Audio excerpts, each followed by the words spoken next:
work session. So it is now 9:02 a.m. My name is Rick Nez, Chair of RDC. Mr. Tahi, could you do the roll call, please, for the record? This is roll call for Resource and Development Committee work session with Navajo Environmental Protection Agency on proposed changes and updates for Monday, February 14th, 2022 at 9 a.m. Roll call. Honorable Ricky Nez. Delegate Rick Nez, present. Rick Nez is present. Honorable Thomas Walker Jr. Honorable Key Allen Begay Jr. Honorable Herman M. Daniels. Good morning, present. Herman M. Daniels present. Honorable Mark A. Freeland. Good morning, present. Mark A. Freeland's present. Honorable Wilson C. Stewart Jr. Present. Wilson C. Stewart Jr. is present. Honorable Thomas Walker Jr.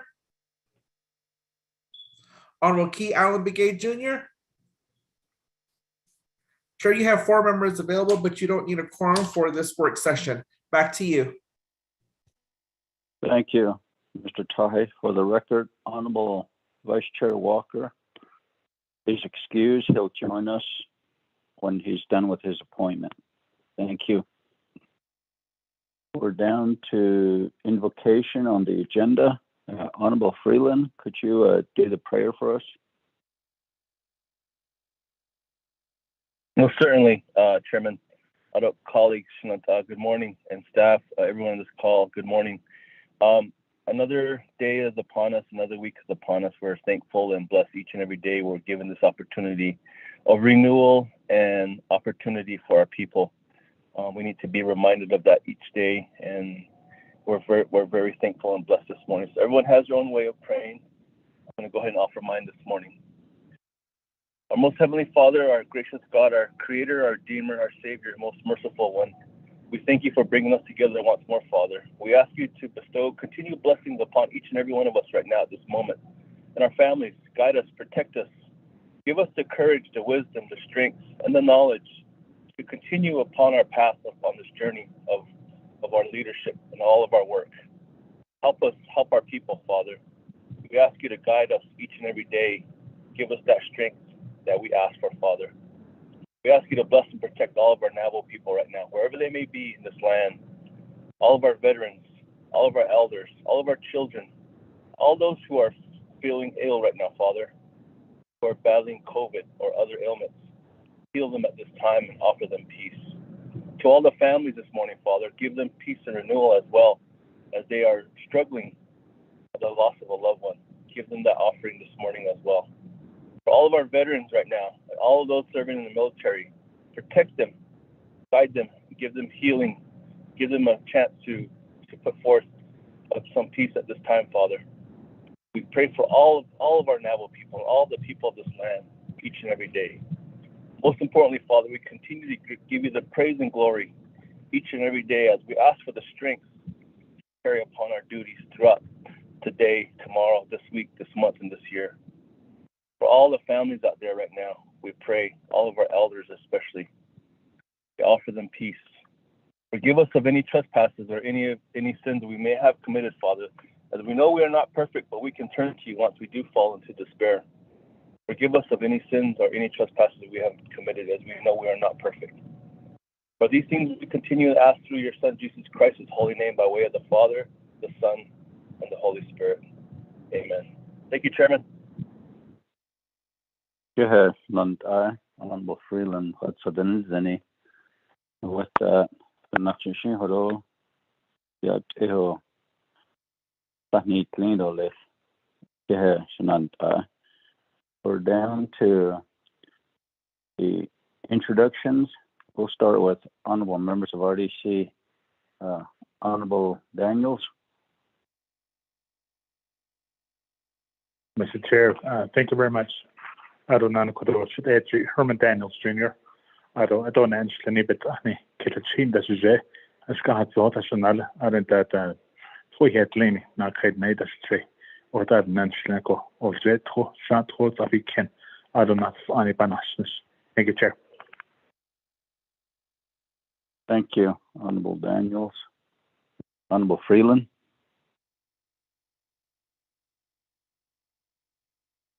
Good morning, Chairman. Other colleagues, Shay Mark Freeland, the Shiro, other those Senigi Tutson, Slot up Kia Ani, Bush's Chin, Sandra Kennedy, Che, Out Tana, but the Asian. It's also Kadis and I have 8 chapters out of Eastern Agency, Crown Point, Nahadishki, I have Vicente, White Rock, Lake Valley, Herfano, and Nayeza, as well as the 23 other chapters in Eastern Agency. Thank you, Chairman. Thank you, Honorable Freeland. Honorable Stewart. Good morning, Chairman. Aroshanaka, those as those staff. Don't think Aro is not only today from EPA. Aro is not only today. He's from Aroshanaki, Chair Wilson C. Stewart Jr. A and Chair.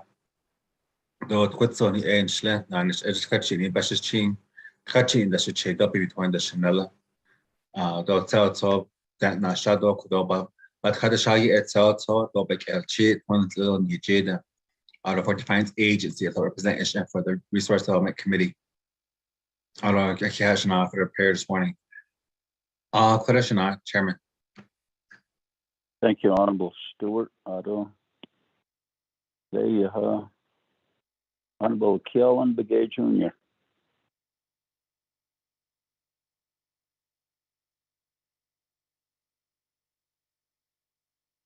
Chairman, good morning.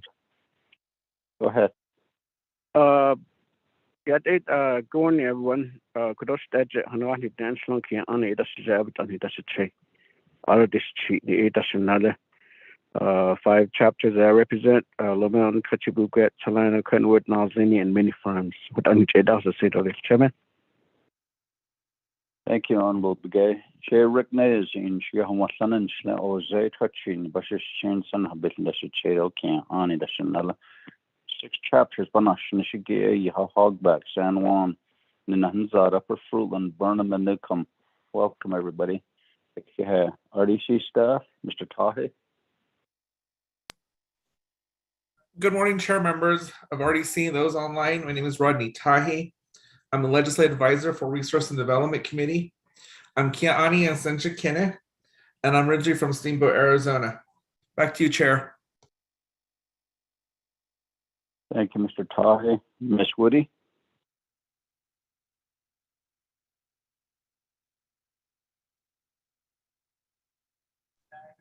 Chair, Ms. Woody is currently in a training at this moment. She'll be joining us when she's done with the training. Okay, thank you. Ms. Khan.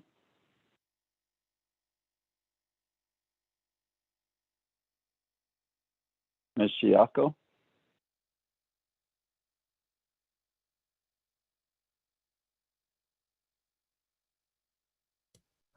Okay, we'll go to EPA staff, Ms. Belinda Shirley.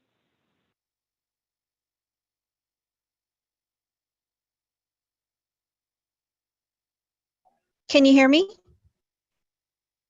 Yes, we can hear you. Okay, great. Yeah, it has been a happy Valentine's Day, everybody.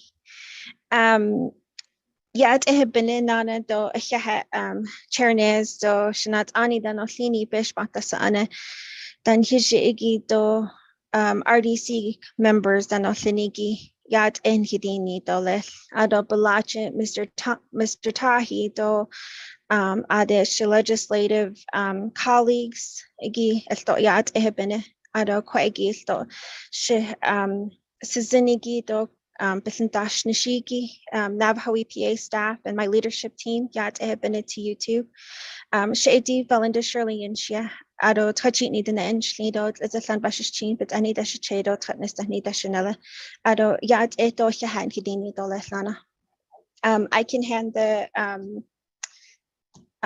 time over to my leadership team. They should be on the line and they can introduce themselves too. Okay, go ahead, staff. Good morning. Yazzie. Go ahead. Good morning, Yat Ehabene, members of the Resources and Development Committee, colleagues. My name is Eugenia Quintana, I'm the Environmental Department Manager, Air and Toxics Department. Na kaidene shle do hona ni bashichin, tobaha dashiche do kinflichini dashanella. Happy Valentine's Day to all of you. Thank you. Next.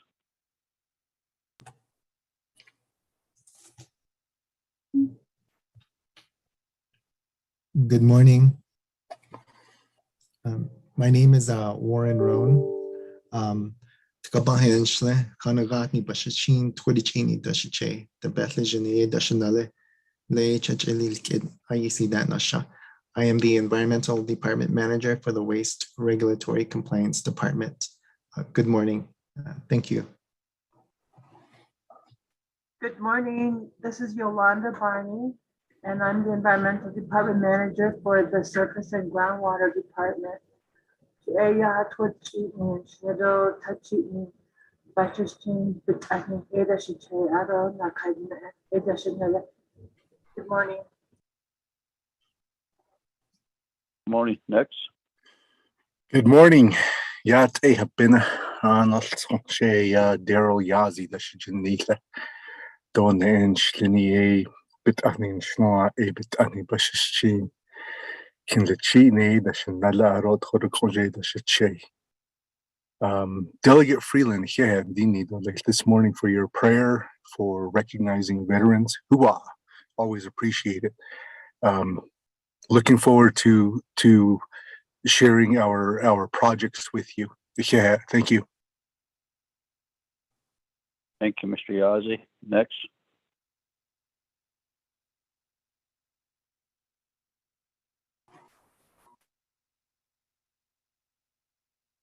Yat Bennett, my name is Glenna Lee. I'm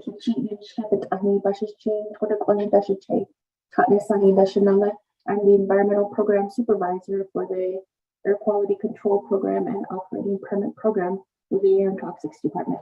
Thank you. Yeah.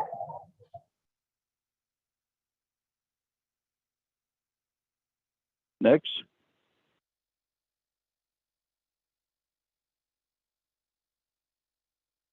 Do we have anybody from the Office of the Vice President and the President's Office? Good morning, Chair, members of Resource and Development Committee, staff, and everybody that's on the line. Davis Filfer from OPVP, those Executive Staff Assistant, H title.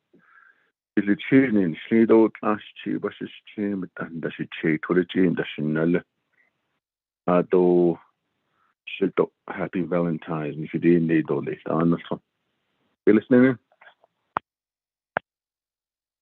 Thank you. Department of Justice.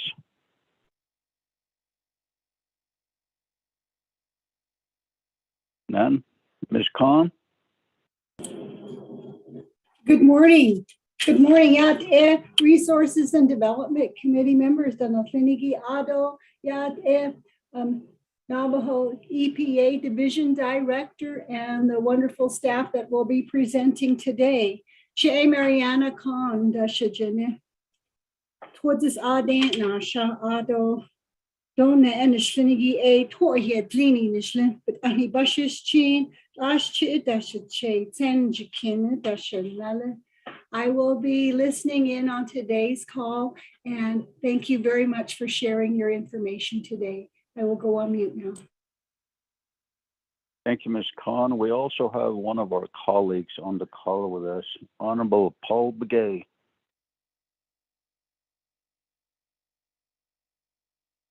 Yeah, been Honorable Congress Chair Ricky Nance, the members of the Resource and Development Committee, also staff members, the OPVP, should chase Mr. Filford, though Dyson of Sangi, Citation in the Delegate Paul Begay. Naria, I don't know how constant in a hall. Not Afanasha, the tree, though Bishaki, I don't know about Sabatin, could be Todo Tonahani.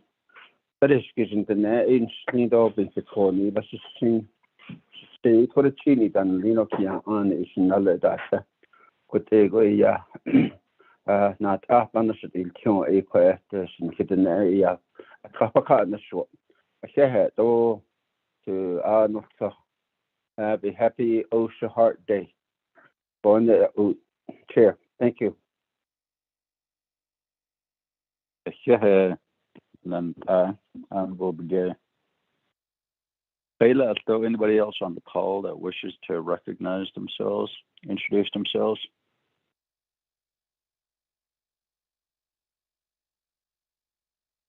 I hear none. We'll go down the agenda. Go ahead. Yata Bena Chair, Shana Otto, Shanatanis, She'e, Joseph Hernandez, Yeneshe, Kloganishle, Nake Bashachi, Ashintache, Nake Dashanele, Tokon, Danasha. I am the Dene Energy Organizer for Naval Education Project. I work and live in Shiprock. I'm also part of this part of a coalition called Protect the Neta, and we work on issues of many energy issues, but especially methane. And I'm here, to support Navajo Nation EPA. I have some colleagues of mine who are also on the line that would like to introduce themselves. Go ahead.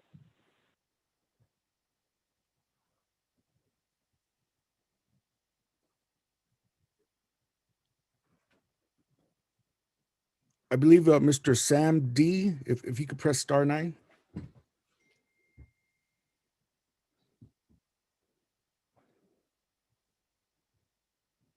Press *6 to unmute.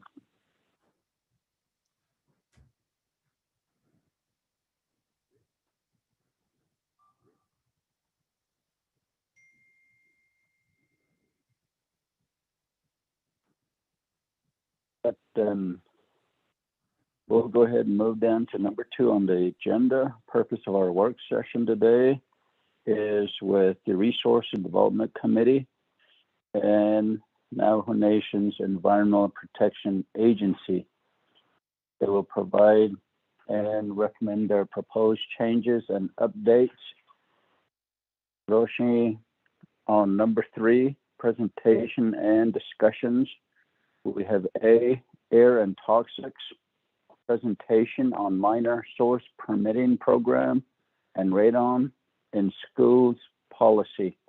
Presenter will be Eugenia Quintana, Environmental Department Manager, Air and Toxics Department. Before we go forward with these presentations, let me give some time over to the Executive Director of EPA, Ms. Shirley. Ms. Shirley, would like for you to do a brief introduction. Because they're not feeling properly. So please mute yourself. Please mute your phones. Please mute your phones. Thank you. Ms. Shirley? Oh, thank you, Chair. Thank you so much for recognizing me to give a brief introduction to our discussions today. So, to OPVP and to our supporters and to Honorable Paul Begay here at Oshanat Anida Nothini. Is a Asian Tessa Ado, Asian Benahodot Hesto Oshahagi. Navajo EPA, we are still growing. There is a lot that we hope to accomplish. Each of the leadership team members that will be presenting here today, they have many goals that they have for themselves and for their programs. And I thank you for giving us the time to go through these PowerPoint presentations and to go through our struggles and some of our accomplishments with you. So Shinat Ani Ekwaeki, and for myself, it's been a little over a year since I've been serving and helping in this capacity. I'm very thankful for your support. And then again, thankful to my staff at Navajo and my colleagues at Navajo EPA. And with that, sir, just my thanks. And then to say that today we will certainly be going over some of the struggles that we have and some of the accomplishments that we have. And then just to go through some of the challenges is certainly going to be a highlight. I think we have a lot of ask of you as well too today. So with that, I would like to hand over the floor to my leadership team and to you, sir. So thank you. Thank you, Ms. Shirley. Ms. Quintana, you have the floor at this time. Thank you. Good morning, Chair of the RDC and honorable members of the Resources and Development Committee. It is a pleasure to be providing an update to you this morning. We do have many projects going on in the Air and Toxics Department. As you are aware, one of our most important projects that we undertook is the development of the Navajo Nation minor source regulations. And I'm going to provide an update to you on that. And I would also like to interject some other information at this time and let you know that we are available as well to provide updates on other Air and Toxics Department programs and the work that they continue to do. So let's see, is my screen being shared?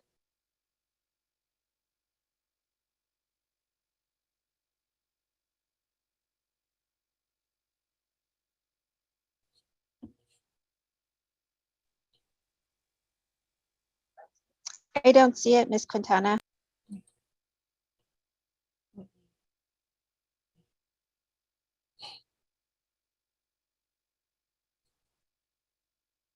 Okay, can everybody see that screen now? Yes, we can. Okay. Okay, this is just the title page.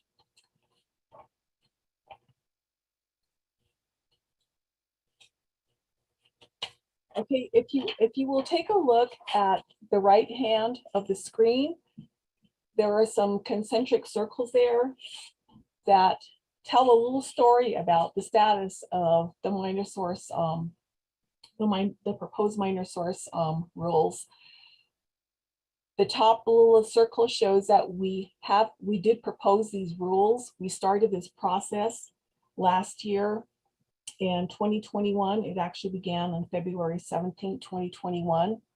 It was a public comment process that we had to follow.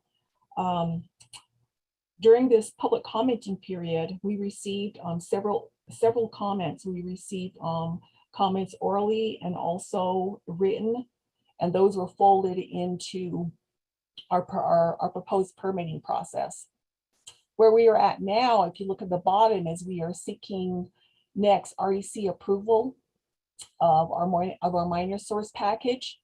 Once we receive approval of the RDC, our package will be sent to the US EPA for we call it treatment as a state application package.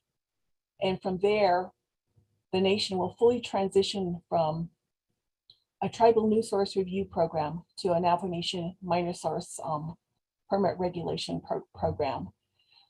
If you look at the bullets on the left side, this minor source package is currently at Navajo Nation DOJ for review. It's been there since August 8th of 2021.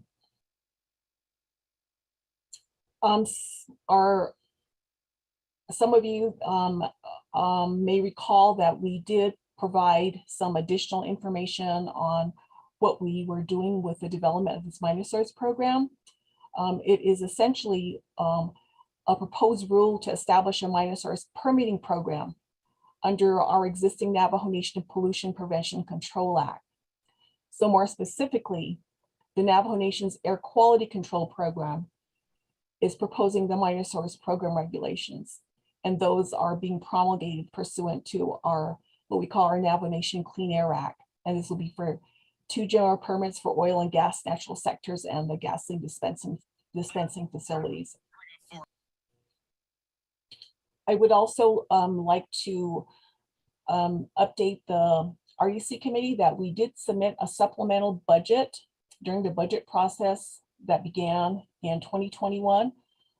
Our budget that we submitted for the amount of $135,759 was for startup costs for our minor source program.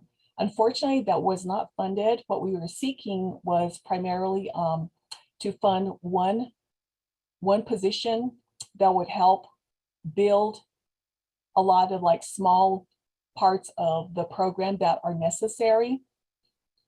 We do not have the funding to do that right now. What we do plan is to use some of our existing staff that will have to double and triple up their workloads in order to get this underway.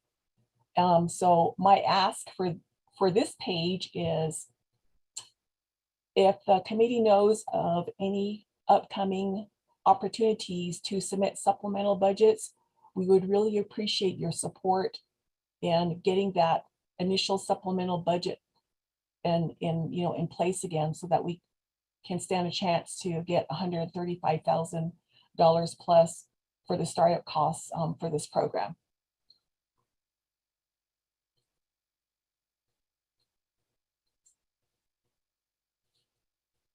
Currently, the way the Navajo Nation and other jurisdictions handle many of their tribal minor source program issues, they are covered under a federal rule. And this federal rule is run by US EPA, and it is referred to as a Tribal Minor Source New Source Review Program for Indian Country. They currently regulate minor sources on the Navajo Nation. And with the development of the Navajo Nation's minor source regulations, we plan to obtain that delegated authority from the federal government, from the US EPA, so that the Navajo Nation will be running this program in place of the federal government. Some of the things that the Navajo Nation's minor source regulations will cover is that they will require existing sources to obtain an operating permit if they are above the minor source threshold.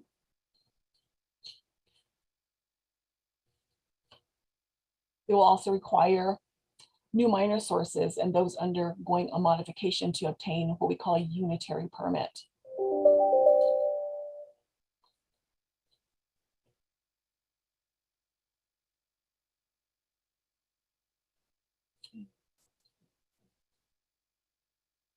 This slide here shows the current permitting mechanisms in Indian Country, which includes the Navajo Nation. And this is basically kind of a repeat with more detailed information on what is permitted. So under minor source permitting programs, there are general permits, permits by rule, and the federal government also becomes involved in developing federal implementation plans for the oil and natural gas sources. So if you look at this list, this is what the Navajo Nation will be permitting once the minor source permitting regulations are in place.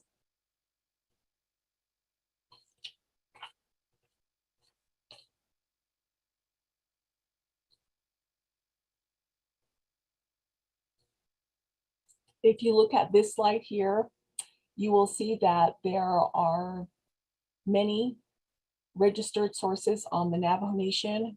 We obtained this updated information off of US EPA's site that lists registered minor sources of air pollution within Region 9. So as you can see, minor sources are the primary sources of air pollution in Indian Country. And if you look at that middle bar there, oil and gas is predominantly the largest source.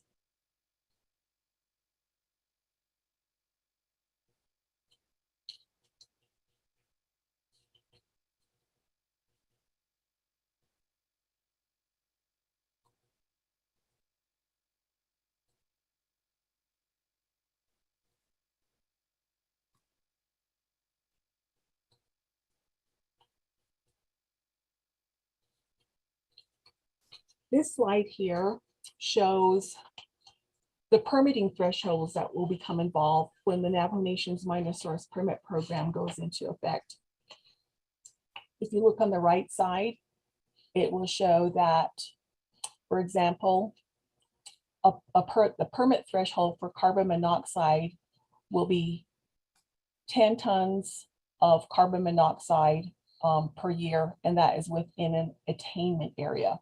The Navajo Nation is considered to be in an area of attainment. We are not in a non-attainment area. Primarily, we will see a lot of non-attainment areas in very large areas of the country, even on the western side of the United States.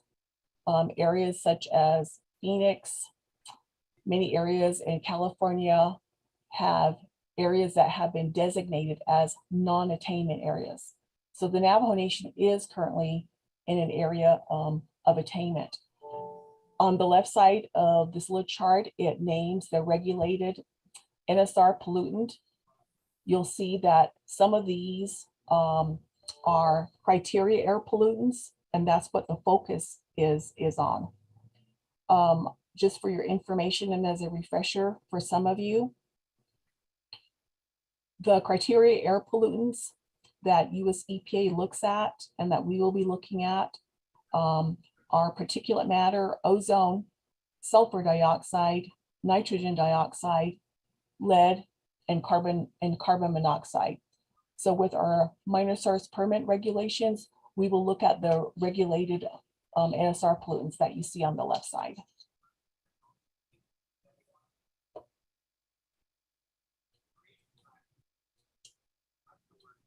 The last bullet there that indicates that the minor source permitting mechanism will be more stringent than the current federal TNSR. This proposed rule is similar to the existing federal rule, but it is more comprehensive because new sources and sources that undergo certain qualifying modifications will have to comply with both pre-construction review and operating permit requirements. While the existing sources will have to comply only with the operating permit requirements. So this approach makes it more comprehensive than the federal rule because a federal rule does not require operating permits.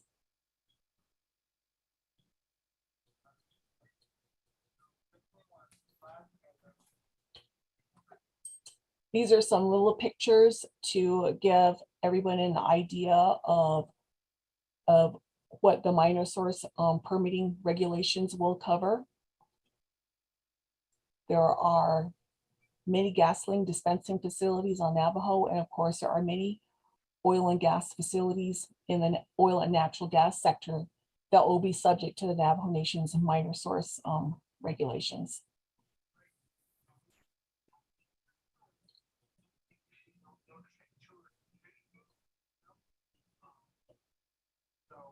At times, there will be site-specific permits that will become necessary. This is all going to be coordinated more focused under a registration program.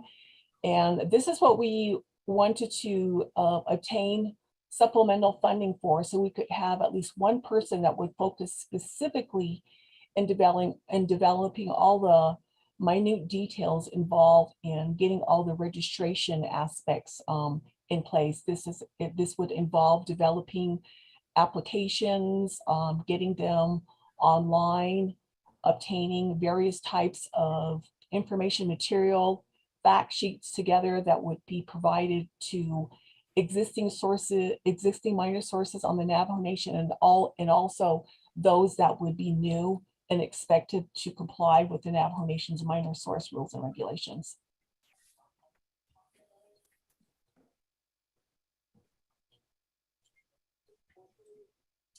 We plan to have the Navajo Nation's minor source permit program to be somewhat self-sustaining. We plan on developing a special revenue plan whereby the permit fees involved, the permit fees that we receive from minor source facilities, they will be required to make a payment of various types of permitting fees. And this page just shows some of the fees that we anticipate will become involved. This is another project that we were anticipating our supplemental budget to go towards. We had anticipated that the new personnel would be involved and getting all the paperwork involved that would be necessary to start developing a database and tracking this information as it comes in.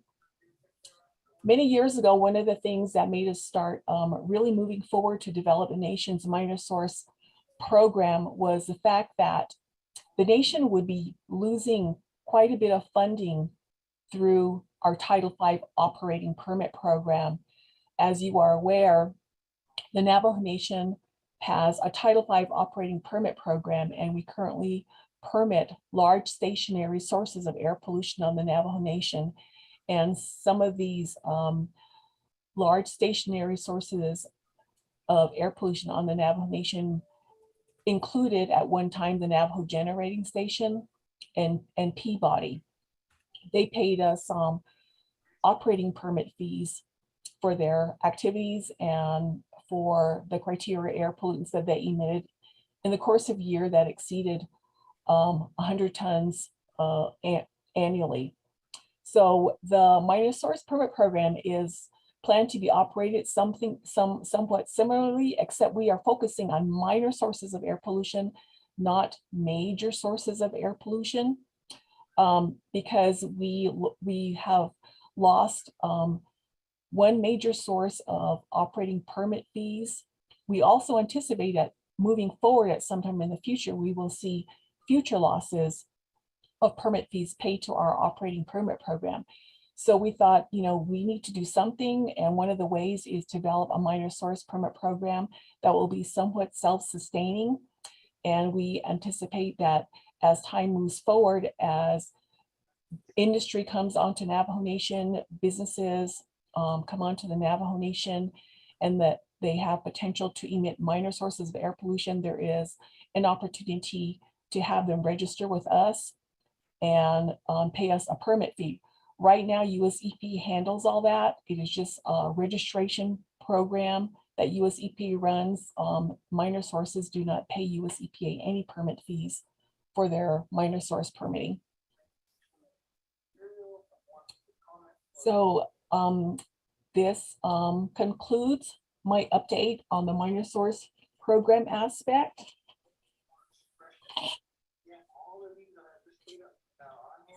And Chair, with your permission, I can move on to the update for the radon policy. Go ahead, Ms. Quintana.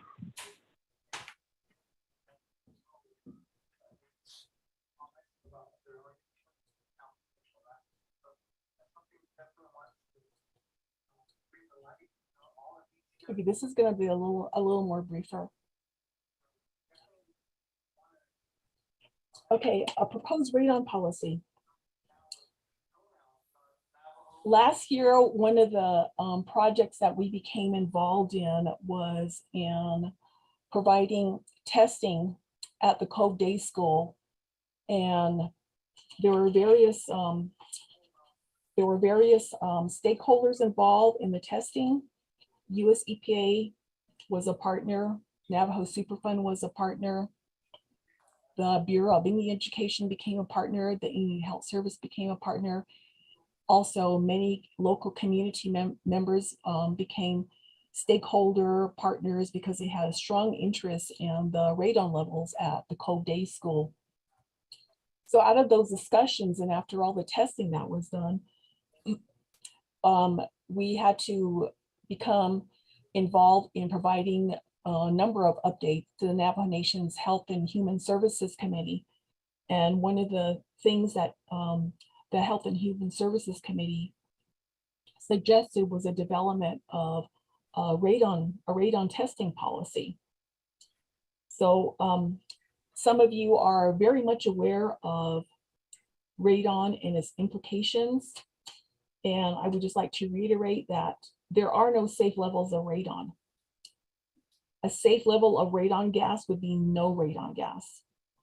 Radon is a carcinogen. It can cause lung cancer. EPA recommends testing all schools for radon. There is a publication that is referred to as Managing Radon in Schools. If you have an opportunity to take a look at that, I highly recommend that. It's called Managing Radon in Schools.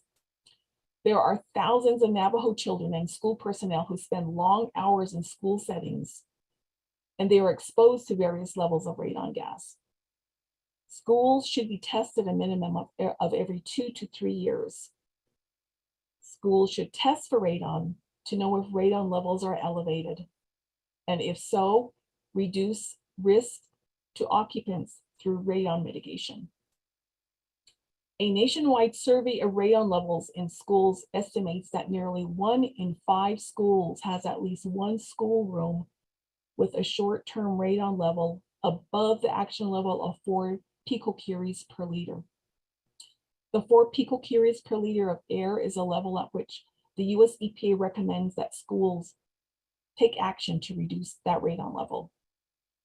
EPA also estimates that more than 70,000 schoolrooms in use today have high short-term radon levels. So a high short-term radon level will be anything above 4 picocuries per liter of air. There are some schools across the United States that have radon levels in the double digits and triple digits. So we strongly also feel that all schools on the Navajo Nation should test for radon. Schools should provide safe and healthy environments for students and school personnel, because testing for radon helps towards ensuring the health of our children. This is a radon map, United States. As you can see where we are at, it shows that there are moderate radon levels in this area, in the Four Corners area.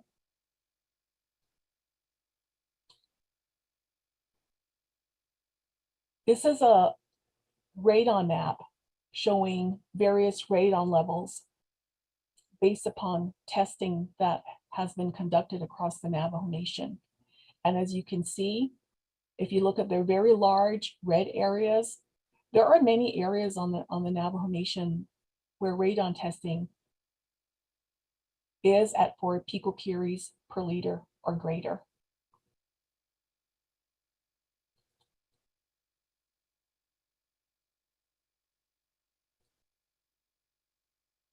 These are our most immediate recommendations towards the development of a radon policy for testing schools on a regular basis across the Navajo Nation.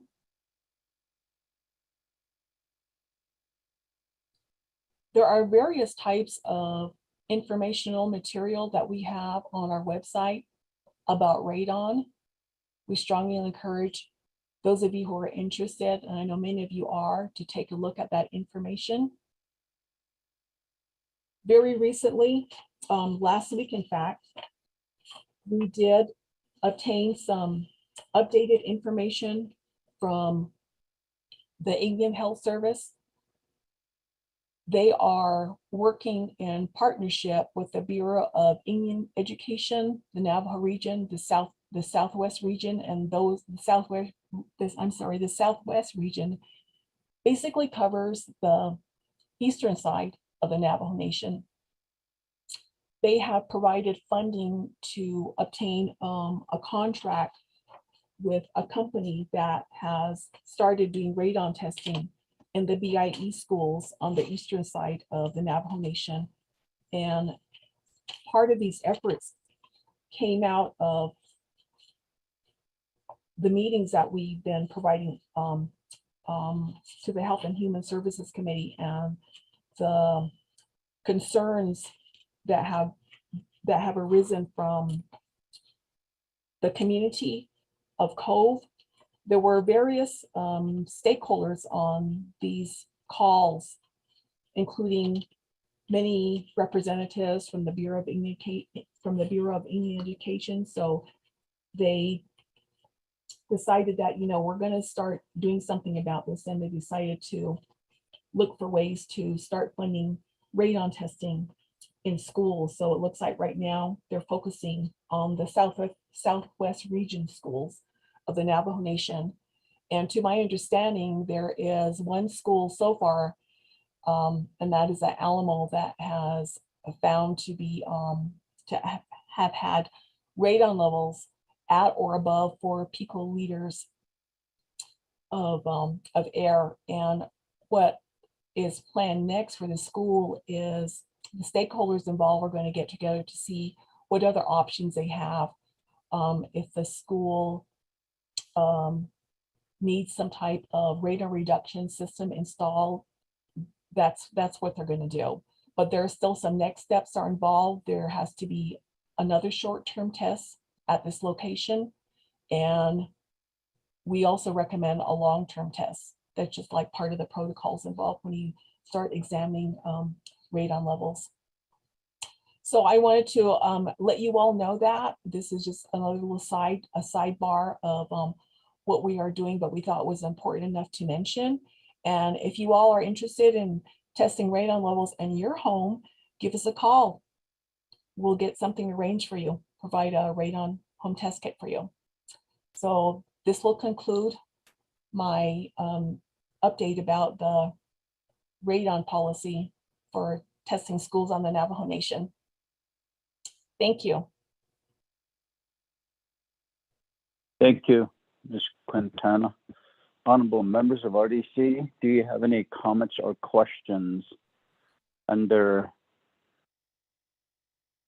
number 3, presentation discussions A, air and toxic presentation, and on minor source permitting program and radon in schools policy? Honorable colleagues, any comments or questions?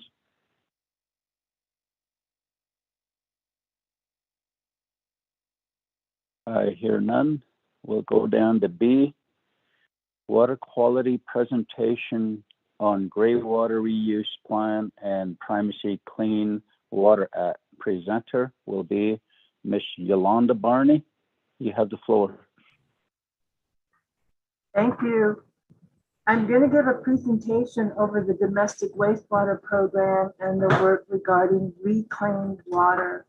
We're no longer going to use the term gray water because gray water has more direct contact with contaminants and it hasn't really been worked on and cleaned up just yet, hasn't been disinfected. So we will use the word reclaimed water. I will also give an update on the National Pollutant Discharge Elimination System program within Navajo EPA's water quality program and their work to attain primacy.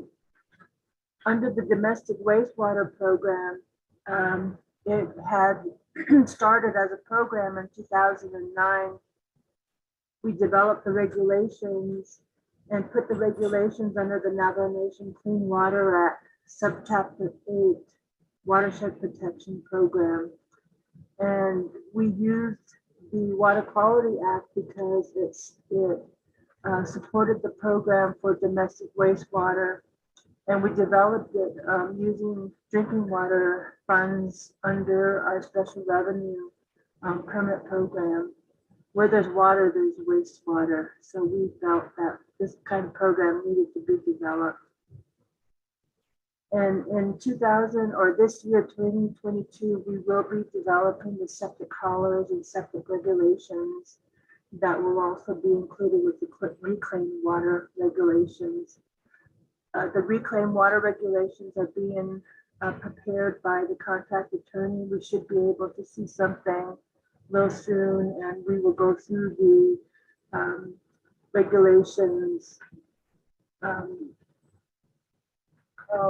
development in terms of the Navajo. Anyway, it's program. It's how we develop our regulations.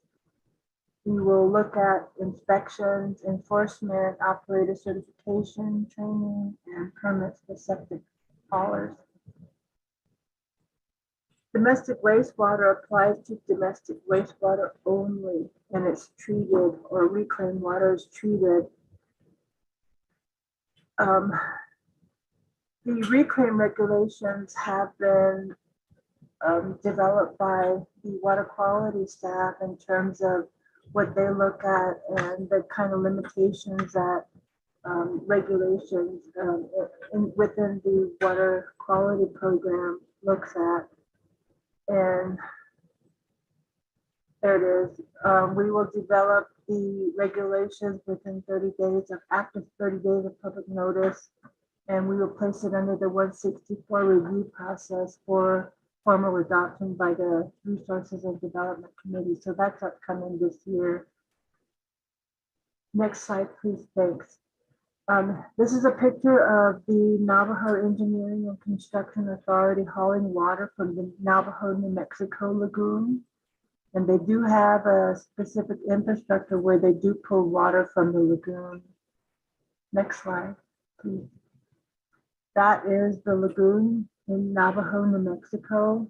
It's been sitting out in the sun, and it most likely had been disinfected a little bit. And so the water is considered reclaimed. It can be used for construction purposes. Next slide, please. The lagoon water for construction purposes needs to be worked under the Water Code Administration, Department of Water Resources. They issue permits for construction water. And there is another document that they want you to make sure and sign, and that's a compliance and hold harmless declaration document. Next slide. And it'll contain information specific to the lagoon water. They want to make sure that it is disinfected prior to use. Next slide. So primarily then domestic wastewater or the lagoon water is 99% water. It has solids, talking about sludge, food material, and so on. It has micro and macroorganisms, nutrients, and it does have pharmaceuticals and personal care products, and it does contain trash. Next slide. So if you were to look at the different diseases that could potentially be caused by wastewater, it will include bacteria, viruses, fungi, protozoans, helminths, and algae. Next slide, please. And it also contains pharmaceuticals, which are antidepressants, pain meds, antibiotics, blood pressure, medicines that will contain endocrine disruptors such as estrogens and steroids, and it'll also contain personal care products. There are pesticides in the water, industrial waste like PCB.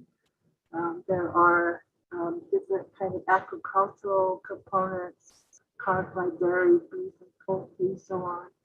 It does contain natural occurring products,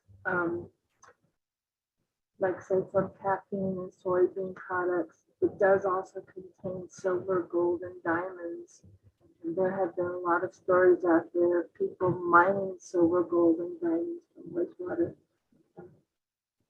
lagoons. Thank you.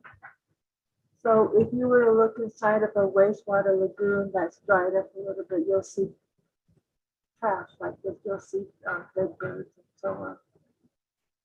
Next slide, please. Under the NPDES program, there are several town sites across the Navajo Nation in Chimney, Tuba City, Shiprock, Wendell, Navajo, that do have advanced treatment plants. They remove the sludge. They start to disinfect by having the water go through several lagoons, and they do disinfect. Next slide, please.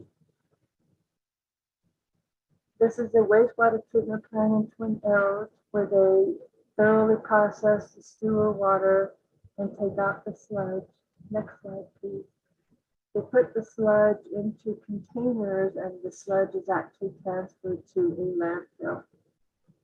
Next slide, please. And this is a sewer management over in the Rama area where the water does go through a series of tunnels, and it is far different from the treatment plant, but this is something that staff have to inspect and make note of. And if there's some failures or there's some deficiencies, and the reports are written that way. And the owner operator needs to make sure that these particular facilities are managed in an environmentally safe manner. Next slide, please. So under domestic wastewater, we found that there are over 50,000 septic tanks. And these primarily serve homes, but there are some businesses and schools that use large septic tanks. So we began to permit the larger facilities like the businesses and schools that had septic tanks. We don't permit the home-owned septic tanks just yet. We found that there were some pumpers that came to homes and they would pump the sludge, but they would go to a nearby arroyo and begin dumping there, and that wasn't okay. So we had to step in and tell them that they were in non-compliance. While there's 50,000 septic tanks across the Navajo Nation, there's about 600 lagoons that the program oversees, and these are primarily from NQA, the BIA school, businesses that have open lagoons. These lagoons do not discharge. The advanced treatment plants do discharge. The advanced treatment plants clean up the water, they disinfect it, and then it goes into a nearby stream. So there is discharge of water as opposed to what the domestic wastewater oversees, the 600 lagoons. These do not discharge. If they are discharging, their berms probably breach and they need to fix it. So we work closely with the NPDES program with regard to any kind of breach of lagoons. There are about 12 wastewater treatment facilities that the NPDES program oversees. And so when we talk about, thanks, next slide. So when we talk about the domestic wastewater and some of the activities that's going on, we inventory the wastewater systems, we conduct inspections, we review their designs and reviews. If they happen to do a renovation, an upgrade, or maybe it's a new facility, they'll need to submit a construction permit for that particular infrastructure. We also make sure that the owners, the operators that operate the facility become certified. Next slide, please. So when we conduct the inspections, we look at the dikes and the berms, we look at vegetation control, pathogen control, sludge depths, solid waste control, and fencing. We want to make sure that the fencing is up so that it does protect that water, that the lagoon water from any kind of animals that may happen to go into those areas, like dogs. Dogs would roll around and they'd come home and they go inside the family and they play with the children while being totally dirty with that lagoon water. There is fencing issues on several of the NQA facilities. In Whippoorwill, there's a complete round of fencing that gets put up in the next couple of weeks. That entire fence is gone.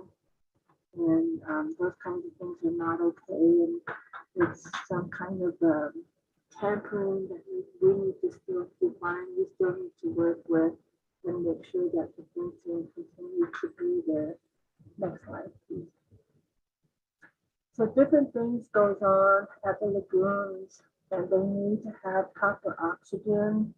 A lot of times when you have lack of oxygen, you have odor, you have hydrogen sulfide that happens to be there, there's nitrification, there's a whole bunch of different issues with regard to the water, and the water is not where the bacteria doesn't have enough oxygen to actually break down a lot of the components in the sewage. Next slide, please. So when you have a problem with the bacteria, there's not enough oxygen, the color of the water does change, it smells, it's really bad. So the inspectors make sure that reports are written that provide recommendations as to how to make sure that the bacteria does have proper oxygen and remove the solid waste that may be there, the grease maybe that's in the area, so on and so forth. Next slide, please.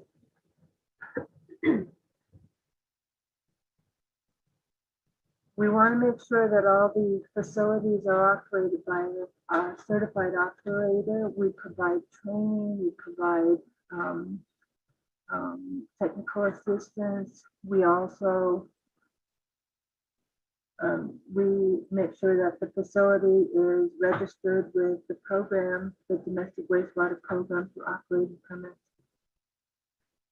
Next slide, please.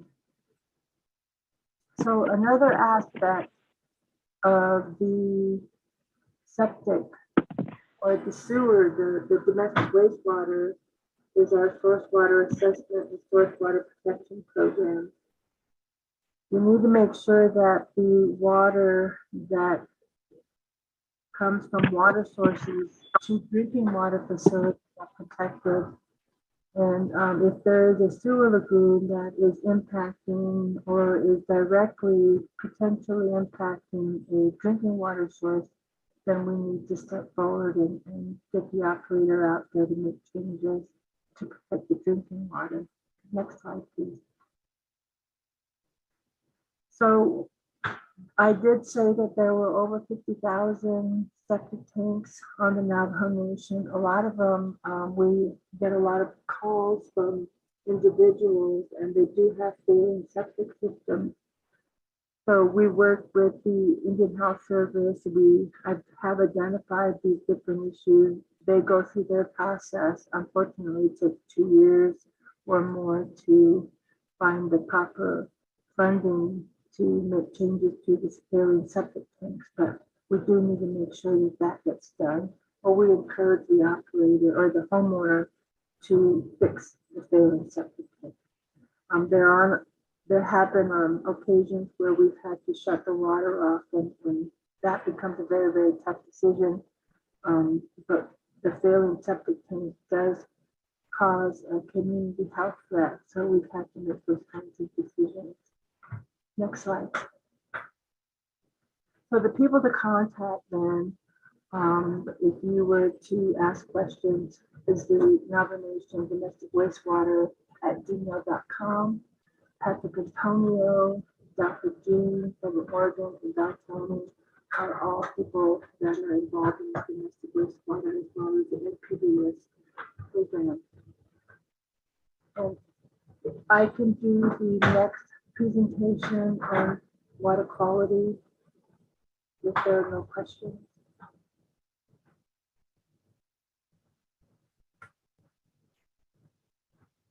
Thank you.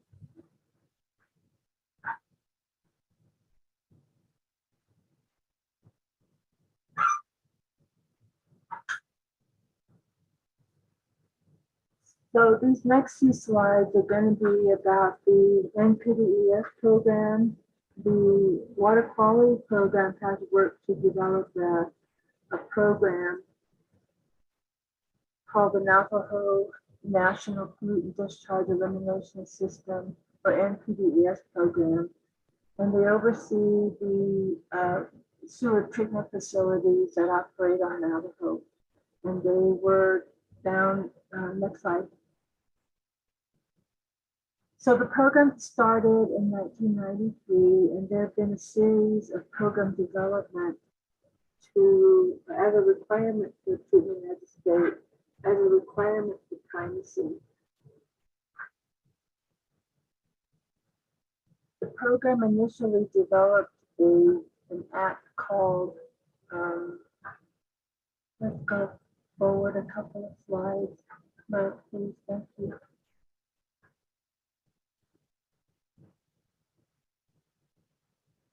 The program initially developed a act called the Navajo NPDES Act. And in the next few slides, I'll explain a little bit about that, but it composed of a letter from the president requesting for program delegation. It included a memorandum of agreement on the rules for the Navajo Nation and EPA, a program description, an attorney general statement. It included the tribal laws and regulations. During 1996, the NPDES Act was approved, and that supported the program in terms of the primacy application requesting that EPA recognize the program on the Navajo Nation. Next slide, please. Unfortunately, it wasn't approved because the U.S. Fish and Wildlife could not concur with EPA's no adverse effect finding. In other words, there was no work with the Fish and Wildlife in the event that there's an objection to the permit. So that NPDES program delegation application was not approved. Next slide, please. So in 1999, Council approved the Navajo Nation Clean Water Act, and it changed the name from Navajo NPDES Act to the Navajo Clean Water Act. And in November of '99, Resources approved the Navajo Nation Surface Water Quality Standard.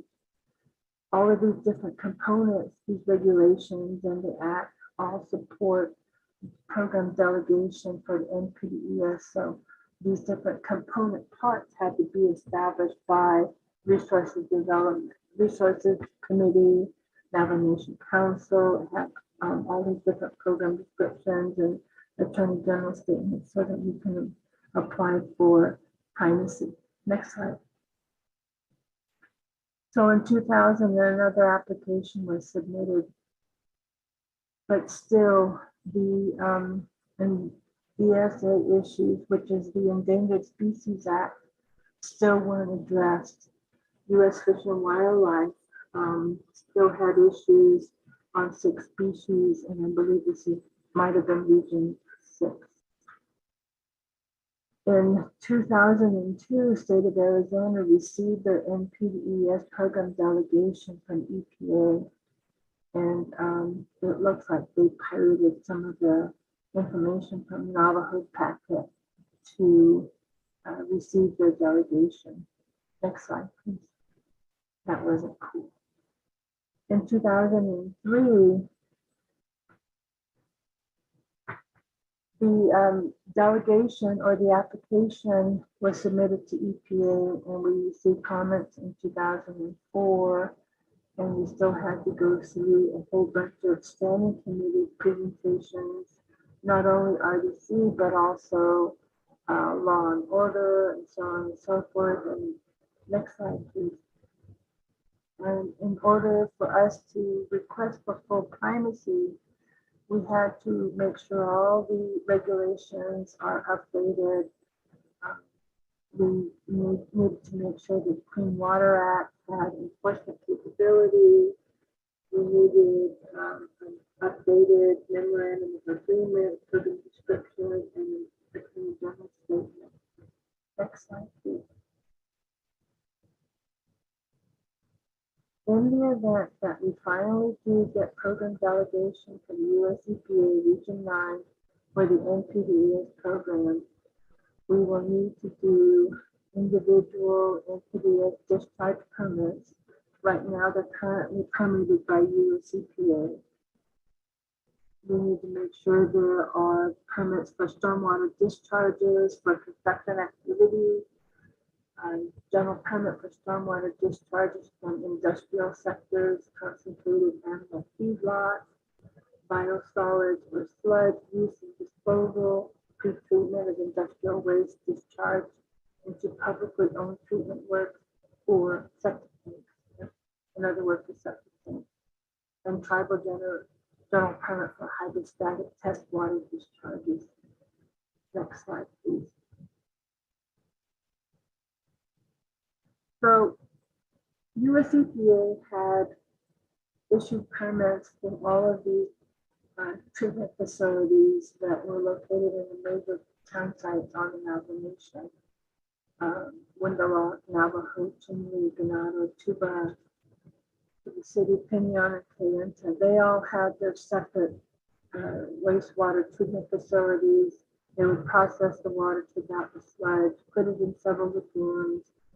They would treat it with disinfection. The last sewer lagoon then would discharge into a nearby waterway, and that was allowed. EPA is the regulatory oversight over these treatment facilities that were on and operated by NTA. There were several BIA facilities as well, but they turned theirs back into holding cells or lagoons that did not discharge, so they no longer have their permits. Next slide. So in several years ago, US EPA issued administrative orders to NTA, and that was because a lot of their facilities in Window, Navajo, Chinle, so on, were not complying with the NPDES requirements under their permit.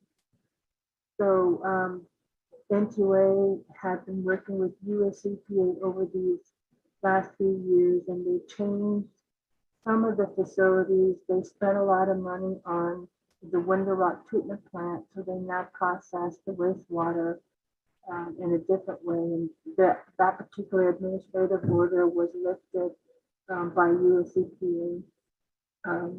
Navajo turned theirs into a holding cell, so they no longer discharge into the Black Creek. So they hold the water in septic tank or in sewer lagoons, so they no longer discharge. And Ganado, they're waiting on a right-of-way process where Fish and Wildlife and Historic Preservation have yet to work on a particular site where Ganado NTA wants to develop a treatment plant for Ganado. To the city, NTA is working with Coal Mine Chapter for another facility.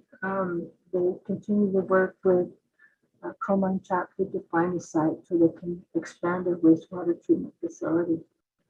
Pinon is ready to be lifted. NTA is requesting for NTA to lift the administrative order because they no longer will be discharging. They will have a sewer lagoon that will not discharge. Kayenta, they're working on a treatment facility, but their permit expires July 31st of next year, 2023. Chinle no longer discharges, and their permit expires August 31, 2023. Next slide, please. So it's important that the Navajo Nation receives primacy over the NPDES program from the US EPA. And as the program continues to develop and making sure that the regulations are updated, the laws updated, a memorandum of agreement, program description, and attorney general statement are developed, then they'll be able to submit that NPDES primacy application to US EPA requesting for delegation. So the water quality program has several successes over the years. They developed the programs for the different sections of the Clean Water Act and received treatment as a state approval. Section 106, 319, 301, 401, and a supplemental to 301, 404 for the Bennett Freeze area. And Hopefully then the program will be applying for primacy during 2021. So we will most likely go through the RDC process and the Affirmation Council if needed for different documents that are needed to support the program's primacy. Thank you.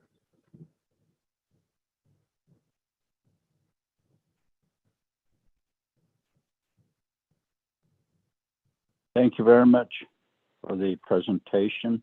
Honorable members of RDC, do you have any comments or questions on the water quality presentation on gray water reuse plan and primacy Clean Water Act?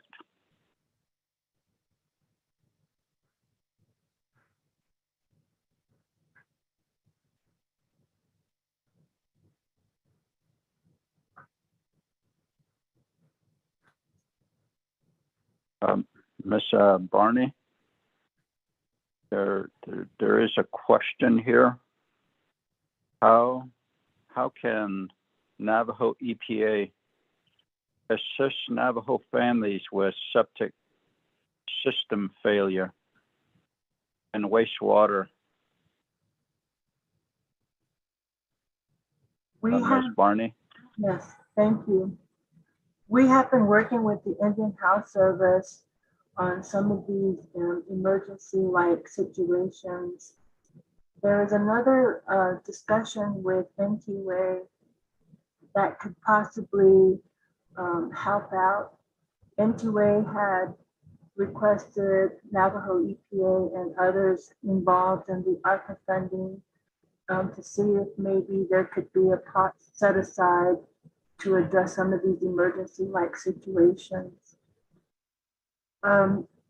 We are working closely with those that are involved because shutting down water services is not okay. People need their water, but yet the failing septic tank is a real threat to the community, including the family. Animals come by and they start drinking that water. So we are most likely going to have more discussions with those that are involved with the ARPA funding, infrastructure funding that could possibly be used for helping out families with failing systems. Thank you. Okay, thank you very much, Ms. Barney.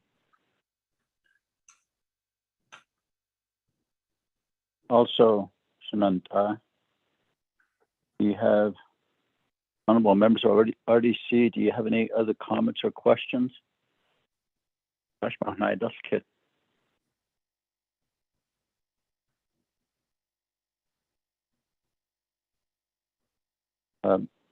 Barney, if you would also respond in writing to this question as well, would appreciate it.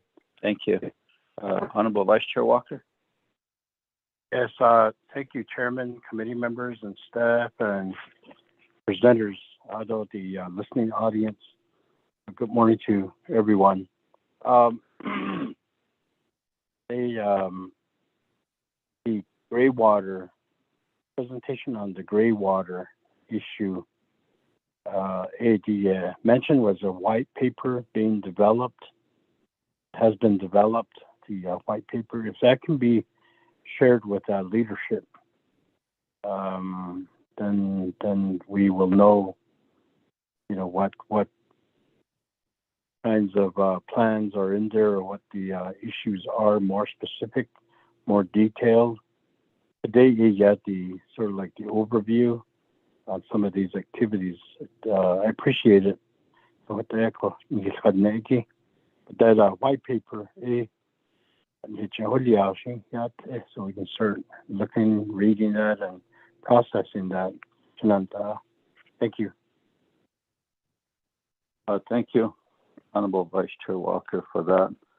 Ms. Shirley, as well as the presenter here, Ms. Barney, if you would disclose that white paper to leadership, we would certainly appreciate it so we could read up on it and be informed of that gray water concern.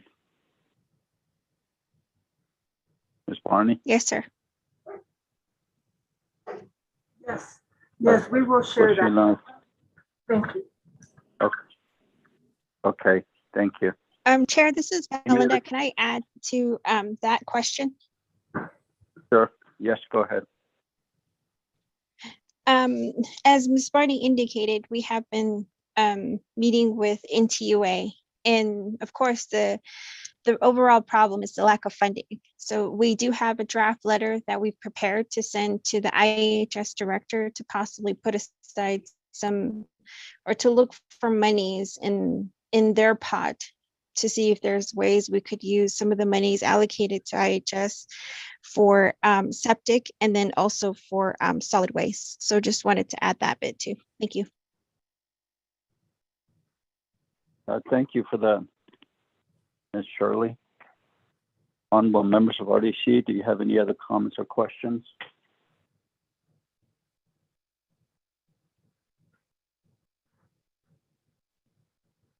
I hear none, so we'll go ahead and go down to C, Waste Regulatory and Compliance Presentation on illegal dumping and leaking and above ground storage tanks. The presenter will be Mr. Warren Rowan. You have the floor, Mr. Rowan. Chairperson Ms. So yes, good morning. My name is Warren Rowan. I'm the Environmental Department Manager, and I'll be covering the Resource Conservation Recovery Program presentation. Next slide, please. So the program basically does civil enforcement of the Navajo Nation Solid Waste Act and regulations. So the process of how illegal dumping is handled on the Navajo Nation can be identified on the next slide. So this chart basically gives the first quarter data in fiscal year 2020. So when a report is given to the program, a complaint form is issued to the program to where evidence is reported to the program. The information would be on the complaint form. The program will then follow up with the person that has illegally dumped their trash. And keep in mind that evidence is important for this program to enforce the Navajo Nation Solid Waste Act.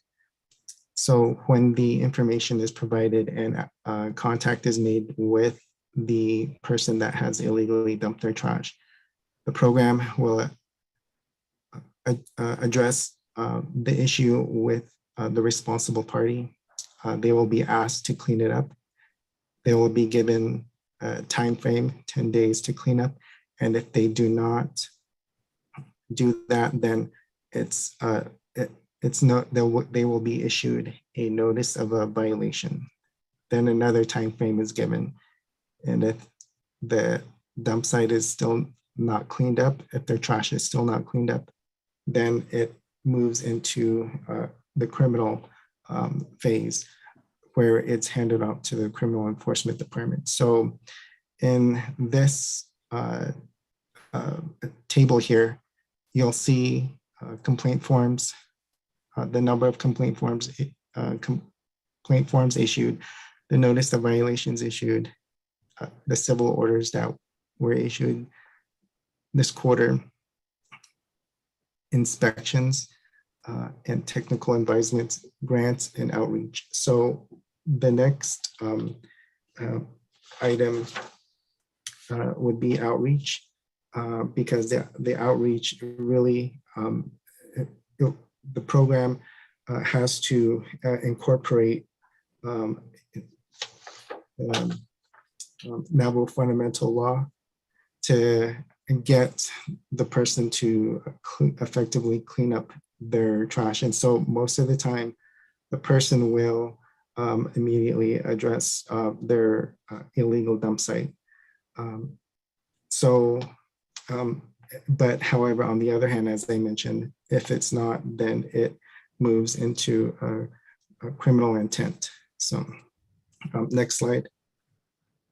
The other update the program would like to give to the Resource and Development Committee is that we're working with the Chinle chapter to develop ordinance on regulatory enforcement of the certain parts of the Navajo Nation Solid Waste Act. So there's going to be a draft memorandum agreement between the Chinle chapter and the program. So, and this agreement will provide guidance documents, policies and procedures on how the program, the Chinle chapter can effectively enforce the Navajo Nation Solid Waste Act to address illegal dumping. Because the chapter has reached out to the program on ways to address the matter of people dumping within the chapter. So this ordinance will help put more eyes and feet on the ground to keep an eye out on these illegal dumping activities. So the chapter then can enforce this on their own and potentially issue any penalties, fines, and fees. So this could be a model for other chapters to follow, because the Navajo Nation EPA, there's only 2 people right now that covers the entire Navajo Nation. So having chapters be at the forefront of environmental protection can assist with illegal dumping. Next slide. So the Criminal Enforcement Department enforces rules, issues cease and desist orders, compliance orders, or other such orders as the director shall deem necessary to enforce EPA regulations to prohibit or put a stop to activities that may pose an imminent threat to human health and the environment. And we do know that there is a legislative concern from the RDC to hire more officers and also to hire a sergeant. Currently, we have the sergeant position advertised. So in this process of filling the vacant positions it does take time. In this presentation, Naval EPA would like to ask of the RDC if there are any unspent funds at the end of FY 2023 to be carried over into the next fiscal year.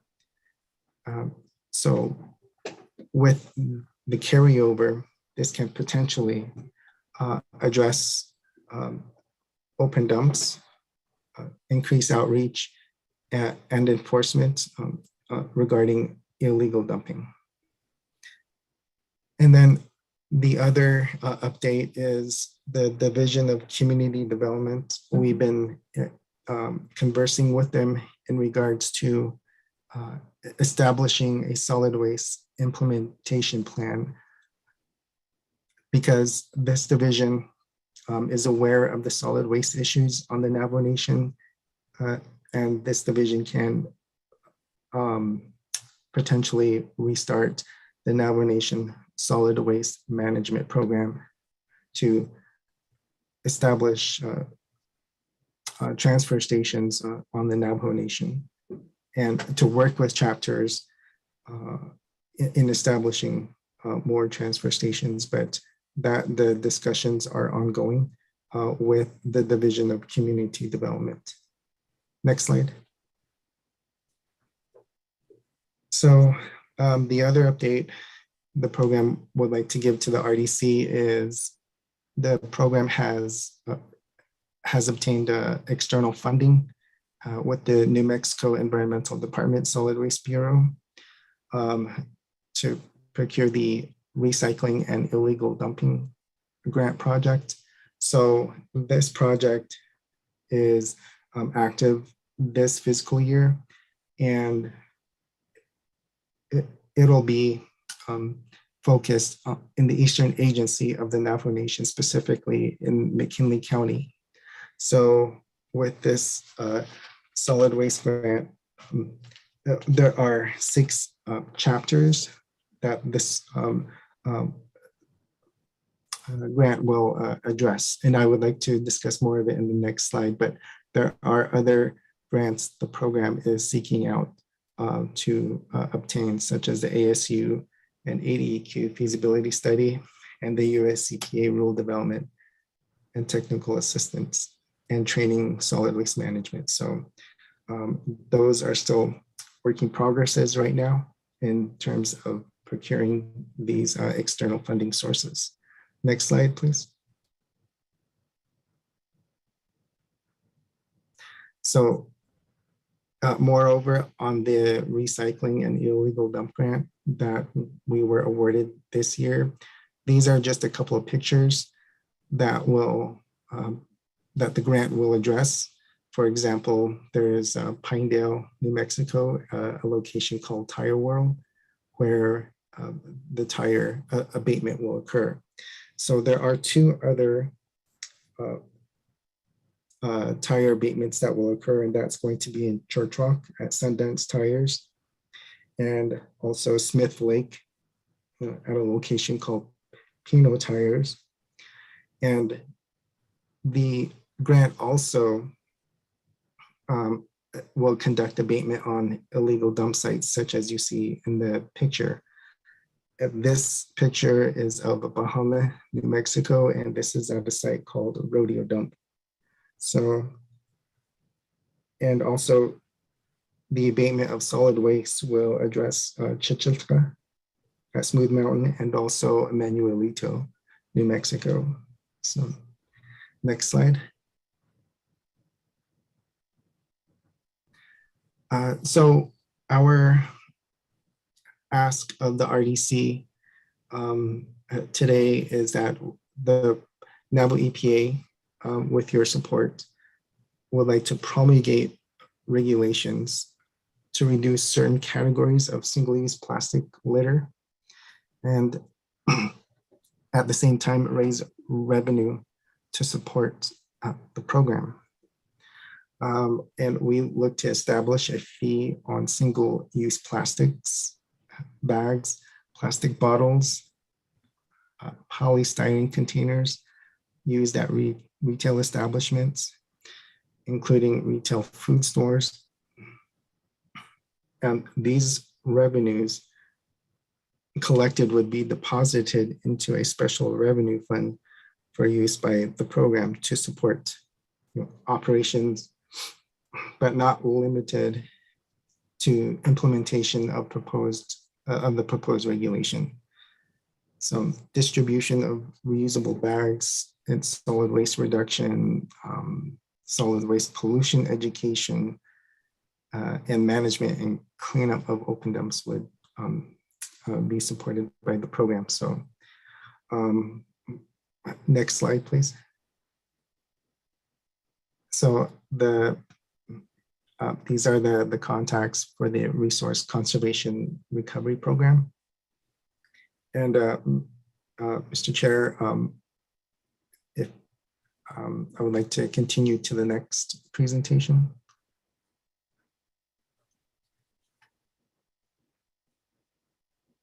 Mr. Rowan? Yes.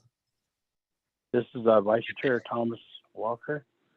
Chairman has passed the gavel to me to preside over this work session. So from here on, I'll be the chairman presiding, and I think you can go ahead and proceed to the next presentation, and after we will ask for questions and comments after that presentation. So go ahead and proceed, Mr. Rowan.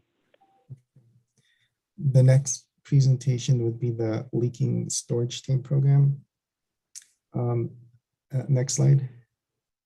The purpose of this program is to address petroleum contaminated groundwater and soil in the subsurface.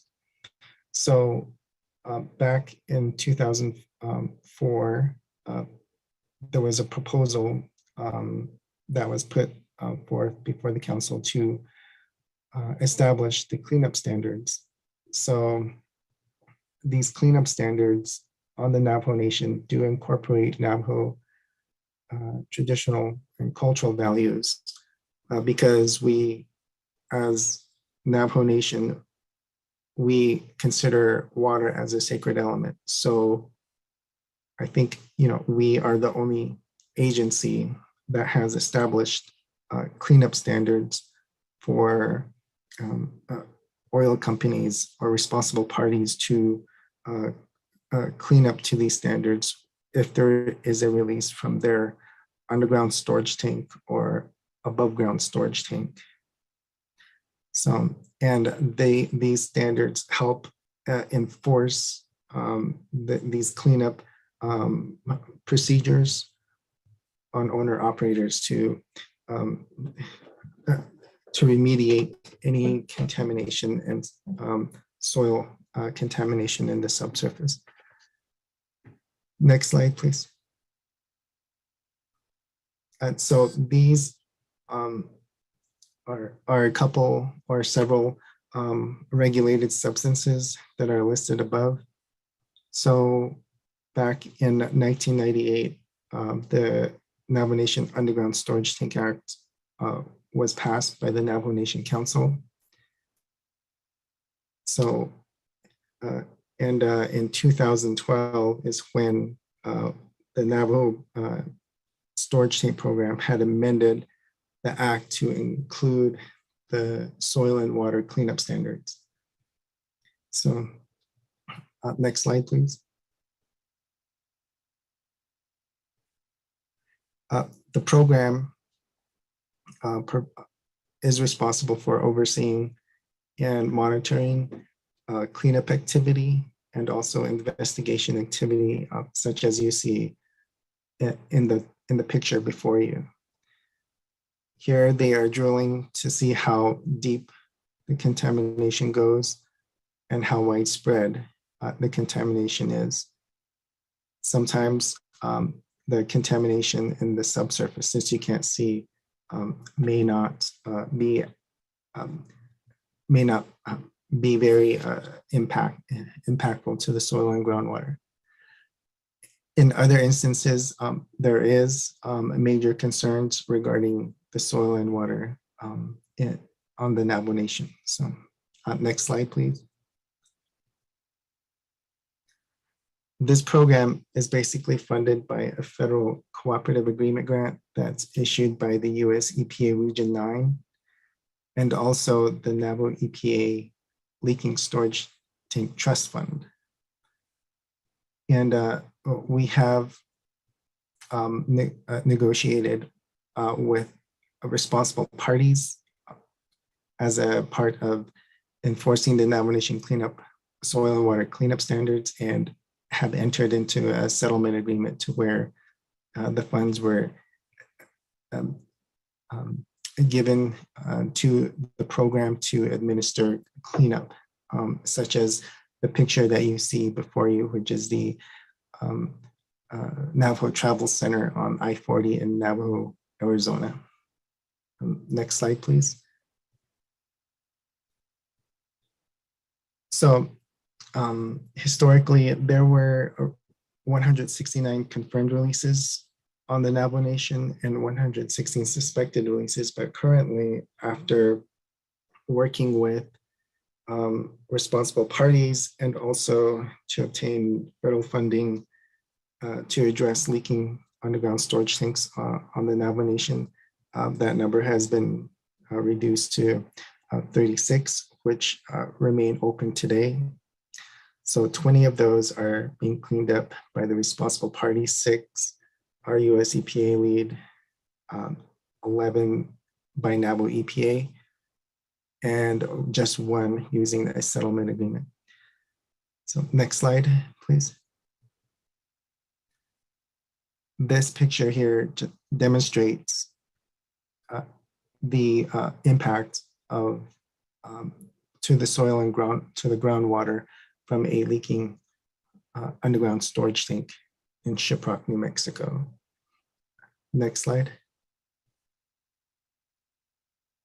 This simulation it gives you an idea of how a leaking underground storage tank can occur in the subsurface. So you have your gas station, then you have your underground storage tank, and there's a hole in the underground storage tank, and it continues to leak over time and potentially and eventually contaminating the soil and groundwater. Next slide. These pictures here demonstrate a hole in an underground storage tank, whether it's due to corrosion, lack of cathodic protection, and rust starts to form, and then it would leak. And these pictures are not of the any tanks removed on the Navajo Nation. Next slide. So with this cleanup process, it does take time to investigate and assess the site. So we have these images here are of pure fuel that was removed from monitoring wells at certain locations across the Navajo Nation. And these buckets of fuel, these are buckets of fuel that were removed from the ground. And you can see in the bottom picture, the baler does show 5 inches or 3 inches of gasoline floating on groundwater. So this program does work with responsible parties to ensure that they are cleaning up any releases from their above ground storage tank or underground storage tank. Next slide.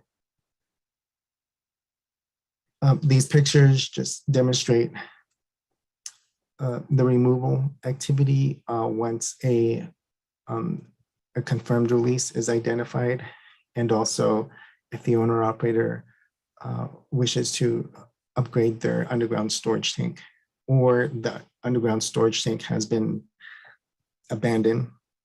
So next slide, please.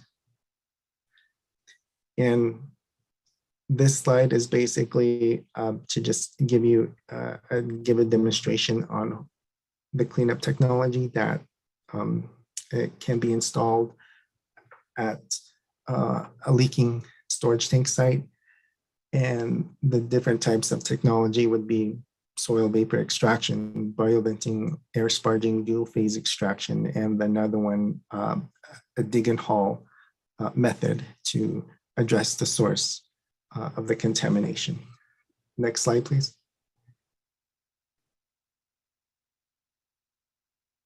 So we do have periodic discussions with US EPA, since they have a trust responsibility with the Navajo Nation to address leaking underground storage tanks on the Navajo Nation. And these discussions are very lengthy on terms of cleanup methods, investigation methods, and we have to do joint enforcement calls with responsible parties to get them to drill more boreholes to investigate how deep and how wide the contamination is, and also to agree upon a particular cleanup method in the subsurface, because the geology on the Navajo Nation can be very complicated, and a lot of coordination with US EPA and geologists is very important to the program. So next slide, please. So what the program asks of the RDC today is we potentially would like to request for a reallocation of the funds from 80%, 80-20% to a 60-40%. The reason is because the sites on the Navajo Nation, or the contaminated sites on the Navajo Nation, are dwindling down. But however, on the prevention side of the program does need assistance in terms of conducting inspections in the field at these operating facilities. So, and with that, I'd like to continue with the next presentation, which is the prevention program, also known as the storage tank program.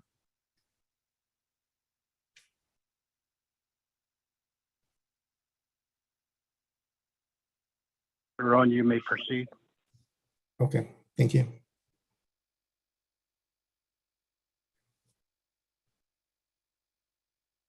So we have the Navajo storage tank program, formerly known as the underground storage tank program. Next slide, please. So the Navajo Nation UST Act was signed into law in October of 1998. Basically, it was to coincide with the US EPA mandate that all underground storage tanks in the country need to upgrade their tanks. So the Navajo Nation did the same. But however, in the Navajo Underground Storage Tank Act, there were loopholes that we identified over the years. And in 2012 is when we went before the RDC and also the Navajo Nation Council to amend the underground storage tank, which became the Storage Tank Act. And with this, with the amendments, we included the delivery prohibition regulations, the soil and water cleanup standards, and which basically included the 2005 Energy Policy Act that President Bush signed into law for underground storage tanks. And then the amendment also included above ground storage tanks because owners and operators on the Navajo Nation, some of them did convert from underground to above ground to avoid the requirements for underground storage tanks.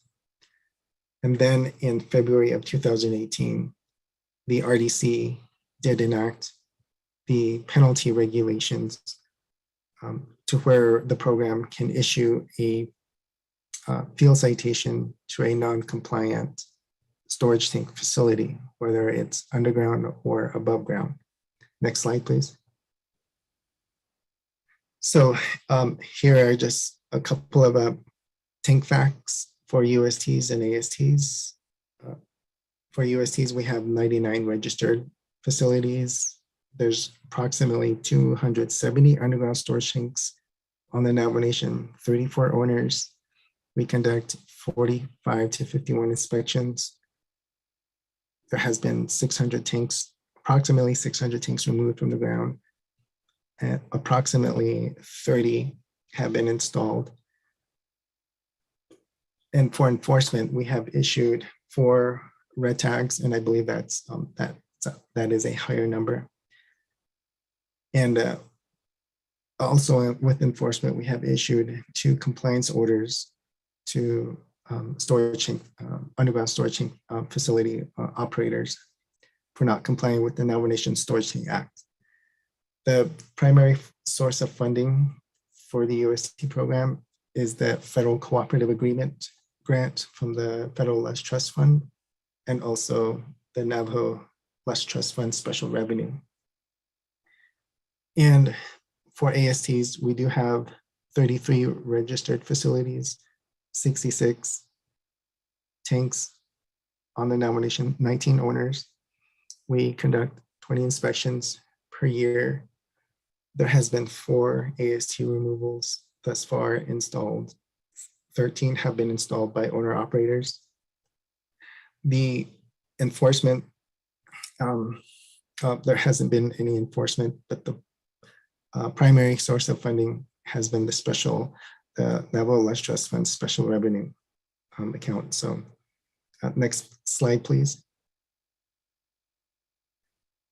This picture is a map of the Navajo Nation, and it identifies where the operating facilities are on the Navajo Nation, the non-operating, abandoned, temporarily closed, permanently closed, and this map does need to be updated. This map was provided courtesy of the US EPA Region 9 San Francisco office. Next slide, please. Of the 99 facilities on the Navajo Nation, 82 of those, specifically for underground storage tanks, have business site leases. And these are the numbers per agency that we deal with. And we work with the Regional Business Development Office in terms of the compliance at these underground storage tank facilities on the Navajo Nation. Next slide, please. So in our inspections, these images are to demonstrate what we look for in our inspections. We do the physical inspections, and we also do the record inspections to ensure that these underground storage tanks are passing their annual tests and monthly tests, and to ensure that the owner operators are conducting their monthly and annual walkthroughs. Next slide, please. So we have to inspect the record keeping, the spill buckets for any cracks, to ensure that these spill buckets do not have any standing fuel, because if these spill buckets are cracked, then we can affix a red tag to the non-compliant storage tank facility. And we have to make sure, during the delivery that these spill buckets are intact. And the owner operator does monitor the drop at at their facility. And we have to make sure that the facility does have overfill protection so that a spill doesn't happen while there's a delivery. So, next slide. So once we complete our inspection, we issue a field citation if the facility is not in compliance with the Navajo Nation Storage Tank Act requirements for release detection and release prevention. And so so the RDC did give the program authority to issue this form and cite these owner operators for not conducting their annual test or doing their monthly walkthroughs on their tank system. Next slide, please. And the program usually does projection or data collection on how well the program has done over the years. And you can see in 2004, the program has increased their compliance rate since then. So that was the year where federal field citations were issued to storage tank facility owner operators on the Navajo Nation. Prior to 2004, the Navajo EPA did not have that ability. And US EPA did have the ability, but they didn't issue any prior to 2004, but we entered into agreement to where we want them to issue federal field citations. So, and in 2018, I don't have the data really readily available for 19 and 20. So next slide, please. So another component with the prevention program is to provide training and education to owner operators to ensure they are aware of the requirements to maintain and operate their underground and above ground storage tank systems. Next slide. So the program does oversee installations of these underground storage tanks because there are requirements, federal requirements that the Naval underground storage tank or Naval storage tank incorporates, such as secondary containment. And there's a process an owner operator has to go through with our programs, such as registering and also making sure the tanks are tested prior to installing them in the ground. And next slide, please. And that also includes the product lines that attach, that run from the underground storage tanks or above ground storage tanks to the dispensers. So we work with owner operators in terms of protecting the environment to make sure everything is secondary, has secondary containment. Next slide.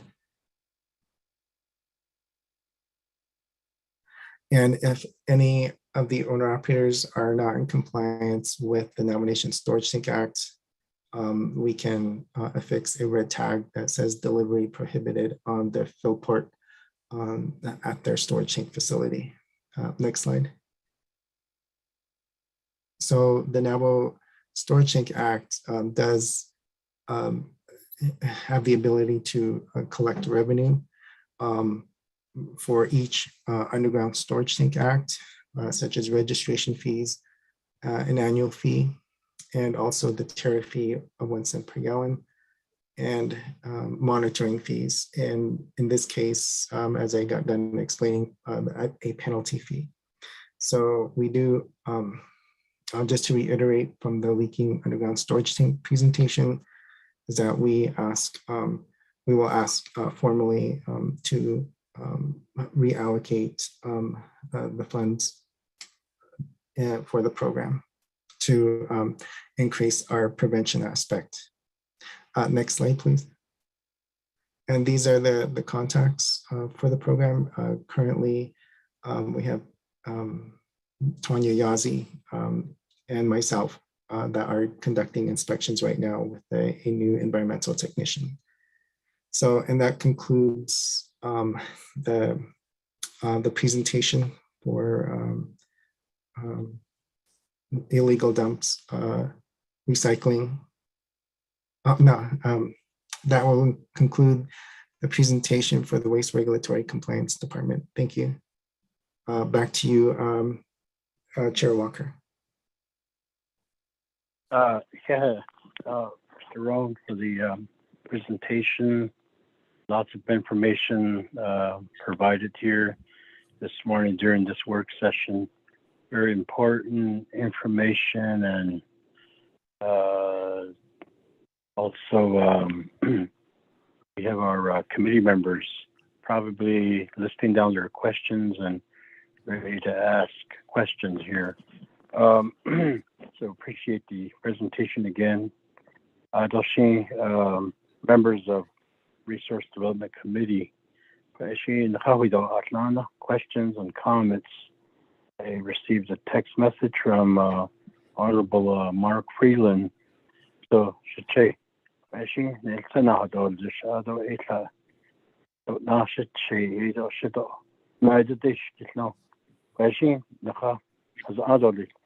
Honorable Freeland.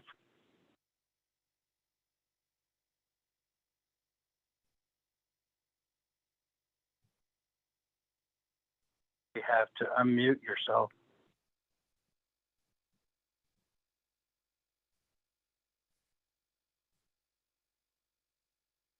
Hey, Freeland.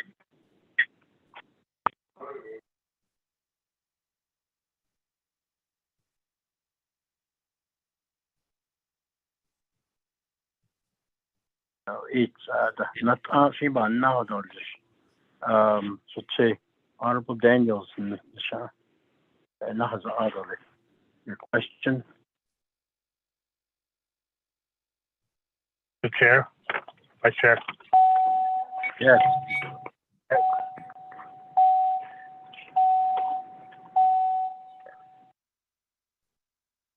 Thank you very much, Kodota.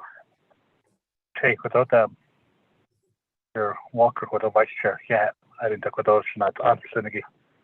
RDC members, so your staff. I don't talk about EPA. Naval Nation EPA as the image.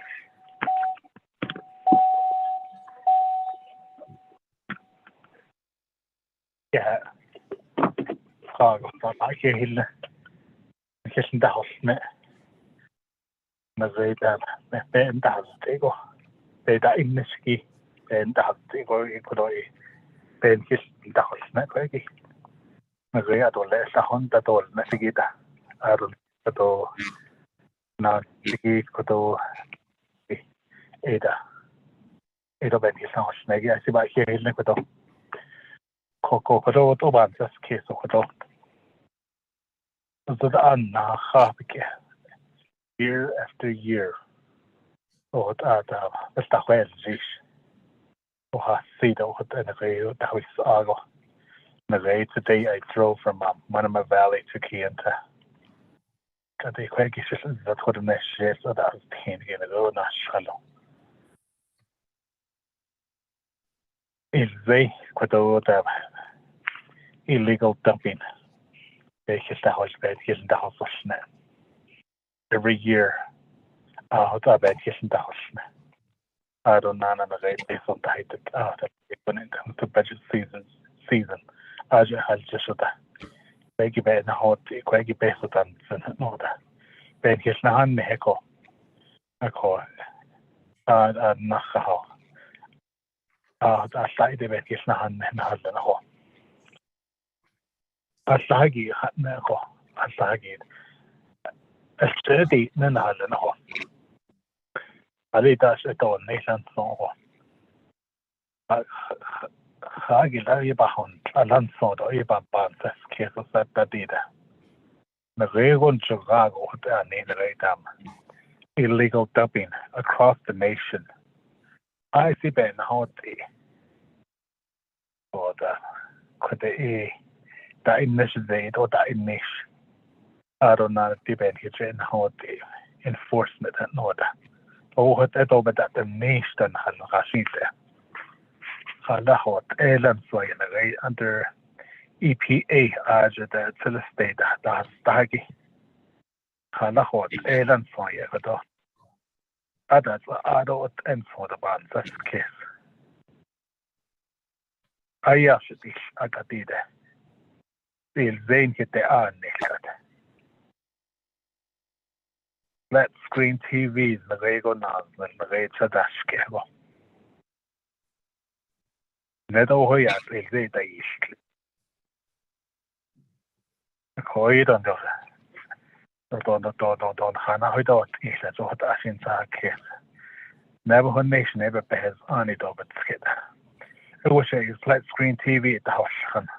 What Eshin Handado. Oh, what on his was the show. He bet his eyes to Hanoda. He bet his army eyes to Hanoda. As one Zazo. At the high yoke asher than Hallanaho. Even Yekwadona every 4 years. Every 4 years. And that Nastona division directors became the Hodin. These are was about East. The Naya ones that had no became the Hodin. Other Hashit, or the Shigens, they would have the door. Or the in nation had let go. Quite also what SSL we really need to tackle a lot of these issues that's across the Navajo Nation. Illegal dumping. According to Manama Valley was selected the cleanest community on the Navajo reservation. Certificate held for at that time I was chapter president. The great up in the court on say the other day father land for it all. The the shot is the rain dust in these canyons, in these arroyos at that area. If you drive the back road, from Gallup to Winter Rock, the Black Cat, that back road, it's visible how you go there. All the Kaya has on the lake for days, Chwalan Soda, National for the rate of a Koya. Bridge for Carlos has on a mattress that way that the house clearly a cocoa. AD, I see Babashan Kaya. So Bahani and I don't know because of that in the Shiki enforcement. Ebitje question what adida. Aleta ikodo enforcement agi. Mike verlaag de EPA agigi. Aleta do babak to I see baba yat kit and halena ho. Ko edi I see bashin ne kodo arona kodo na gaita underground storage at eba the ho ne ko. Azu bebe has on it hallo. Ashin in the gaita. We can do amendments here and there. Is it not all nation but quiziki? Magaita illegal dumping again as a bashune. A conagata Mexican hat Utah. Talchida Utah. Epa Nahashne. Magay Hess Committee, but that on I. A cash kitty. Community of Halchida. Back in the 50s, Daznish. Uranium been Daznish. I don't say now this is the question Nana as I don't let that the training buildings like the hospital, the get out the whole and there. A year is what I did come. Hatching the dish that as I caught and hot. There's burnt buildings, structures that it what I did come. It's very unsafe to have to stop on a husne. I don't know to make it worse. Leaf, Utah Navajo Development Council, UNDC belief. Just a leaf no yan chinko. The ye that can die des con. Could I eat epigen asha? The Kohalita Ajada Master Nathan for art Pentagon. Of course, not another RDC that's a hard that we are the council. Of course, Epa, that's Edo Epa Hanasti. Of course, Mr. Frederick Sherman, they are the Chicago, that's what oh, we are not that or Nana, but the citation that may easy. Of course, AIC about him, and of course, Mr. Sherman. But I see Chicago, that's what either. But Kwajiki illegal dumping across the Navajo Nation. AIC Bashan. Conaway, Beno in Tahiti, Nestle. Tahiti, Nestle. So these Benego, creepy is that's what these. So the Hozon or Leslie, no, don't see it. Now, Dash created that the Hitahi, the hot as is there at Ago. 80 to Esibanate Eden Helen Colony, but enforcement again, a year should be. Kaleta Arts Kensakosha. The head out of Nasa Donana, Kodo Arts Kensako Kodon, the division director.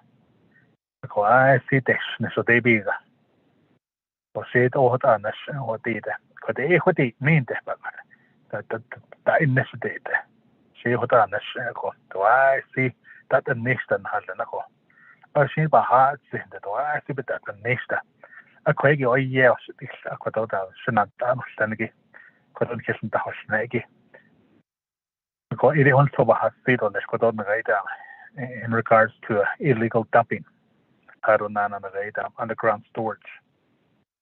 Of course, Kirani, and then underground storage at these trading posts across the Navajo Nation. The radar in my area, there's a Ojito, there's Shanto, there used to be a trading posts, underground storage, field storage, about how long they got, so that she could do the Ajudo. I go that is out, I don't know could open not Niki joy behind the radar. Say it put on Liniki, but Hunter has Niki Ben Nako. So it is actually Nikodo dam. As in behind Ecuador. I don't know could amendment on the whole case and they say it's even that one Mexico. So it is also has feet on the illegal dumping as the Bashan Ecuador. Mr. Vice Chair. Thank you, Chair. Chair. You, Honorable Daniels, the Chair. So the Hensiki Navan so we'll allow Mr. Rohn to provide a response. Mr. Rohn and Ms. Shirley she on Dabajan. Not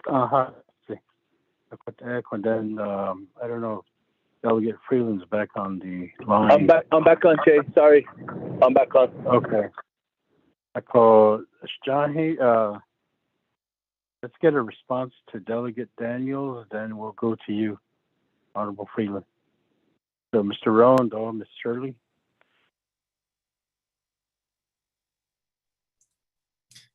Oh, Shana, this is Belinda Shirley. I can start with, Warren, go ahead. Oh, no, go ahead, Director Shirley. Warren, could we start off by providing Mr. Honorable Delegate a update on Halchita? I know that we've made some progress on that case. Yes, Delegate Daniels. So to answer your question regarding Halchita, the program has made contact with the executive director of the Utah Navajo Development Council.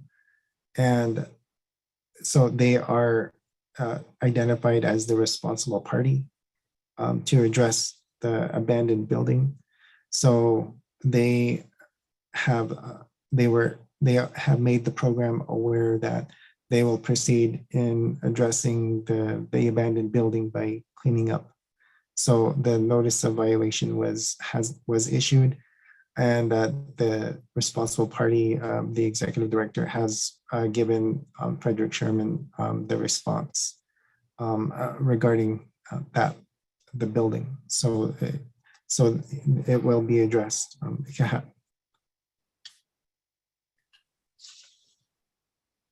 So, and then the other response that I do have is regarding the Criminal Enforcement Department. So we do have the Criminal Enforcement Department, and due to the legislative concerns that we've had, we took a step back and we coordinated with the public Department of Public Safety. So we've had police officers from that side review some of the recommendations that we had. We had them look at even the job descriptions to ensure that we got a good pool of applicants and so forth. So we have been working diligently on those items. And as far as illegal dumping is concerned, when RDC had a work session with the Division of Community Development and Navajo EPA on illegal dumping on grazing lands, Navajo EPA did provide at the time some recommendations. So as Mr. Warren indicated in his slides, there were recommendations on doing some kind of a tariff or a surge fee. And then there was also a recommendation on maybe doing a 1% tax. So those were some of the items that were discussed in the last work session that we had on illegal dumping. So Warren, did I forget anything on that? Any of the recommendations that we had as far as illegal dumping was concerned from that was a result of the RDC work session? No, you did not. But yeah, I like to further go into answering Mr. Daniel's question. I know the issue of illegal dumping on the Navajo Nation is a big matter, but it also involves, coordinating with the solid waste management program or the Division of Community Development to help establish solid waste transfer stations, more solid waste transfer stations on the Navajo Nation.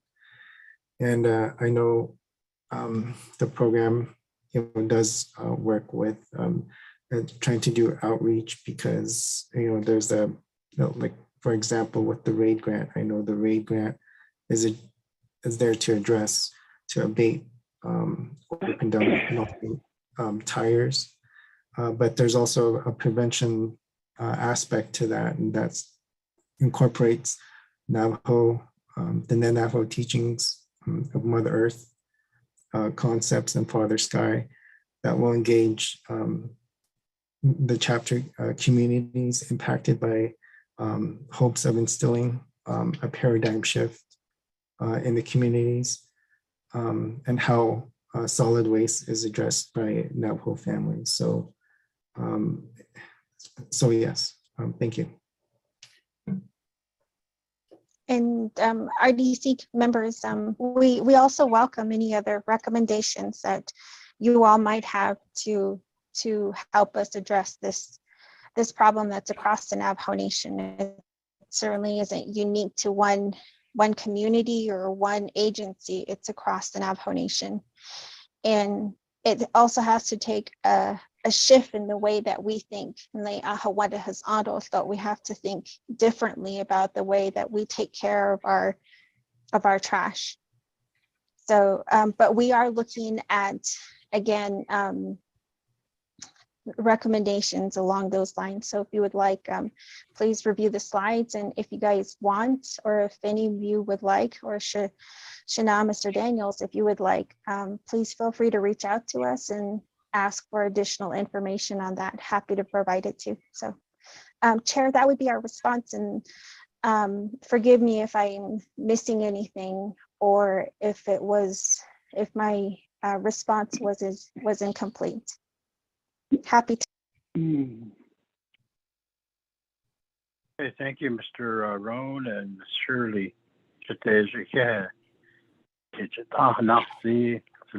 Honorable Daniels, do you have a follow-up question, comment? Okay. Mr. Vice Chair, I'll wait for others. Thank you. Okay, Honorable Mark England, you had the floor for your question or comment. Good morning. Other staff, good morning. Ms. Shirley, thank you for the presentation as well. My questions really relate to, of course, my area and each agency and the concerns that we have out there as well. Complexity of land status and working with the BIA and the BLM. And, you know, there are some illegal dump sites out there, and I'm going to ask for your help. Maybe to work with myself or work through my LDA, but how can we start educating our chapter officials as well on these types of situations? And it's going to mean coming together with yourselves as well as the BIA and the BLM. And I'd like to get a call scheduled with you all to talk about this a little bit more with my chapters. It is something that is concerned, and something that is far reach throughout the Eastern Agency. Because of land status, it becomes an issue, and you know, I just wanted to bring that up. If we could set up some sort of follow up with you, if I can set up some sort of follow up with you on that, and related to illegal dumping. I did mention this. I don't know if the BIA is on the line. I did mention it to Mr. Lester Sosi. There was some illegal dumping on some allotments, and how do we address those as well? The BIA is always, unfortunately, not funded securely, adequately. They're not funded to deal with these types of situations. So I guess we need to come to some sort of agreement or resolution as to how we're going to deal with this. So that's my first concern.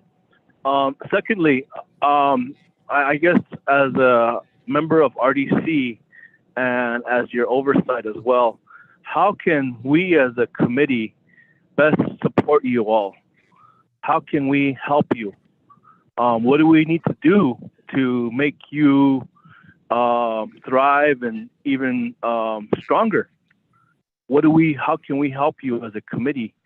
You know, we are legislators, we are appropriators, but you know, there's always concerns for all of our programs and divisions that we have oversight.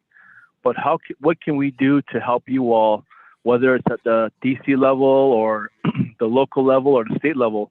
What do we need to do to help out Navajo EPA become, really a stronger division. And I want like everyone else, want you all to succeed and perform your jobs the best that you can. But you got to have adequate tools. You got to have adequate support. You got to have that solidified groundwork in place in order to perform those functions. So that's my second question. So those are the two, Che, I have this morning. Thank you for the time, and Nana, thank you for the opportunity to mention this. Thank you, Che. Okay, thank you, Delegate Freeland. Che, and I think so Navajo Nation EPA Director Shirley, though, Mr. Rowan, those questions, comments, if you can respond to leadership, then what has the non to keep this flow of discussion and conversation, keep it moving along.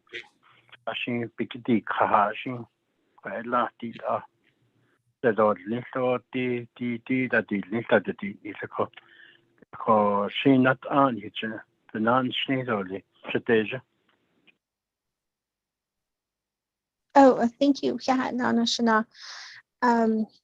Thank you too, Honorable Delegate Freeland.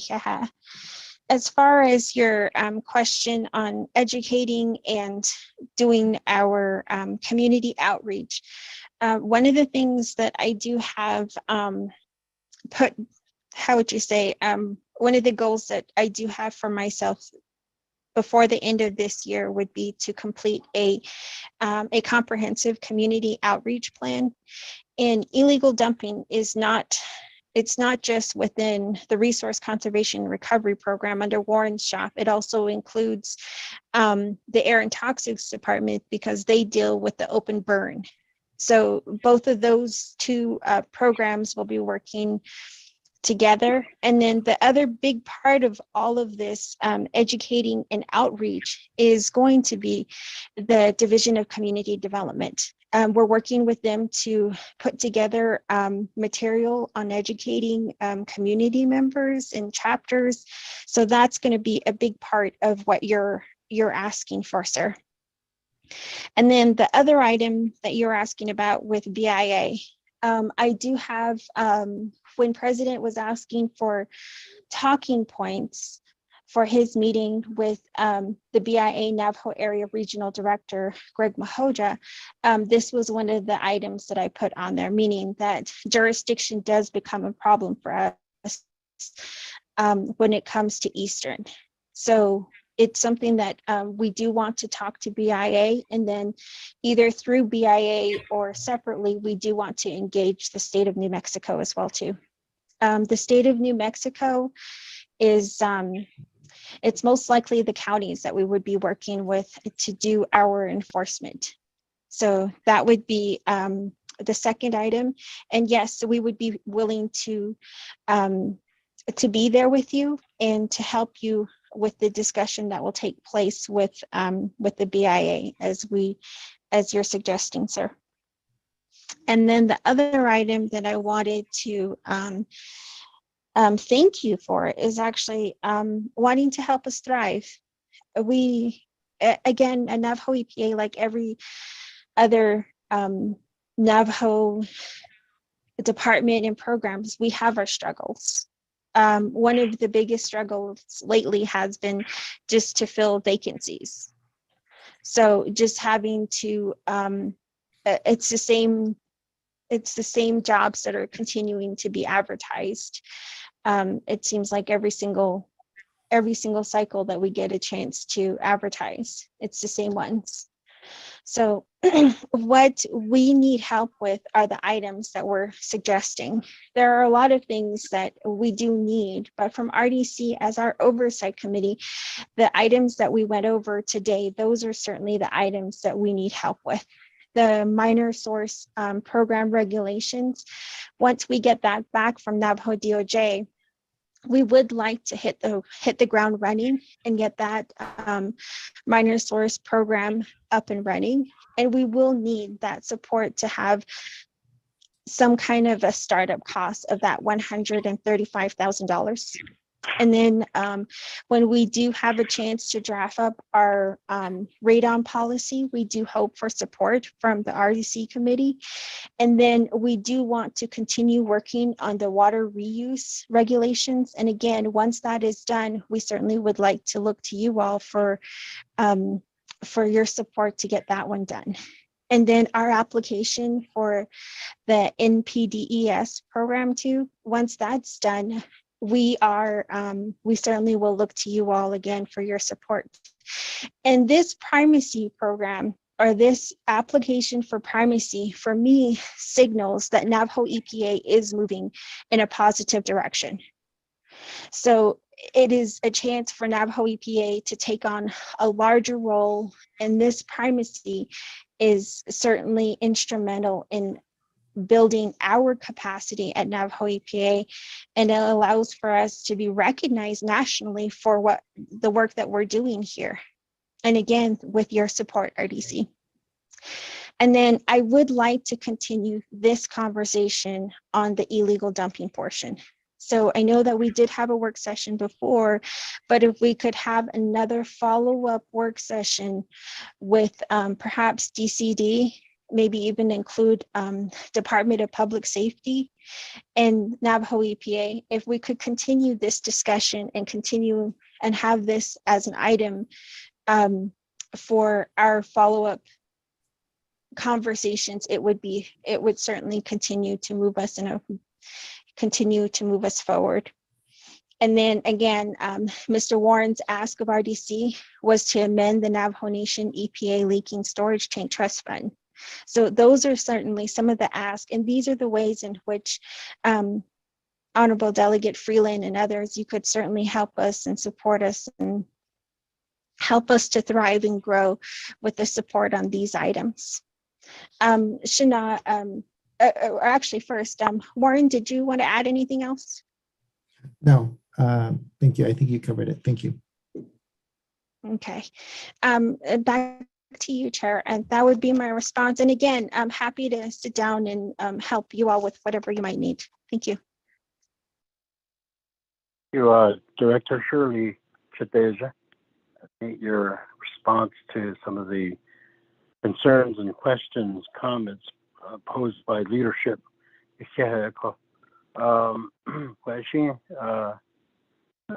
committee members, questions, comments. I know Daniels probably wanted to follow up again. Honorable Daniels.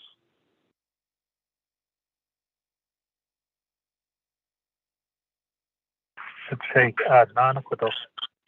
yeah. Should say Delegate Walker cat. I don't know the EPA. But they we need appreciate the meeting here. The question departments under EPA.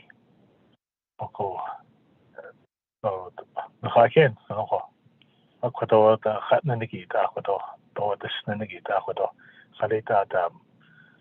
I feel open that deal. That's not that deal. Nicely, where the hot it's you up Baja the enforcement key. I see the hot cocoa that's the favor for net, not public care or the other base of the whole load as I public care or the other. I don't know, and now not as over the rate could pay for any kid. When it goes across the OPVP, the darkness scares off resolutions. When it's veto that, not only is online item veto that, the UFBB, the best way need kid. On the rate, adequate conduct the chapter official party kid, so navigate this. So I don't know the rate. Should tell as a legislation that Babylon of it landed. It's all about card this. So on the rate, UUFB peso sun ito peso ila doche ko ini kende ko ini hodali ako ako hodo na gaida akwa holste halita ida haro lai peso kapike ko di le chot arba sunana kes ka ko haro dan cheda ai yego ya hanat se ko di da Kiel and Begay Junior. Ko I see passion na haro lai peso ke ko di nila gaida di na hot iki ko do that on the spend that on the sea beni ye ko ide o ye ko ge papa na ide kito le ko ko do da delicate feeling ya hat siki ta ko do la ko ni ko do as a resources and development committee with all that not only lindo the haro la harit an hika ili da mi hika di le wa so no ya hat siko o ya aban sa ke so do harit an hika di le wa ko do na gaida so member da event da so besa da bike heta huil na do bela da itle te di ba sigi da ko na gaida UUFB do na citizen fund o yen ha ni tla i bike sti na hala no da ya ko ten hala na ko ale da do ni lan sai pan sa ke so di ha da lai be so di na la so da de ba sa ke so ka ko do sa san do ko I see them aber yelti ko si da ha si them do ka ko do se che da vice chair na ni da ha ha si me ke do ke kon do le ti bo na ta do le so da si be ke di ka ko at the end of the day so I don't have banana feed or ko do Mr. Vice Chair ko do se che. Thank you. Thank you, Honorable Daniels. Director Shirley, you want to respond to that question there? Alternative sources of funding other than UUFB or CHSN. So then I had the question. I think we're looking at so 90 kiddo. So if you can respond to that. Director Shirley.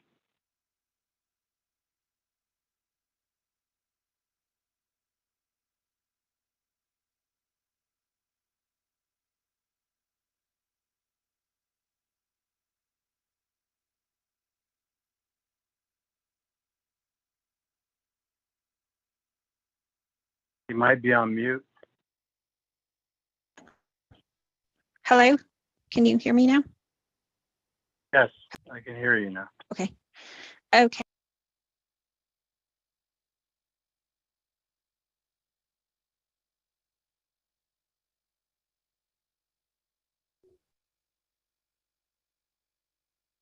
Director Shirley, you're back on mute again. You need to unmute your phone. Hello, can you hear me now? Director Shirley, yes, we can hear you now. Okay. So one of the things that we are doing is looking for external funding, and we look to US EPA first because that's where we get a lot of our funding currently. So one of the opportunities that does present itself is the General Assistance Program. There's monies there that we could use to build the Resource Conservation Recovery Program. So this grant, though, had troubles. So it's finally closed out. So we will be able to apply for the grant, the GAP grant this coming cycle.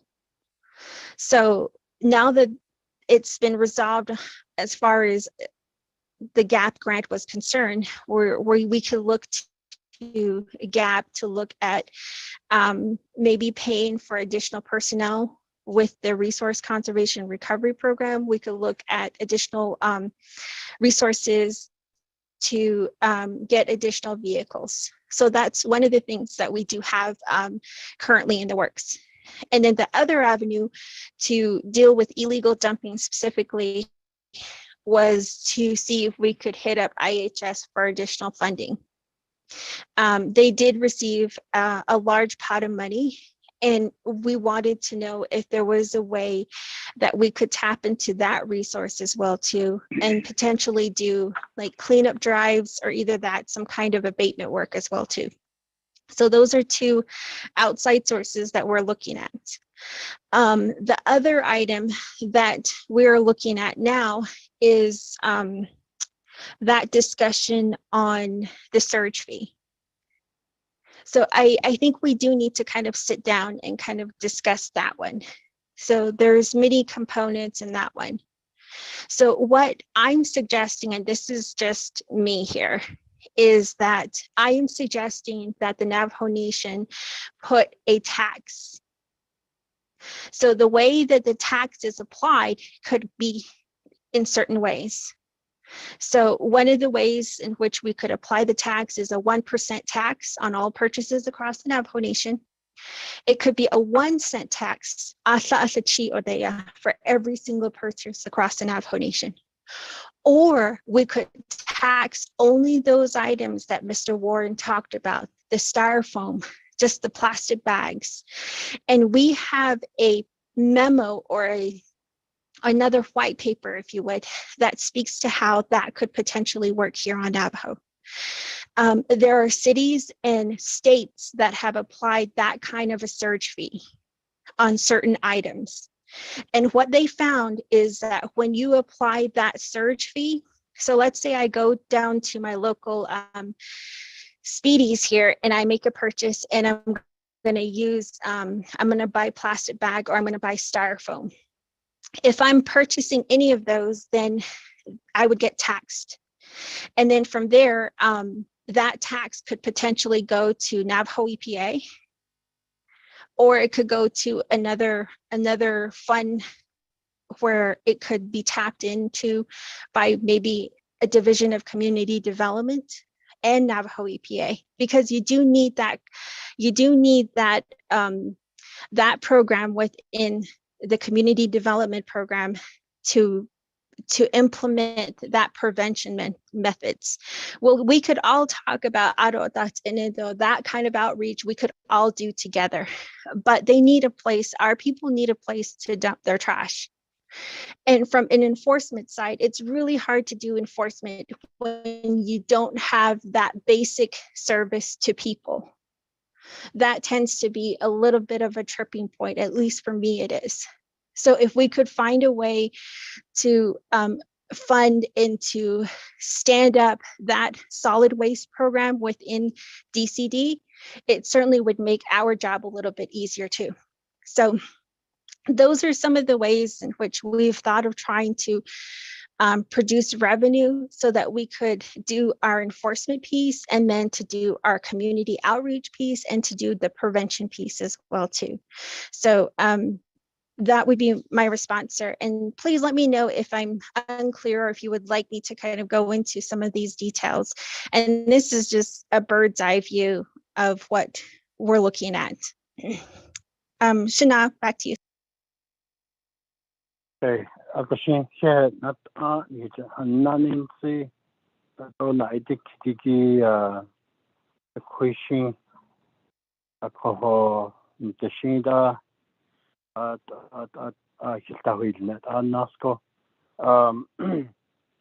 we do have 2 more presentations to get to. I saw a text message from my brother, Honorable Key Allen Begay.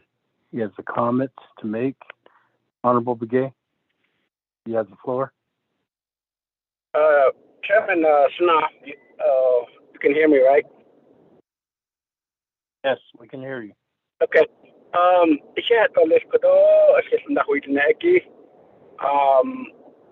didn't say much earlier. I did text in a question. I believe that was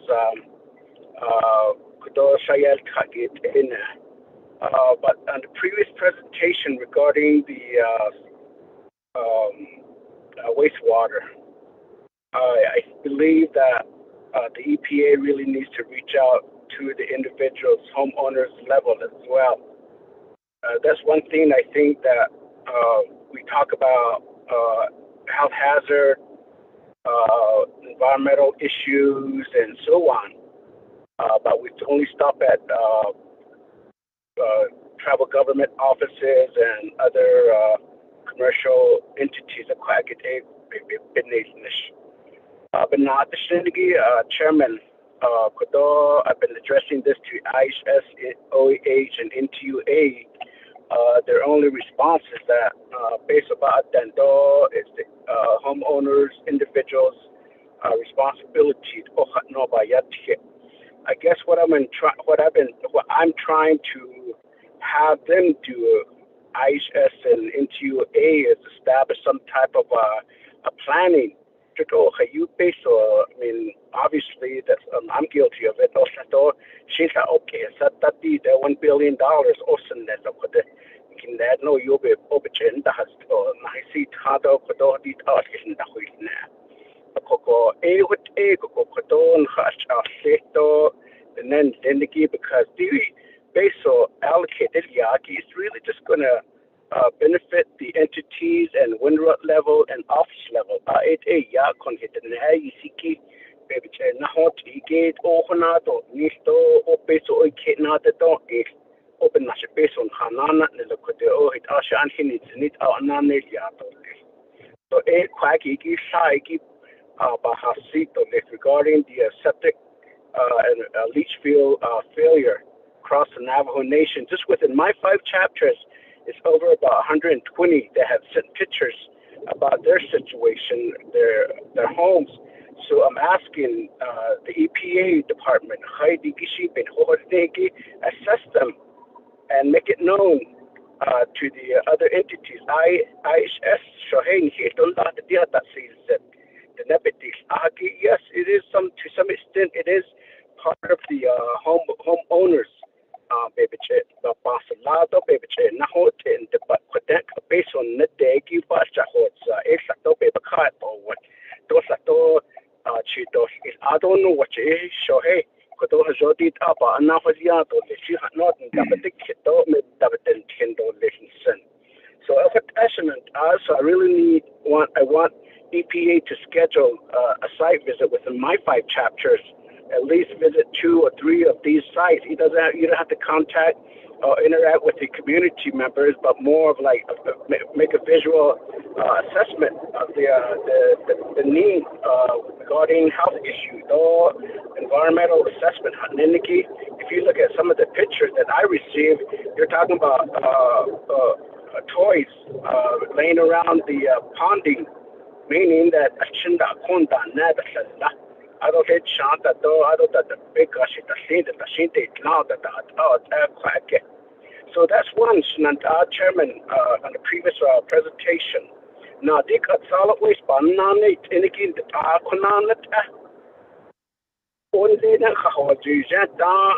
the last term AJ down the Resource and Development Committee and I see Canada it down for some reason that that's called, but at the same time was important that he solid waste management during the 23rd Council.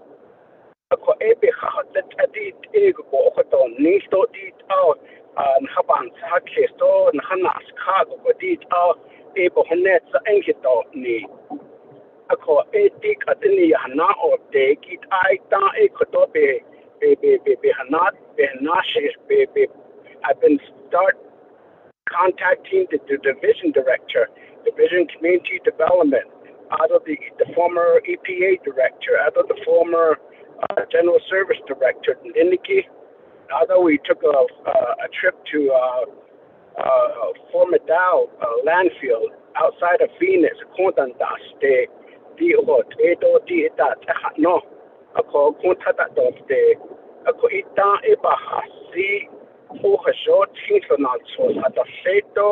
let us move forward with it. Otherwise,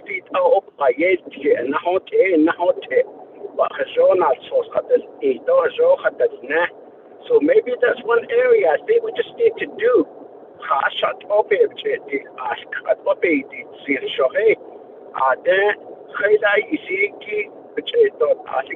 Who's going to be operating the solid waste management?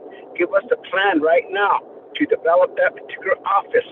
Adana Koneki, Hanet Ipiso Gate was the Kiki.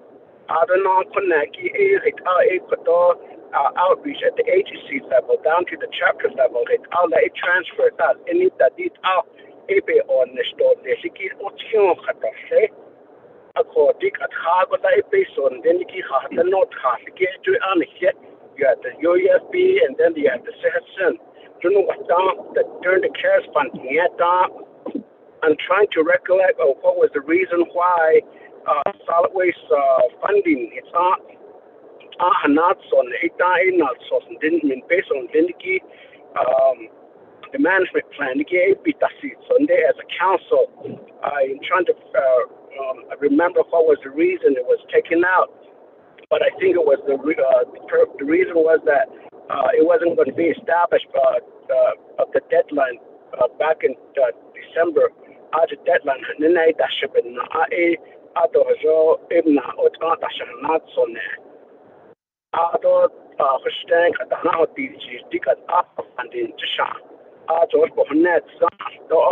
so I believe we don't really necessarily have to have the funded right now for your establishment at all, but I believe it would be more appropriate in this division community development or the general service, Holland here, the regulatory office, no say, agent, in the regulatory, just like the broadband internet, and then the regulatory commission to put the RG days, this broadband program. Dika solid waste, on a test, a carbon adult sales tax, and then again that on a test, it don't propose it, though, at least at Nigo, 6% the key max, yeah, to a niche, the store, so 10% to at least at the neck. ARG now that we maxed that out. I think the one thing is that we have to go to the Navajo people to ask for additional dollar to pay, maybe to start collecting tax for the operation of the Navajo Nation's own solid waste program. Yes, that's an option right there, but that can come later. Establishing and so on. In the meantime, maybe 1 year, 2 years. A quack bent on the Shiki Daedi Kodok at Consa based on us, Niki Arch, a baby, quack is based on the door, and I believe the economic development is not I dance based on this, the store Arch on a other, but that's not at our later store. This stores if we're just going to impose too much tax at the same time, I mean, JJ, Kodon, and Niki Adam. On they need to based on the to some extent, but then again, of course, they always travel off the reservation, which have a higher tax to pay whatever they want. So, anyway, Chairman, I would take on test case,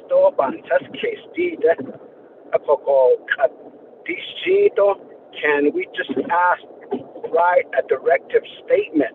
I believe our legislative council and our advisor is on the line. The legislation developed establishing the solid waste management program. Not based on the for 1 year, 2 years. I don't know what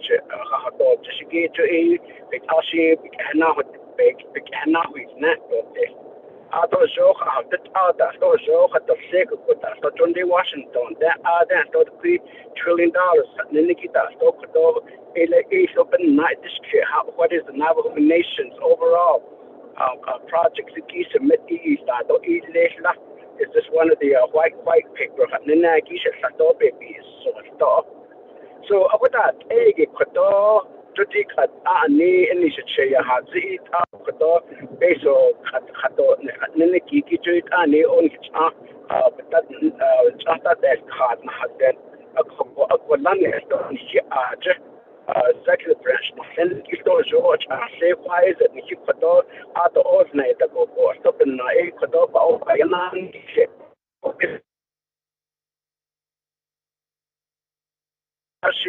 legislation, we still have to get a budget form from the executive branch. We still have to get these proper planning in place Because only being that on the Shikito budget form, they still has to come from the executive branch, from the program, Nana.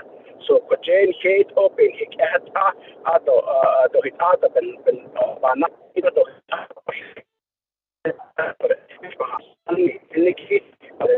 in reality, it is the executive branch that's not really doing enough. Although some of these executive branch like hot league again that those nishat opera opera funds to go ask you go banana nada yosin the you see the day-to-day situation or issues that they should be addressing that could you base on non so ajit or the night desire or ajit so what that age been now it up in the ko adequate sheep hata si do adequate sheep ba si ko ela aje hot ego ko do yego be hiti na ko a lot of time ashim ke ben hiche ta hoin ti do ashim ben ha hoin to ko do is bangas an na to ni do na te ni do ti ta yan na skit onan hit ni a ko de ko na the nan ni ki to yen na e ko be bangas an it a ko a le ye na nis ta ko a le based on the to be as on is tun ki te ni go e ta na ye ya ta hit ko we still have to go through the executive branch. If the executive branch, maybe they need to provide a statement to the public to say that solid waste by on here, by not indicate or each net that jota but all those we can back off of. Not the not as that's out by Yanane skip on this. So, Chairman, I'm asking, and I don't know, this is just a work session, but I'm maybe a directive to say that to start drafting up the legislation and request for these budget and the operation plan. Let's drop that legislation whenever it is completed. Other area then they based on Diniki Banat into the Shoedi Tapis abundant to opera fund in Jode Katnapia committee Adronadia Para Dashin Sato based abundant with that out as though, but in the long term, Mikaja put a tax that Ninikito Ado Apeta the Shin Apet and I east of the Hindat chapter that the Nendiniki trash get I cannot strike it that I other bill at the best Diniki and data this good out. So, Shiban Saha case, though, other the ban, Yan Sita case, the Jinso, and Sita case, the detail there by we don't reach out to the chapter, we don't reach out to the local level. What a been not at the not a hot, a haki, a co oak for the Sarah, the dot and they cut only not that at the target, that we found that the chet or last or hot, I had this, the Sanketa, or what the hot, at the cut asked for chair. Corbin now was chairman. Maybe at Wednesday's meeting, prepare to make a directive and put this on the agenda for a direction to say that enough of talking, let's put some action in place. So it would I don't mean to be being a very I don't know a directive tone or whatever you can call it, but it is frustrating when you say that every time that we have a meeting, we just talk about it, and then we hang up the phone, click it, and then we just forget about it, and then when it comes back onto the agenda, we just start talking about it again. That's the routine that we were having for the past 4 years. Like I said, this was done back in the 23rd Council. At the beginning of this administration, the division director, which I did. We made some visits, which we did in place right there. But it's just a matter of that who will be operating under which program. So Chairman. Hey, thank you, Honorable Begay, for the extensive comments and some of those recommendations you put forth to the committee, as well as Navajo EPA o ishi dod leki I think we're all on the same page as far as today's work session, the information being provided, some of the issues, challenges, mainly the plans, those changes and plans from here after today. That's the highlight of our work session here in Addition. We're on the same page, maybe not at the same speed or the same level, but nonetheless we're all looking forward. I appreciate the on council or committee members legislation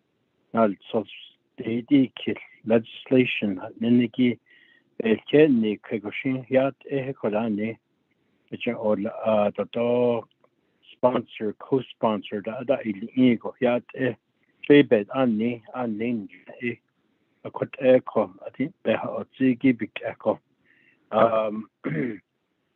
the Director Shirley, you have a response for our member T. Ellen Begay. His comments and his recommendations. If you can respond, then we have two more presentations in the Director Shirley, Shana Kialan, one of the items that you mentioned was to convene and possibly look at some areas within your community that you were concerned about. I can work with Estelle to set up a preliminary discussion on those locations to start with. And I did want to give the floor back to Miss Yolanda Barney and have her kind of elaborate on how we handle septic system failures when we receive them, when we receive complaints of that sort. Ms. Barney, can I ask you to kind of go through some of the ways in which we try to handle septic system failures when it comes to our attention? Just as an overview, the Indian Health Service has come in and established or has built and installed septic tanks for a lot of homes on the Navajo Nation.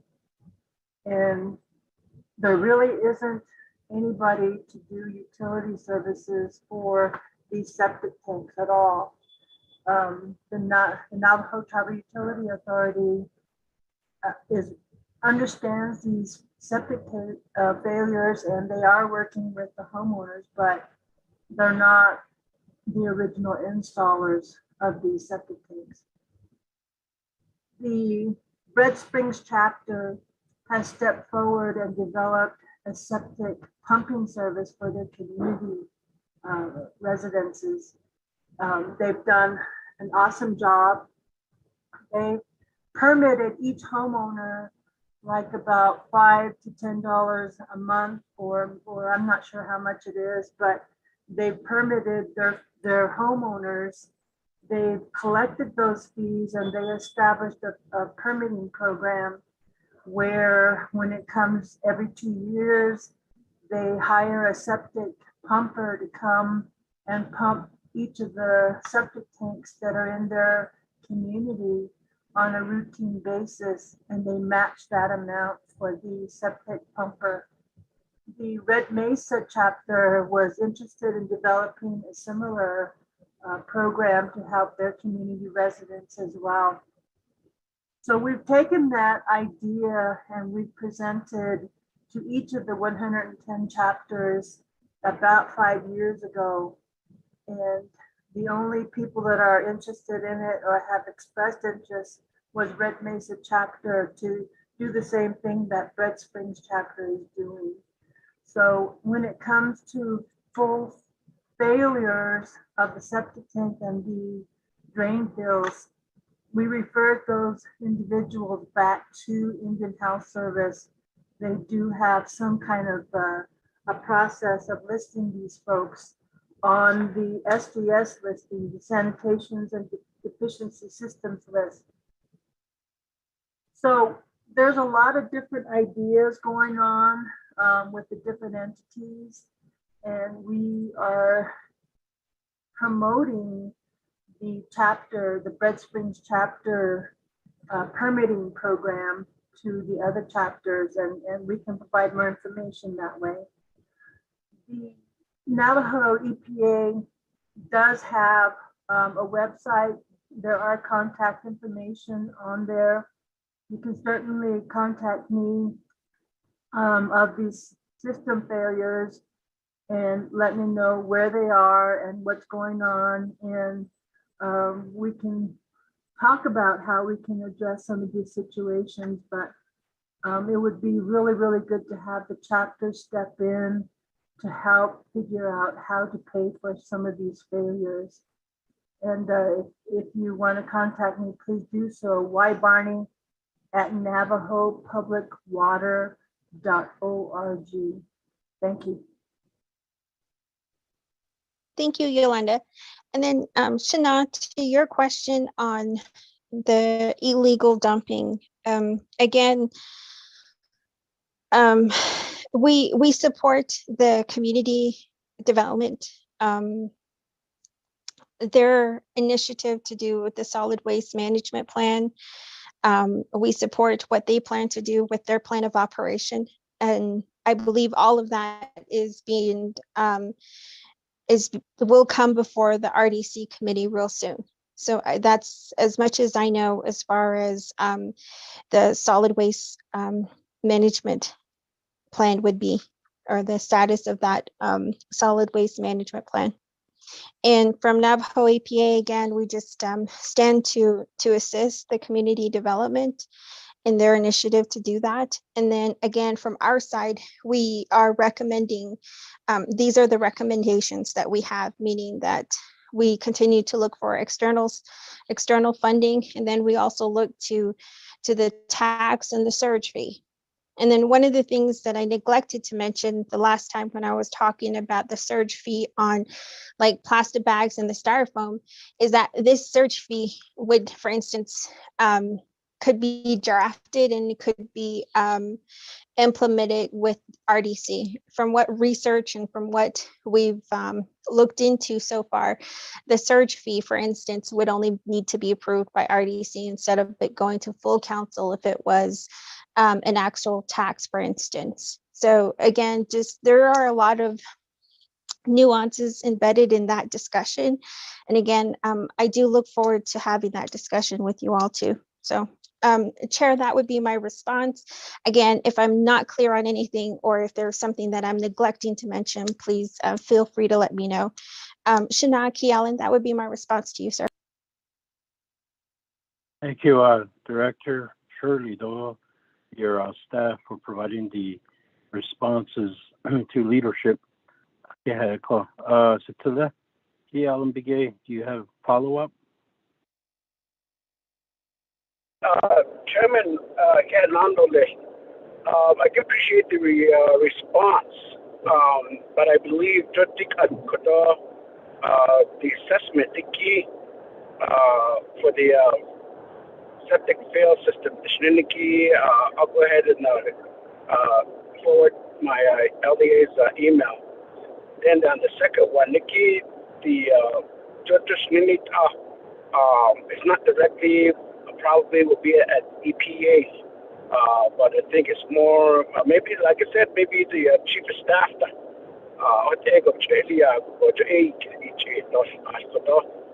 then I think they're already in place, but we need some official statement coming from them. That way, it's not just only the councils pushing to get this program on its feet and getting the funding, but it is something that we need to start working on.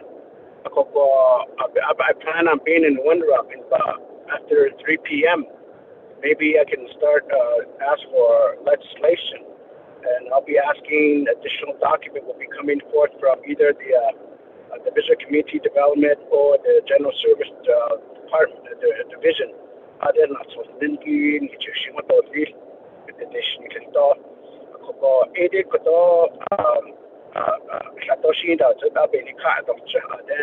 EPA and necessary for this particular program to be developed.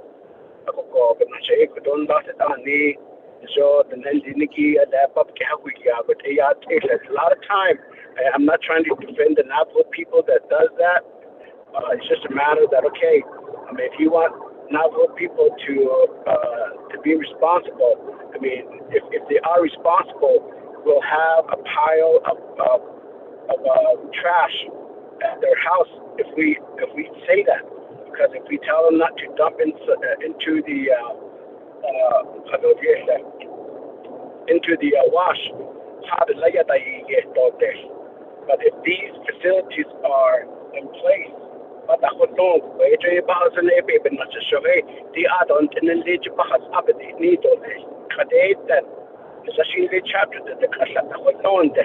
again, based on the need they have to travel.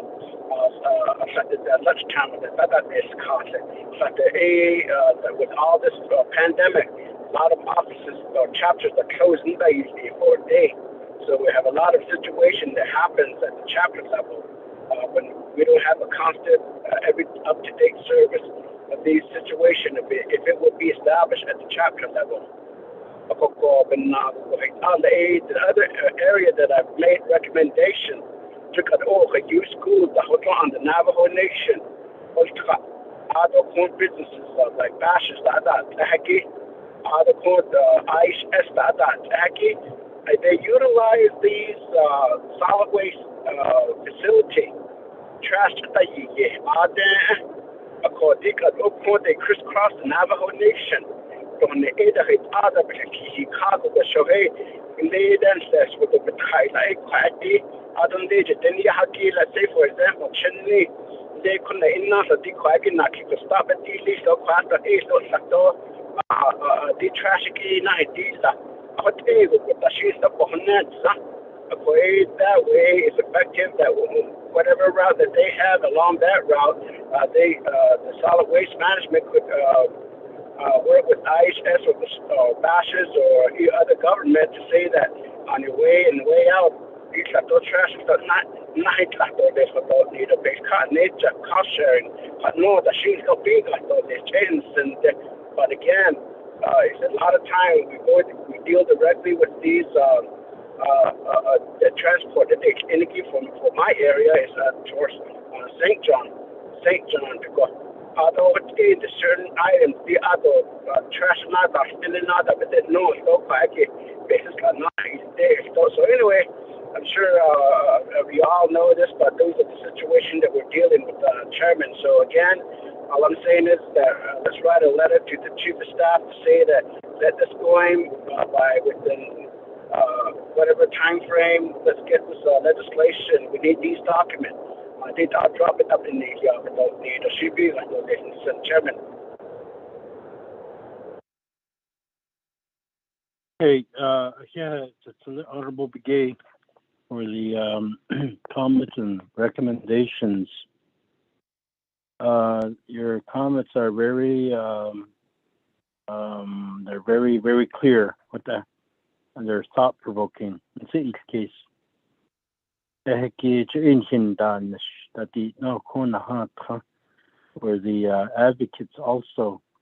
So Director Shirley and your staff, we can be your advocates as well to the federal agencies or other agencies, other entities. Partnering and funding and so forth. So not only a higher itexna Jota Bansa Kisko Jokoda by Yelki as well as policy making and then appropriations the internal side. And it should not be that way, but it is that way. But it should not be that way. Funding that's meant to solve problems, to address issues of today. Not only the clinic, so your question a adult lecture I think the some of the comments Kato Anas allowed EPA though, as well as other division directors. John the Hippes on how Kato executive branch the leadership bigi epebichi yanati so quite to based and we do have divisions and programs departments coming to us asking for sponsorship, sponsor their legislation seeking funding. At the end, it goes back to executive branch. When council approves it, then at the veto that. So quite nan ago Nielsen quite I think you cannot teach na okay. It definitely do that I could echo so to banana the hoshi did quite and that's it indiki we can go to the next presentation. Mr. Dario Yazzie, Navajo Superfund Program presentation on abandoned uranium mines updates. Utah Navajo Development Council Director Cruz Janito calling in. So Aquagi it's another next presentation. Chair, can I? What Shahi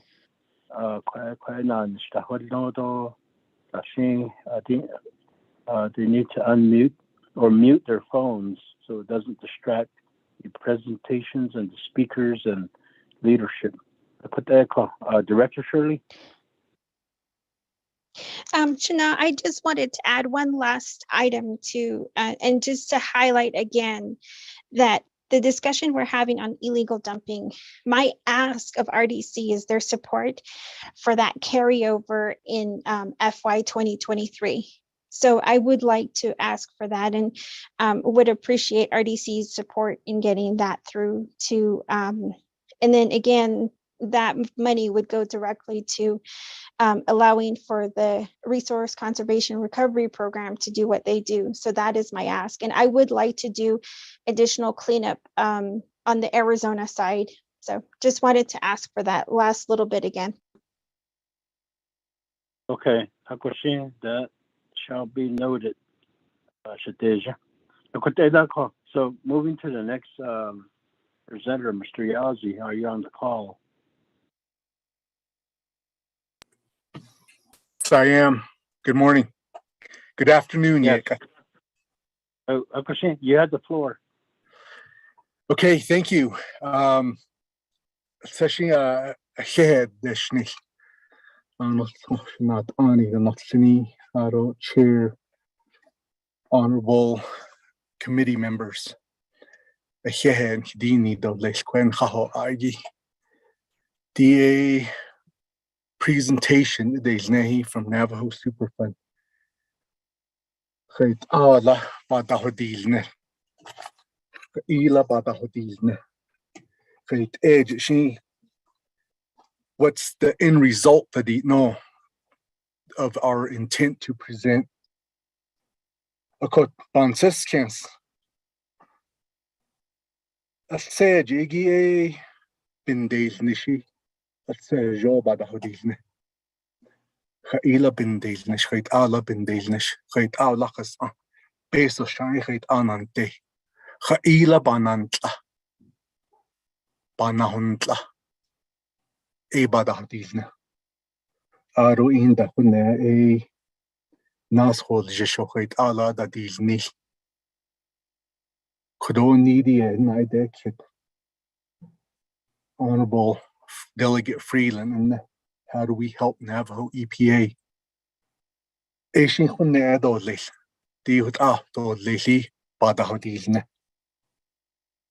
Di ni kedigi. He can't that oka, he can't that's all, and that's all zone. Kaya dashtio. Aro inda na nishi which holds shadid ada these nis. Joy Nishishanda these nis. Aro khune inana do leshi the Nedani Lini, Dilachit Ana Nishi, in the Nishikit Alan Hidet. To a US EPA, the Nit Lida, Navajo EPA on here, on Hin Hidna, Bandate Nishpadate, a date. A cochate achas, Anishi, a John, his shanda deals, Nis Arunat Aj was so. In his tahosne, Ela Bedasitna, Eda Aro Bedasit Sita.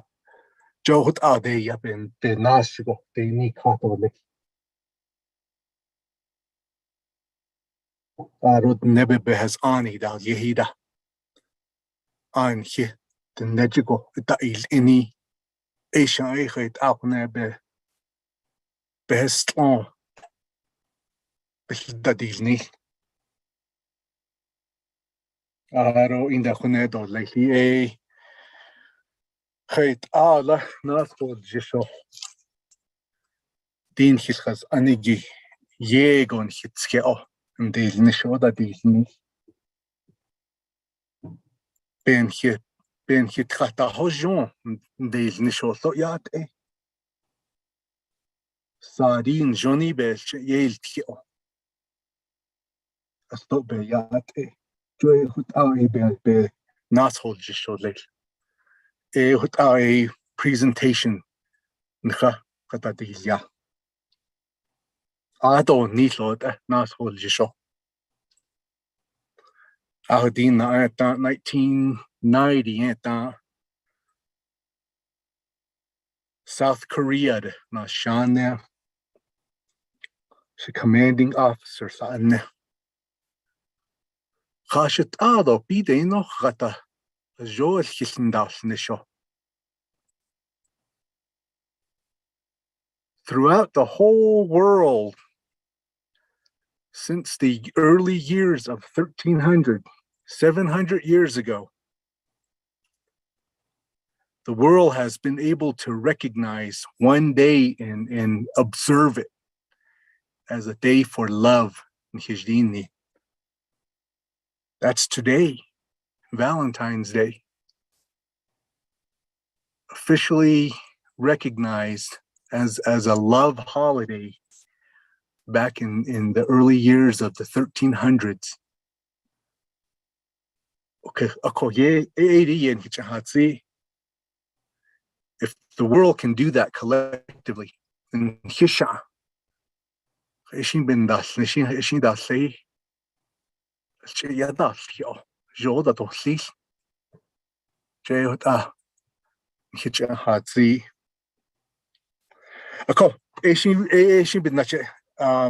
Thank you again, and I'd like to go ahead and start our presentation. If we can go to the next slide.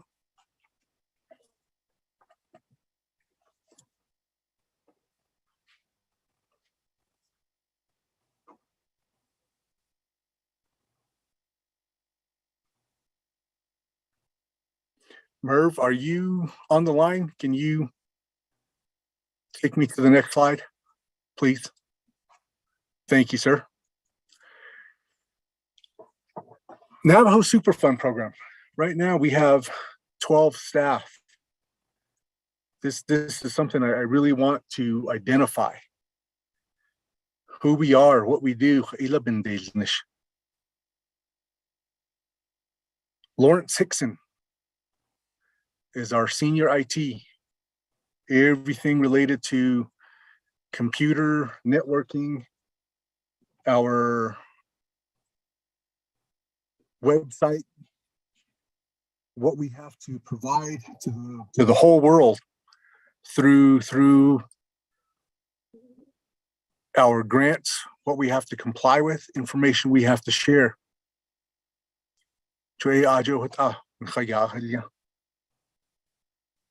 Helping us to negotiate how we're going to set up databases at chapter houses. To share all of the AUM efforts, AUM information which is another compliance component for what we do. Laverne David, I often refer to her as my boss because she's what makes our office move forward.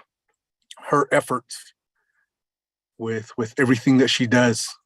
I think everybody here is always aware of what our office specialists, our administrative staff, what they do, what we rely on them to provide for us. Without their services, we tend to get stuck.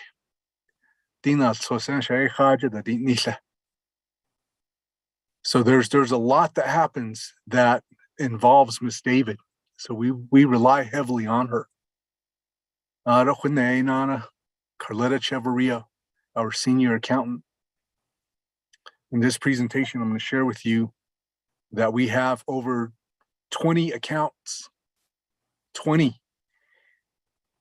Everything from federal funds to settlement funds.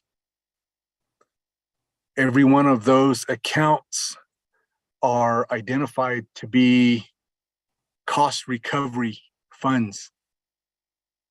The detail and the manner in which they're managed and maintained. Merv, can you go back to the last slide? Thank you. Darlene Jenkins is our senior GIS.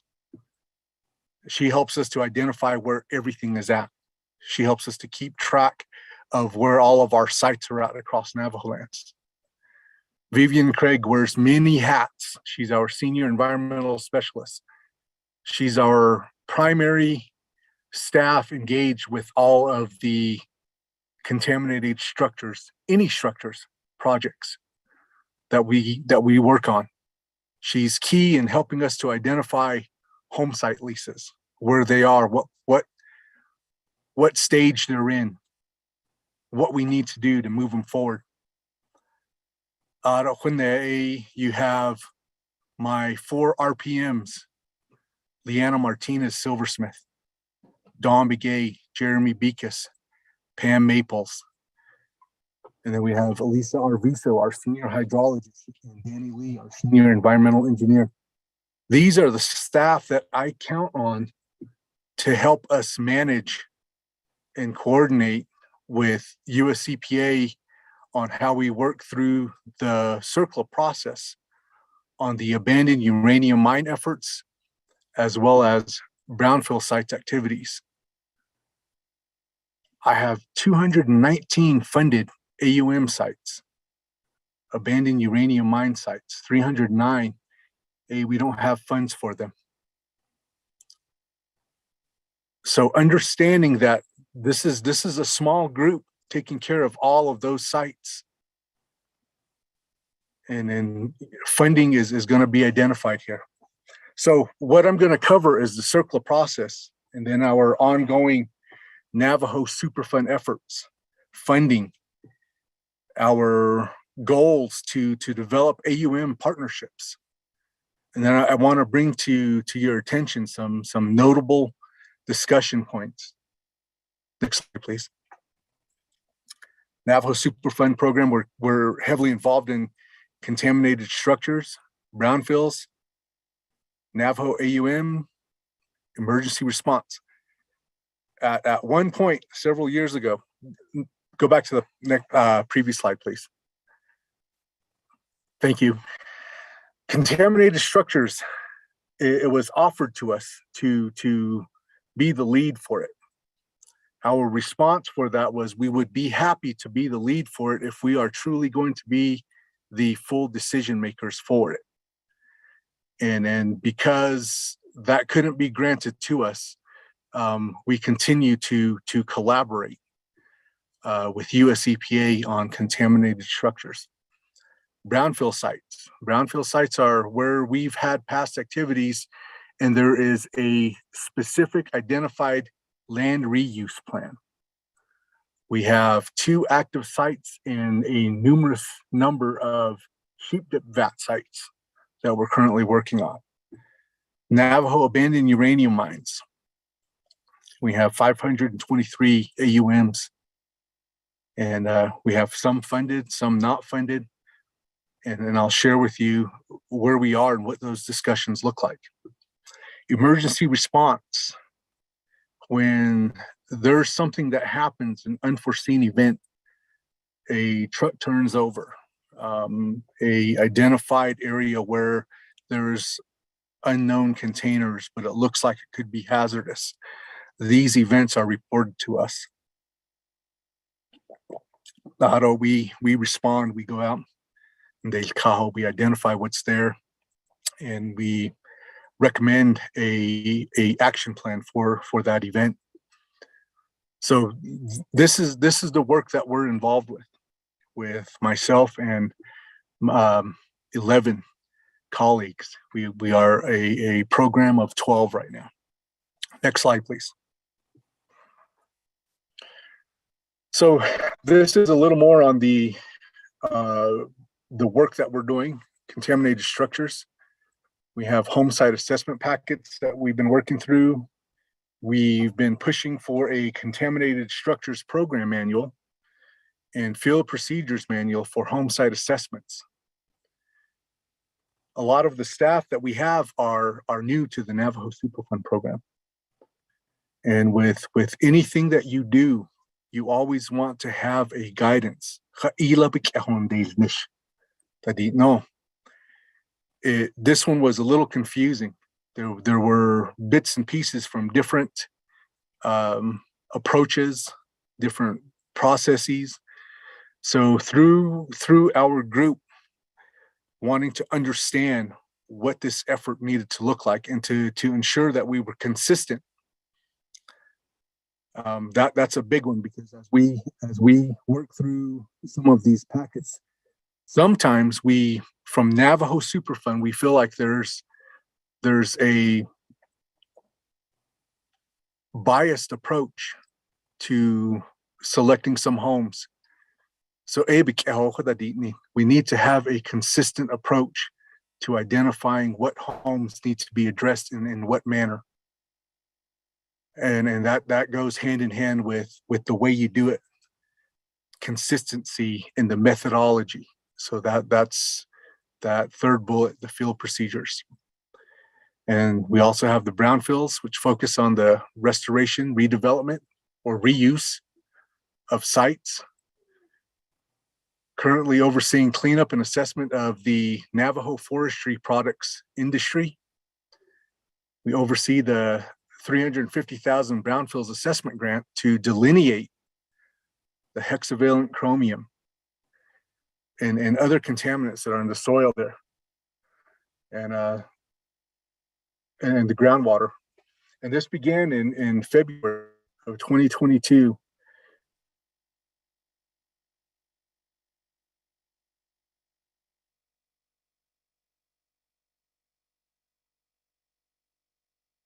Another area where funding and capacity are a big discussion point for us. And then we have the cleanup of AUM, utilizing the circular process to address the Navajo AUM sites. We have current projects where we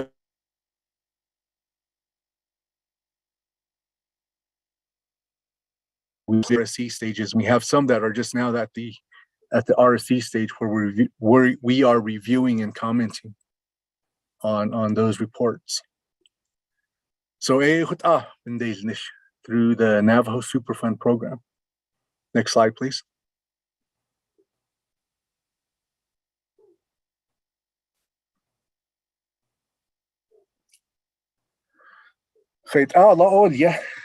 CERCLA, the Comprehensive Environmental Response, Compensation and Liability Act. It's always a long set of words, and in the acronym CERCLA, the idea is the polluter pays.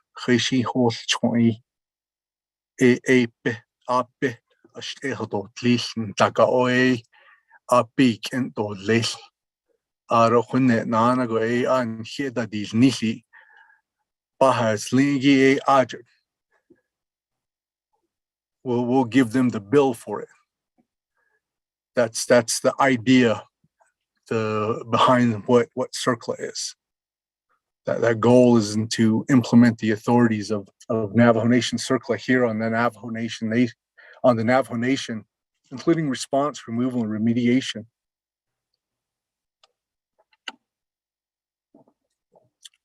What drives that? How do we do that? There is a standing MOU between US EPA Region 689 and the Navajo Nation.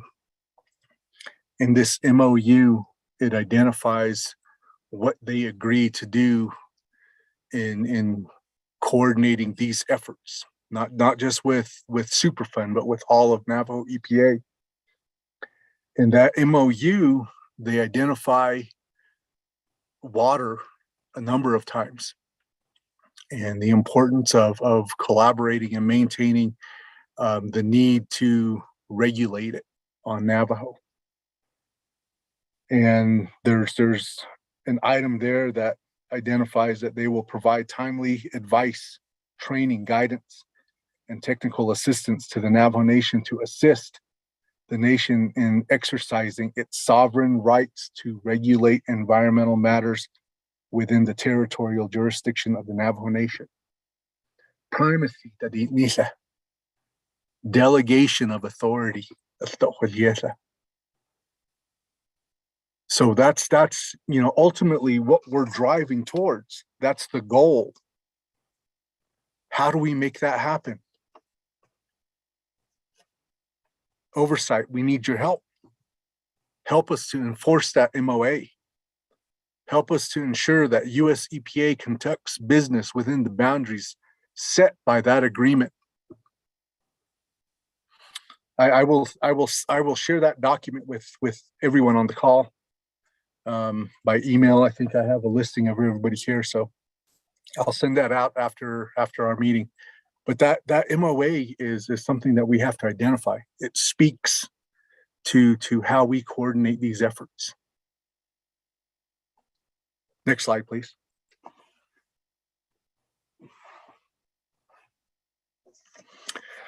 So I know most of you have probably seen this slide before. The Superfund, the CERCLA process, the assessment, decision-making, cleanup, and then operations and maintenance. It all starts with identifying what's on the site, what's there. What do we want to protect? The law is called CERCLA. First word is comprehensive. Everything should be included in this assessment. Everything should be included in identifying resources. Resources including what we value as the Ne people, our own cultural resources. Where do we have our prayer sites? How do we protect it?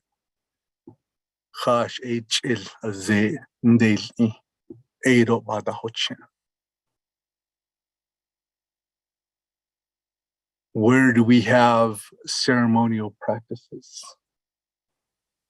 Aro and Hinago, Ilkeda Honit, Ini Nas Planshidat Ahi, that Aida and Das Kunda. Edo. We need to be cognizant of understanding all of the life that we share this environment with. Comprehensive, including everything. So when we talk about this assessment, we also have to be comprehensive with how we present it. We need to make sure that it's known to everybody. Oversight.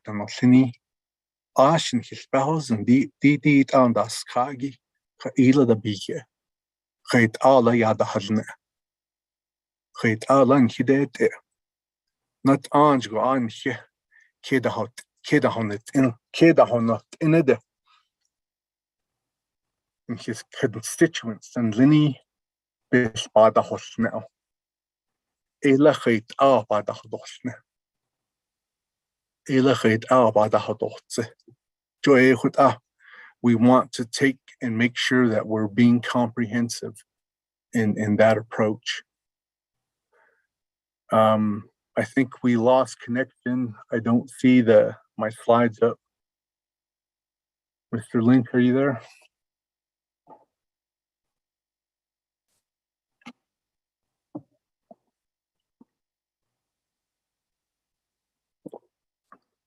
Hello? We can hear you, Mr. Yazzie. Mr. Lynch is reconnecting. Okay.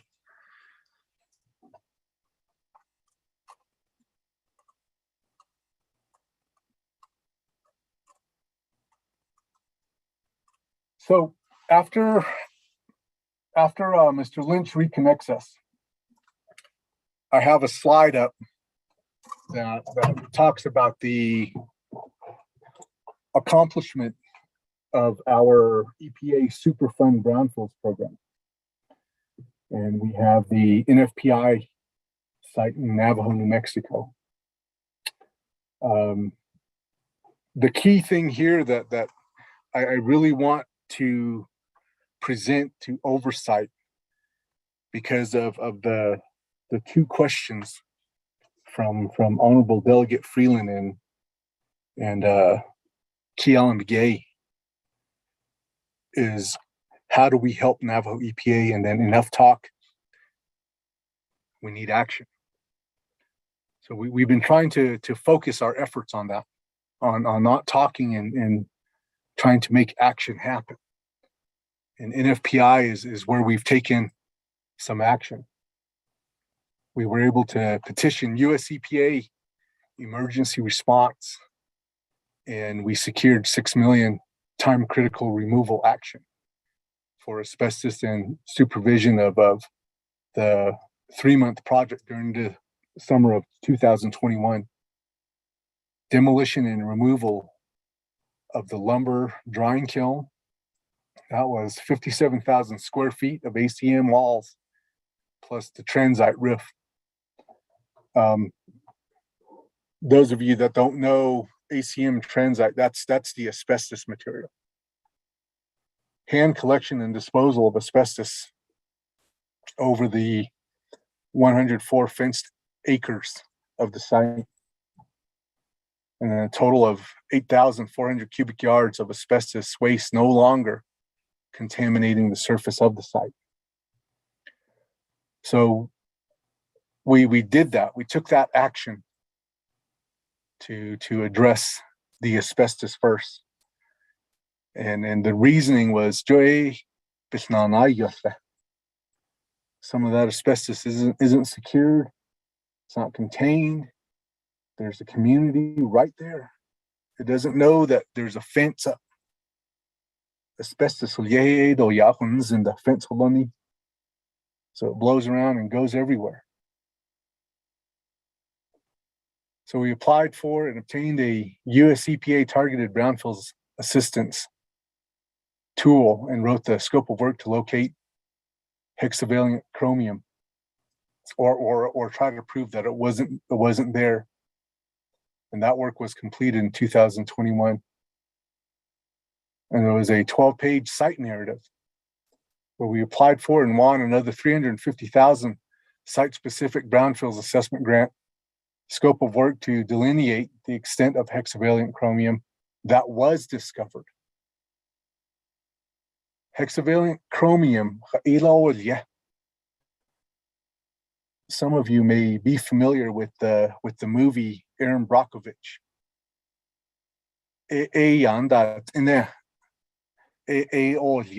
Hexavalent chromium. I see about the olia.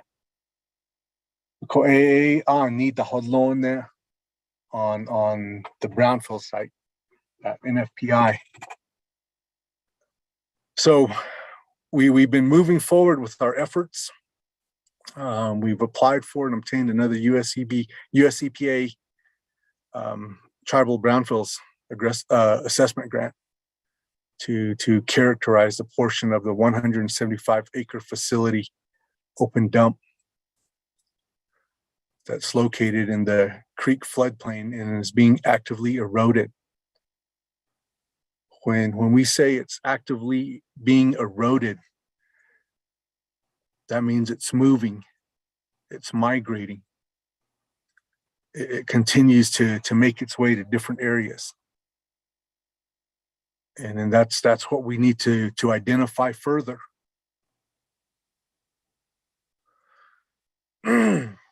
So we have a sampling and characterization of the 28-acre critical area,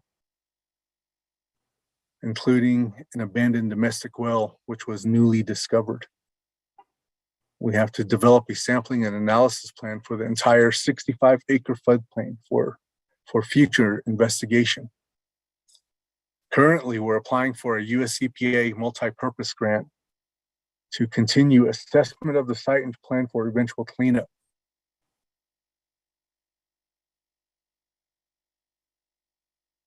We're conducting a meticulous phase 1 site investigation to discover the contaminants of concern at the 800 entire acre NFPI contaminated site. So, this site was a site that was operated by the Navajo Nation. And so understanding that when we look at CERCLA, the Navajo Nation was a responsible party, was the polluter. The polluter pays the inicia. So it makes sense that where we can, with your support, this is an ask from Navajo Superfund. Help us to legislate and create a fund to clean up NFPI. We can continue to apply for a little bit of money here and there for each small action. And it's going to take a long time going that route. But if we could leverage funding from the Navajo Nation, since the Navajo Nation is a responsible party here, maybe we can get it done sooner, knowing that there's hexavalent chromium in the community blowing around, maybe in the water. The impacts have already been there for 25 years. So right now we have a projected cost of 660 million to get us all the way to cleanup. If we compare it to what that looks like somewhere else, there's a site in Libby, Montana that's been actively worked on for 20 years, and they've already spent over 800 million. After $800 million, they're just now getting to the cleanup phase. I would hate to think that we, as your EPA, would recognize something and then have it take 40 years to address. Help us to identify where we can, like I have in my presentation, legislate to create a fund to clean up Navajo forest products industry. Next slide, please. We also have the Navajo Tribal Sawmill. This was the first sawmill. So everything that we have here is going to be almost exactly like what exists over at Navajo. We understand that there's some private wells there. If there's hexavalent chromium, what kind of impacts have already happened to the community up there? So we're going to have to move fast. We're going to have to get this site identified and really move forward with it. And then we also have, like I said, a number of sheep dip vats across the Navajo Nation. My Shinar delegate Herman Daniels. Remember the days where we were branding, tagging, and sheep dipping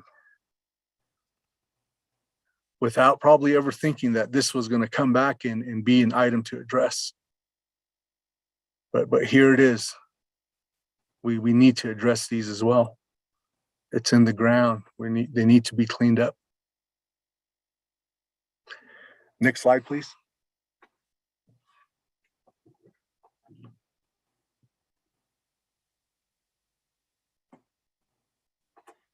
This is a aerial photo of NFPI. You can see where the Red Lake sediments are, the lake, the facility dump. Everything's tagged with an arrow. That facility dump goes along that highway, right inside that wash. So it's continuing to move around all the time. It's moving. Every snowfall, rainfall, it's moving material around. We need to contain it. We need to clean it up. You see where the manufacturing facility compound's at. That's the main site. The 800 acres. Black Creek Wash. Black Creek Wash feeds all the way up here to Fort, down into Lupton. And then the former sewer lagoon. Next slide, please.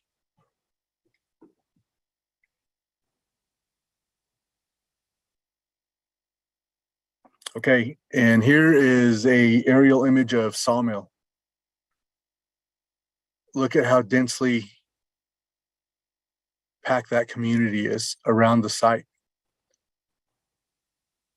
Where were all the migration pathways? Who's all impacted? To what extent? What kind of health impacts exist here? We need to identify all of that. We need to identify that. We need to take a comprehensive approach and identify where the impacts are, who the impacts are, and where they extend to. Next slide, please. So let's move on to our abandoned uranium mines. We have 523 AUM sites across Navajo. The red is where we have mine sites that have readings that are 10 times background, above 10 times. Yellow, it's above 2 times. Green is below 2 times. And then the blue is there's no gamma scan data because it was inaccessible. Private property or lock gates. But this gives you a good idea of where all of the sites are located. We have a northern region, a north central region, a central region, western, southern, and eastern. So we have 500 AUMs. I have 5 staff assigned to all of those. We're doing our best to keep up with US EPA in coordinating these efforts. Next slide, please.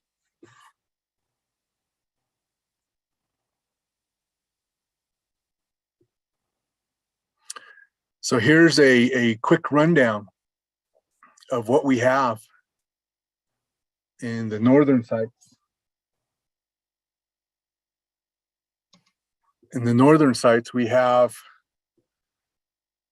Tronics, Cypress AMAX, Phase 1 Trust, and Phase 2 Trust. Where are we in the process of that work. You can see the box for RSEs, ECAs, cleanup. We don't have anything at cleanup yet. We have some sites that are in progress for ECAs. And then we have most of our sites that are completed for RSEs, and then we have some that are in progress as well. But this is what we're actively working on. And with, you know, we get new staff and then we might lose one. It's hard to keep up with USCPA when they have a larger, robust group doing what we're doing as well, reviewing and commenting on all of these documents.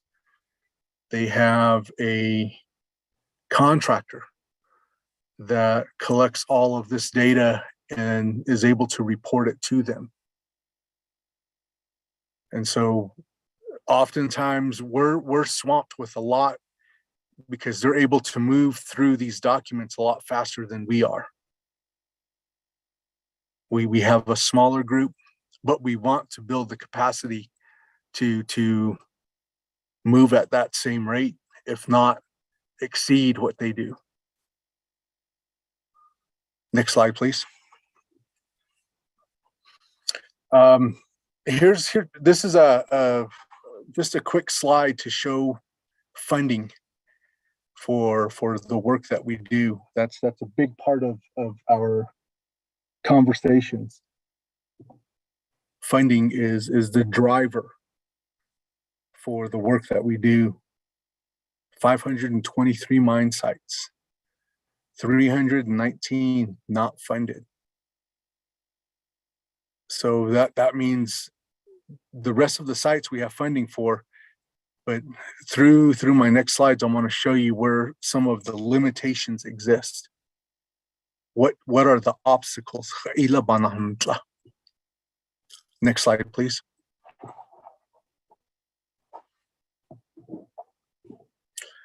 Here's a listing of all the accounts that we are operating under right now today. There's 23 accounts that we have.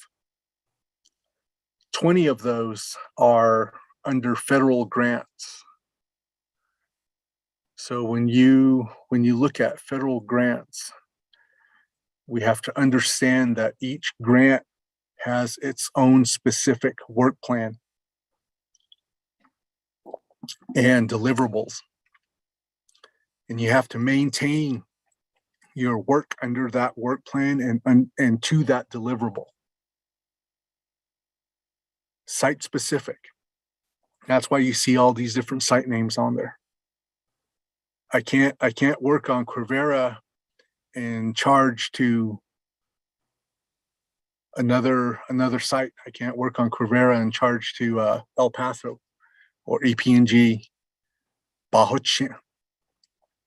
Some of you that are familiar with this program might know and remember some years back, the program was in trouble with funding opportunities. There was disallowed costs. There was a number of different things identified, all relating to how these grants are managed, how they're maintained.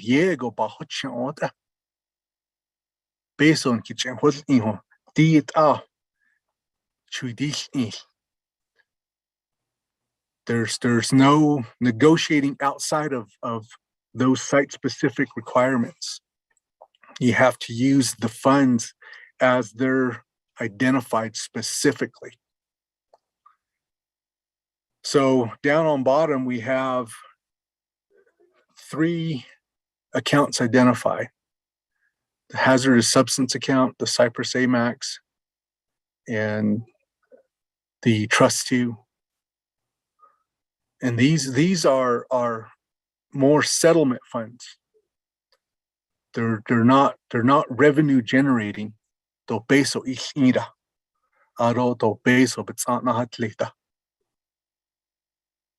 they're a specific set of money that's provided to Navajo Superfund. Di na nishi da leho. Di be da the one that we have most opportunity to work with openly is our hazardous substance account, because it's not specific to a site. It's specific to Superfund activities. Cypress AMAX is specific to Cypress AMAX sites. The trust sites, those are specific to the identified trust sites and the trust work. So the management of these accounts is very meticulous, and then oftentimes is scrutinized by OMB and OOC, and will often delay how we're able to access them. I know each year we have to have all of our K accounts, which is all of our federal dollars, completely made active in the FMIS system. And then we have to identify a cost share table that speaks to a specific number of hours for each position. We can't go over what's in each account. If there's discrepancies, it always gets kicked back. So we have to manage it in a way and in a manner that we cover salary always, because we have staff that are committed to the work that we do. And I know, again, looking back several years, when the program had issues, there were staff who didn't get paid for several pay periods. It was heartbreaking to hear their stories, to know that they had bills piling up, but because of the state of what the grants look like back then, it caused issues. So since then, with the staff that we have on, specifically with Ms. Cheverio as our senior accountant, who's been able to manage this in a manner where it's concise, it's detailed. So my request here is not Ani with our funding. I have positions that we had classified. We need to have access to a more maneuverable manner to get positions filled at Navajo Superfund. Part of what created those funding issues years ago was positions that were not classified and identified in the grants, and they would sit for a number of years. RPM positions in the neighborhood of 60,000 each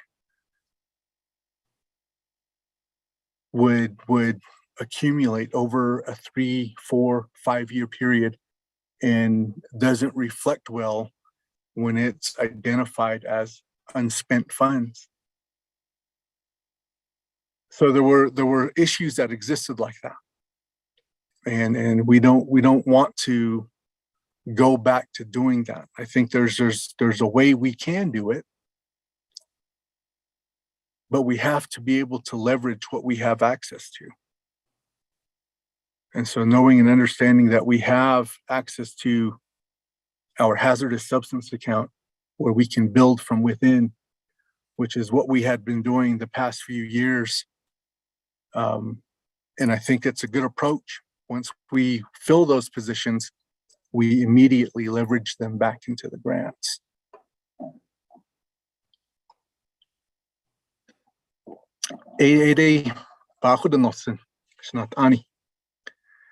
That's where we need help within the Superfund program. Next slide, please. Navajo AUM network. This is the effort to establish partnerships.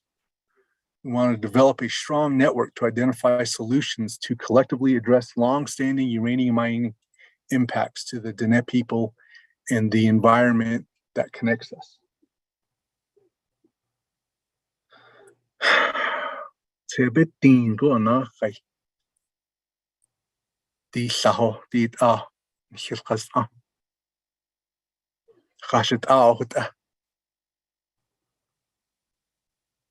Yego shiti ala an label a gana trahoedi do e hutid biltahas ada.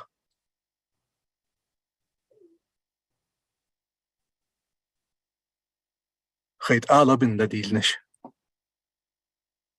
The network that we want to build consists of the impacted communities, the individuals, the ones that worked in the mines, the families that supported that miner, the families that lived close to those abandoned mine sites, mill sites that had years and years of direct exposure before anybody told them that there was a hazard, a risk that existed.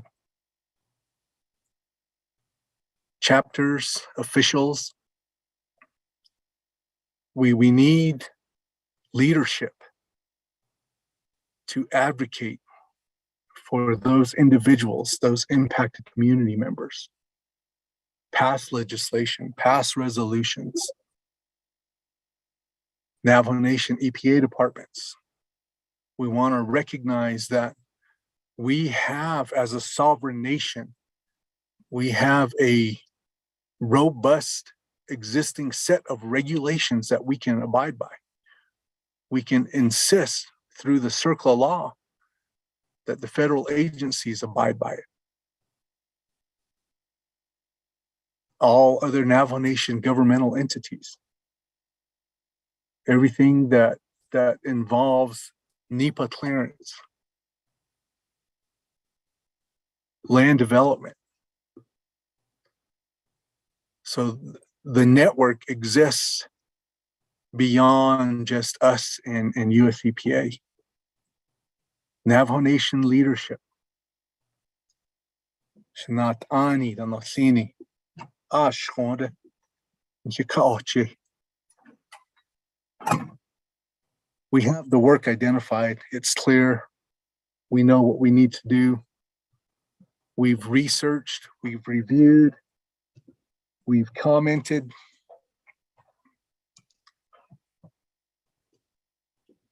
And we've identified what doesn't work. We've identified where the processes fail. Our AUM network includes federal agencies, private companies, consultants, responsible parties. Through this effort, we want to ensure that the network looks to address issues to the betterment of conditions that have negatively impacted Diné peoples and our environment.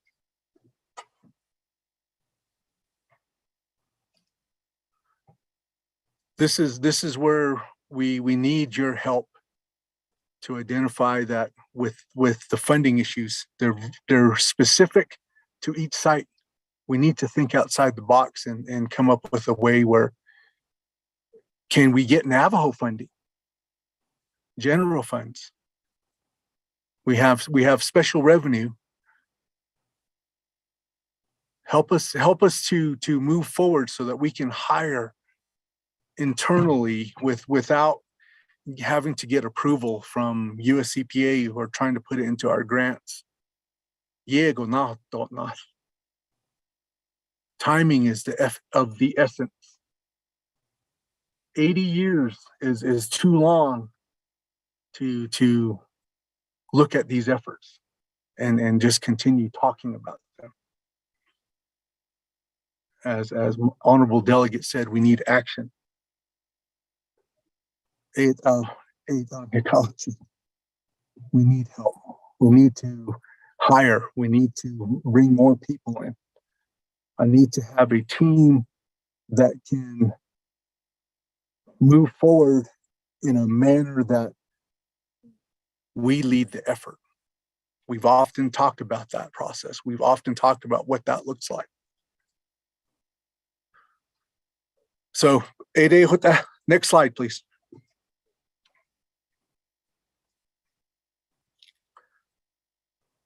Go back. Okay. Notable discussions.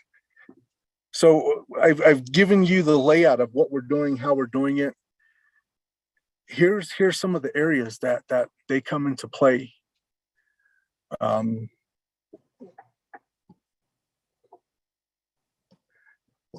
Navajo Nation uranium cleanup position statement. Before the pandemic, this was a big topic for all of us. The pandemic hit us.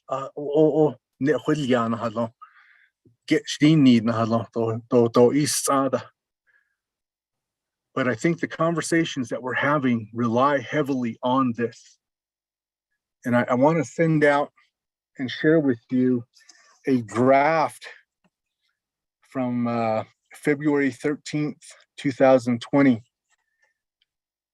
The leading paragraph for that Navajo Nation uranium cleanup position statement. It says the Navajo Nation calls for the immediate action to address the consequences of the extraction and processing of uranium on Navajo lands.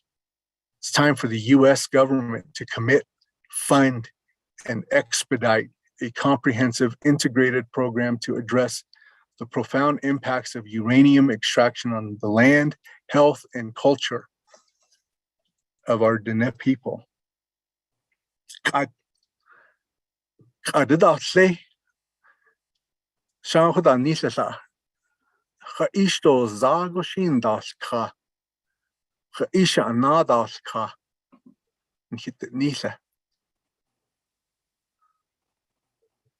We need your help to come up with that plan right now. This position statement is a good place for us to collectively have one voice from the Navajo Nation on it. My next bullet item is the upcoming field hearings. We want to be a part of that. We want to be included in that effort. The position statement should be a part of that. Whatever you need oversight from us, we are willing to provide. Help us to help you. And in turn, it's helping us.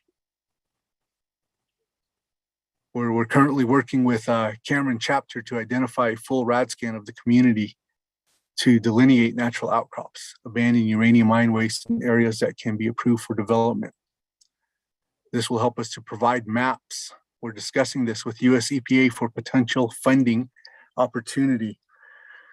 But because we look at areas that are what we call naturally occurring radioactive materials, because they will come back and say CERCLA doesn't cover norm. And yet in Western agencies, there's a lot of areas of norm. It's what normally exists in our lands.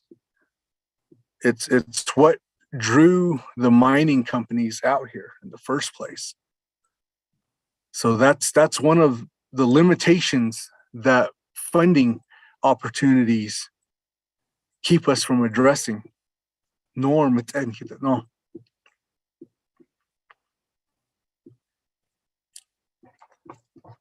Recent completion of the draft EIS comment period for the US NRC.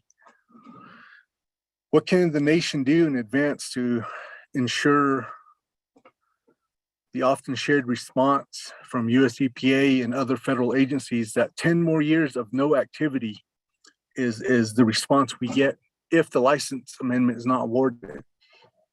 We can't accept that. We cannot accept that. We need to push back, because if the CERCLA process was followed, then there was a ECA period where options were developed.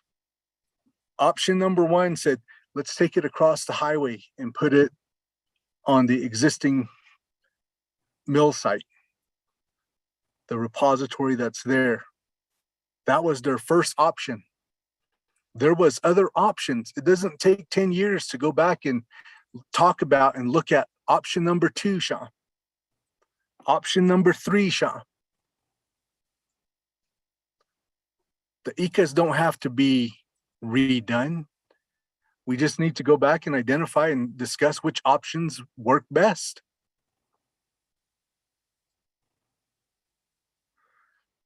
That's where we need help. We need your support. What your communities that you represent, Eastern Agency. We often reach out to all of our delegates from that agency to talk about Northeast Church Rock. Resolution, what do you want? What do your constituents want? Jay, help us to push that. We can't settle for what the government is telling us what they feel is the best plan for us. That's not comprehensive. That goes against their own circle of law. Comprehensive should be inclusive of what we say as the impacted communities.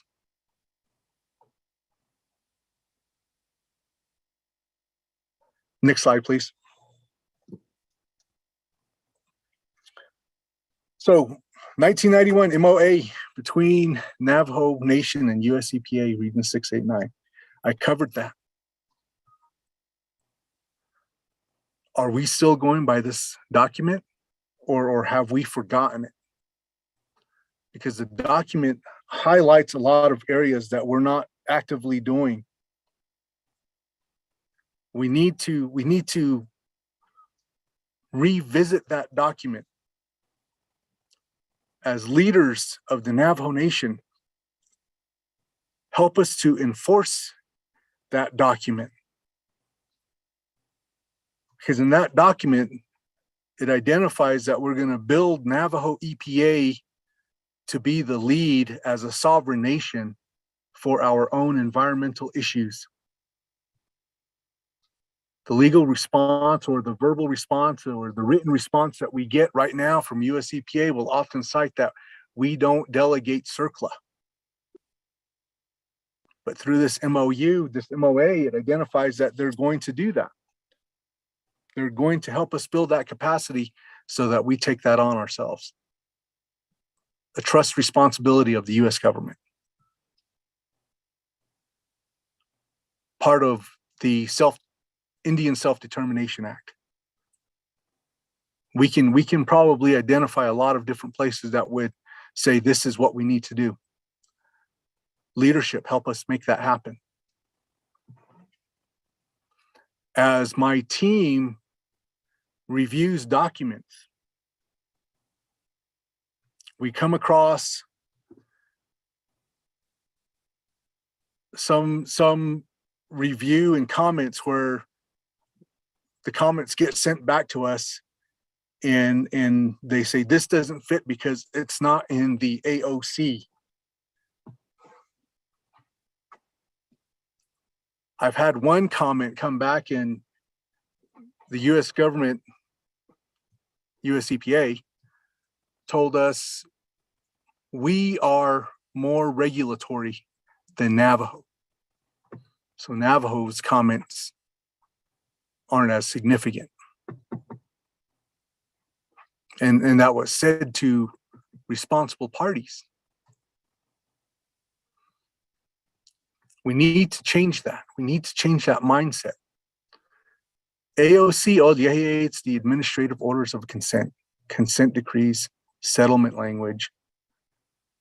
It's what drives the work that we do. Do we need to revisit all standing AOCs? Because right now the is it doesn't include water. Shanat Ani, the first thing you guys are always asking is, are you protecting the water? We need to change that. These AOCs need to include an emphasis on water. A legal that would limit us is what that is at times. We need to visit that, revisit it. We need to be able to protect the water. Again, the MOA from 1991 does indicate and does put an emphasis on the protection of water. So I'm not sure how these different discussions have happened without working hand in hand. When the AOC, when there's deviation from the legal language, it complicates things. I have a resident in Haystack, New Mexico. Elderly gentleman, his wife. They struggle financially. They live on a AUM site where there is a TICRA action identified in 2017. The TICRA action calls for a removal of the residents, temporary removal to another location while they address the concerns that exist there, which is contamination around their home. So that AOC was changed, and there was a agreement made between the responsible party and the homeowners. But because it's not part of the AOC, there was no way for anybody to enforce it, to make it happen. Make sure that that home is safe, sanitary, and decent. Do it in a timely manner. The homes were delivered last March.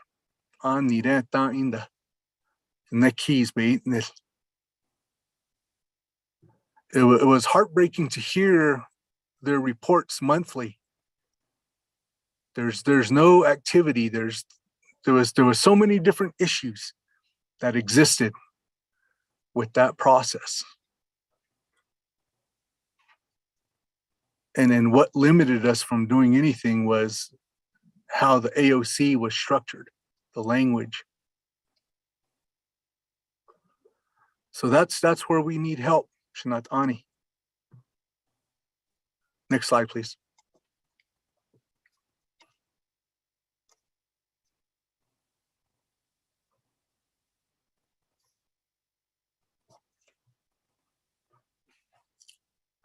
Next slide, please.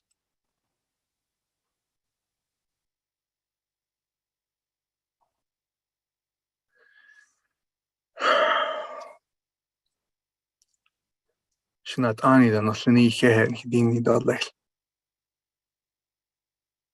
80 years is too long for our Navajo people to live in conditions that oftentimes were known for years, where we had already identified that there was risk. This home right here in this last picture was surveyed by the United States EPA in 1974. The home was identified to be contaminated with the foundation material.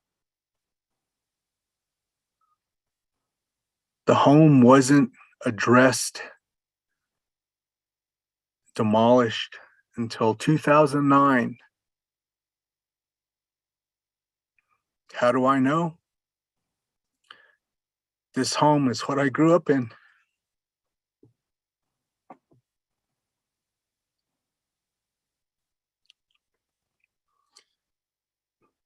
There's no risk. There's risk. I'm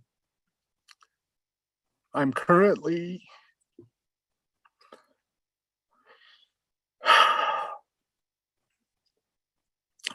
fighting cancer.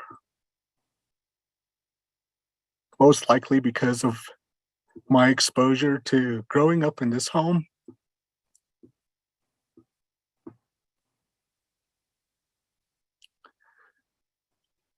We need to change the methodology. We need to change the decision-making process. Comprehensive the Janithia, not about town. We need to demand that what we say needs to be included in that decision-making effort.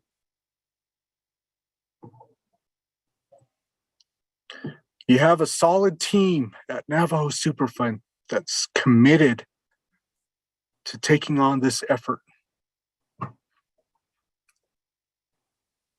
It's a team that should be maybe 3 times the size of what we are to be effective to the level that I think we need to be. We have to be. I don't think it, I know it. Help us to build that. Help us with the decision-making process.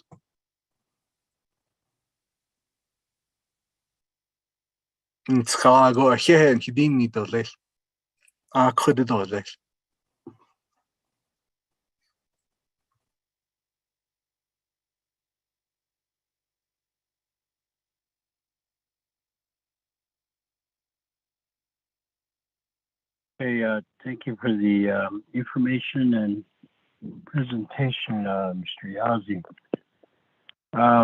Question members of the Resource and Development Committee. Not only you have questions, comments? The presentation.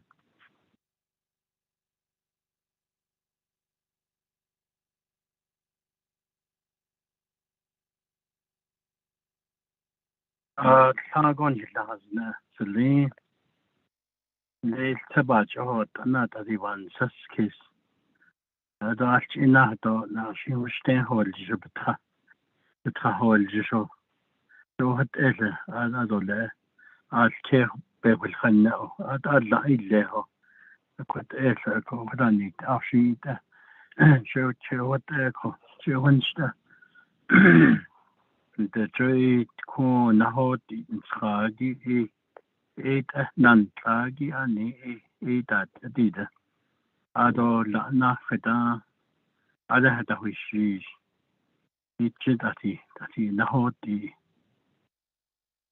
so akot eko di chota dia gilta hoel jishko yazi ya halnegi da asagon si ilkisa di hati wet edole I don't have to wait out that you'll need all this.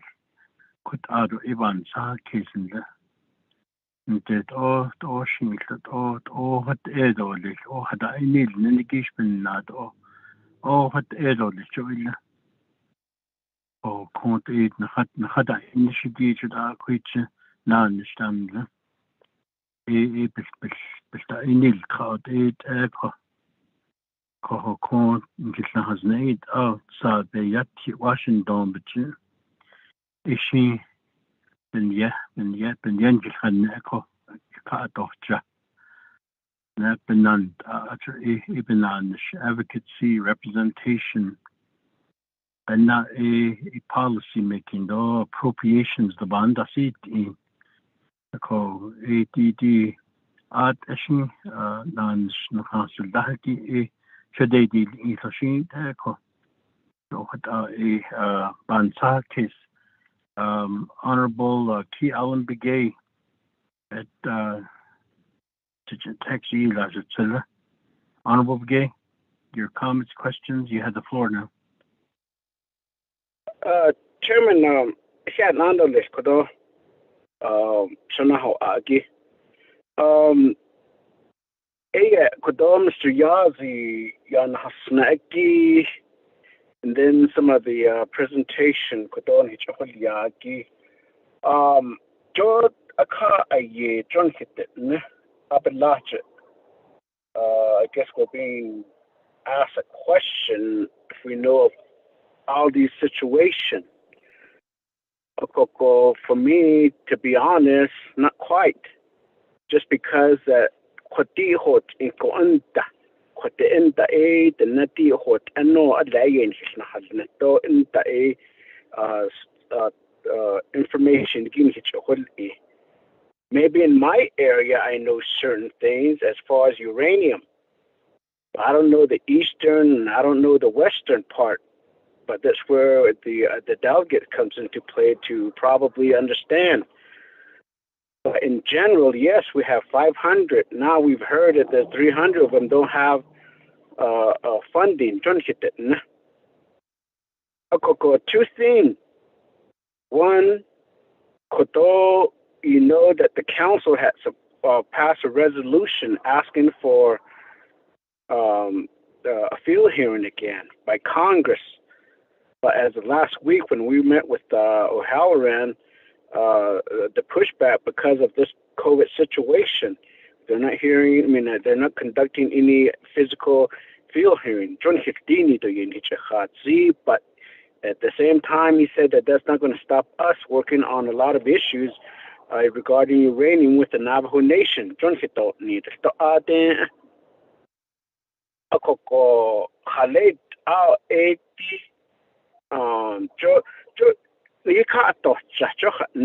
believe we have been addressing uranium. I believe that we last week, 2 weeks ago, RDC went to Washington. So if you read the write-up, we've met directly with the White House. We met directly with the EPAs. We met with certain programs, several leadership. And this is one area that we specifically pinpointed to say that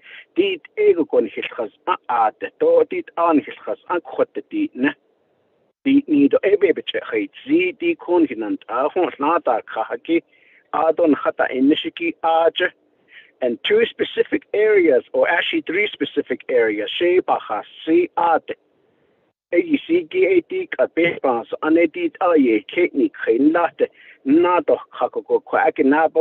Navajo Nation has anke not field hearing. The creed the Oshant, the Ende, the Christian, but that all the whole part of Western United States, were just part of the whole problem that Kodota Sayeta, the Snow Ebahasi. Adona Konaki, Halet Arctic at EPA, you know that there's 500 plus took at 523 to know behind Z. And what we've said was that one, and you've heard me saying this several times, one trustee, there's 6 regions, at least one trustee for each region. And what I was told is that in Latin, not Arctic, that Aniki settlement, the Ajab Chin, the Cat, and Hitoni, and his Niniki, that the Bohonet Zan, his Niniki, and him, DOJ, and his Nigo, the Bohonet Zan, we have to unwind everything he don't need. What ego go out, I been hitch a how, see, the art. What's the solution for us to ask for more resources and asking for more funding?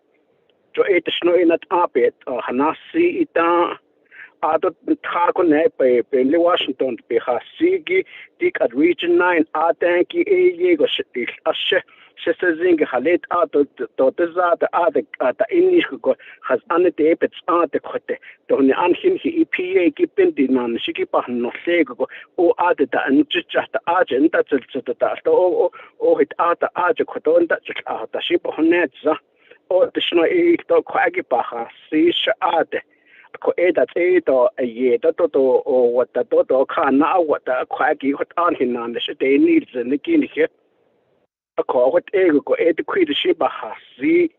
I do not connect Bahanate, Hiki, as you know earlier, Bahasi, Ishi na so a bit need aid on and here legislation request is a shy na so county cut because on the beta na hotit and how safety ni I thought that our legislative council did it, if it's coming from the executive branch, did it go through the 164 process?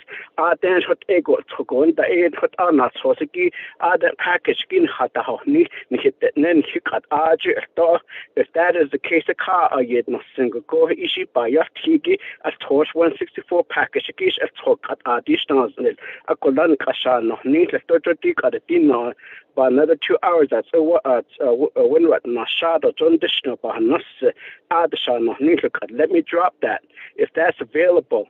If not, we go cut. Let me tell you that put the package together, let it go through the 164 process, and then add in the Ecuador legislation. So that's the one thing we have to have an understanding, because even the budget based on a bit that based on bit we got to get some assessment from the Office of the Controller. We got to get some documents from OMB. The Ecuador budget also in the Ecuador legislation. So these are procedures that we run into. So in a way, I don't know, indirectly you are being, I don't know, I'm not saying that you are, but indirectly that we're not doing enough to help. Legislation drop it again, Chairman.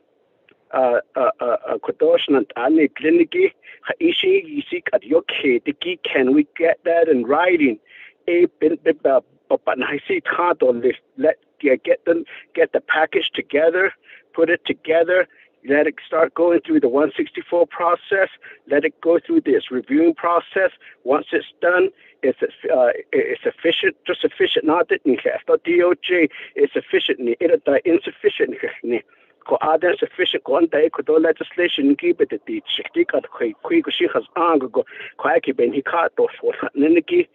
other if it's not Navajo Nation policy, Washington, the latest one that we met with was Congressman O'Halloran last week. Uranium, the field request keep on another seat, so the quack.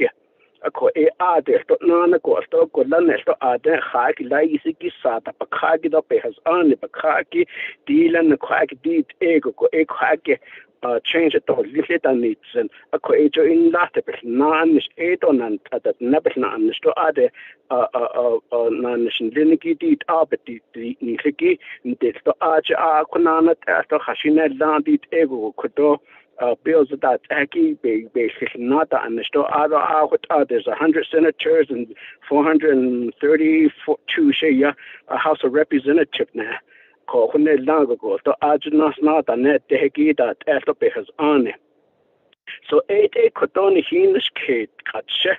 we know the situation, we know the area, and from my area, I know that there's 20 of them, and the most famous one is the Claim 28.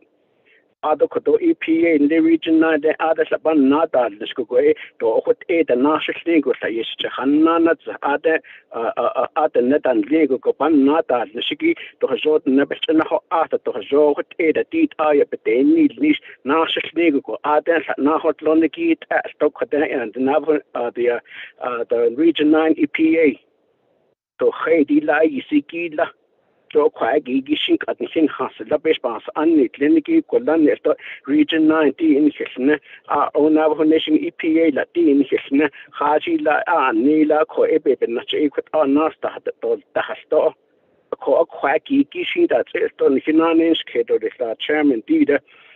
Dick also for a specific area internally and externally the main area it may be in the PowerPoint, but as I indicated that I'm driving they got also what like quack had the whole get out count the shot get quack also what the quack did on his again did the other not the Lord, this is non system list, but what in this chairman, that's one area I'm asking to that these policy requests and what area that we really need to make the changes and make the effort for us to help Biki, which I believe will continue doing it.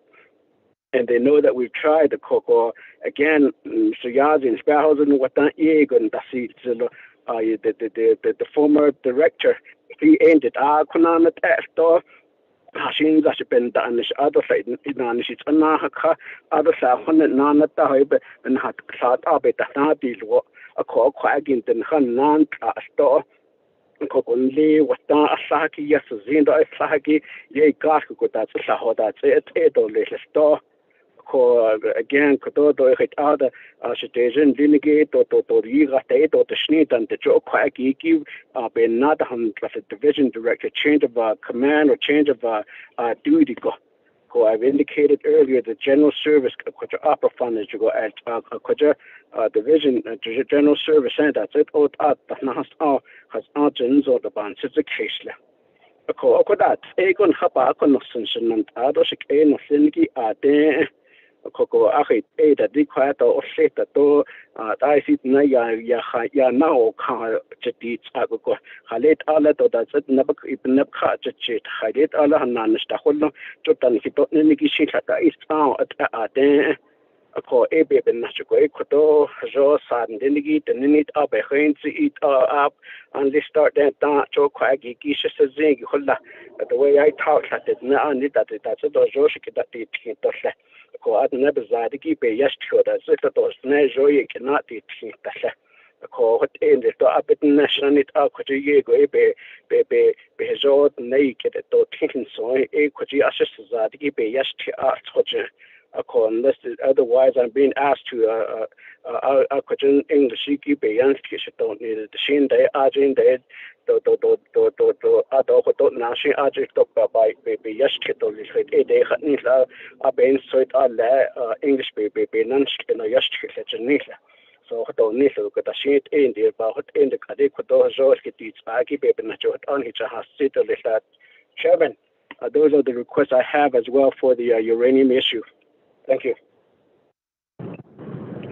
Hakushi, I was given the virtual gavel by Honorable Walker, Vice Chair Walker. He has another matter to attend to at this time. So, Shnata, thank you for that comment and concerns. Mr. Yazzie, did you want to reply to Honorable Kialambigay's comments?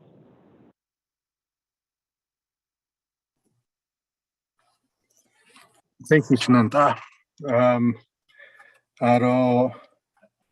Honorable Delegate Kialambigay, Che.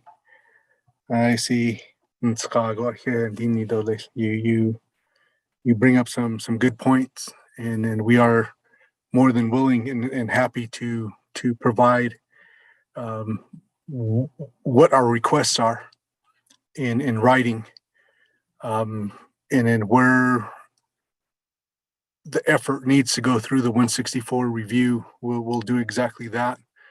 A launch, I want to extend clarification that I thank you for your role, and my presentation is intended to bring clarification to the activities that we have ongoing.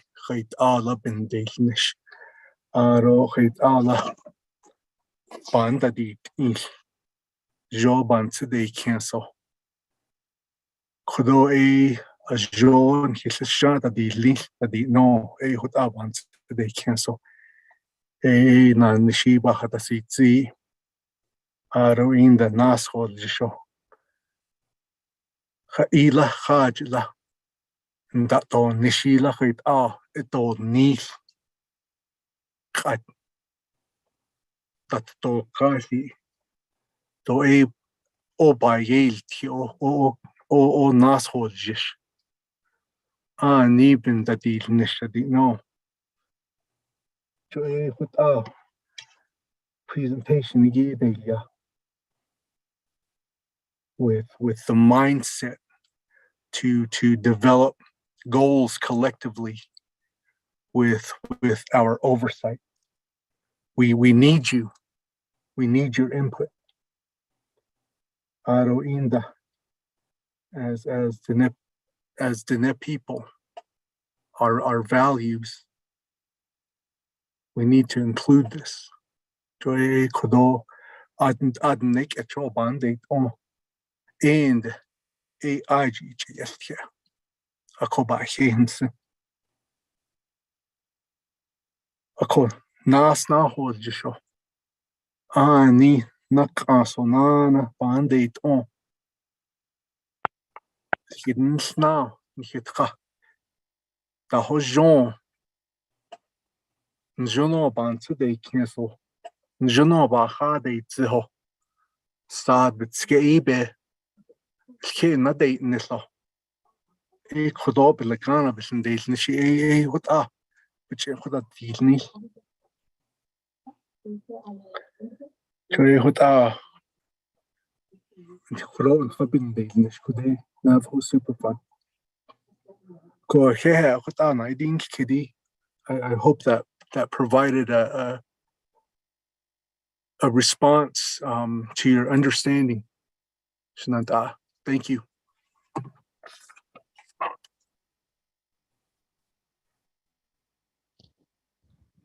Okay, Pro Tem Chief, I can't Freeland, allow can I Mr. respond to? Yeah, Ms. Shirley, go right ahead. Okay, thank you.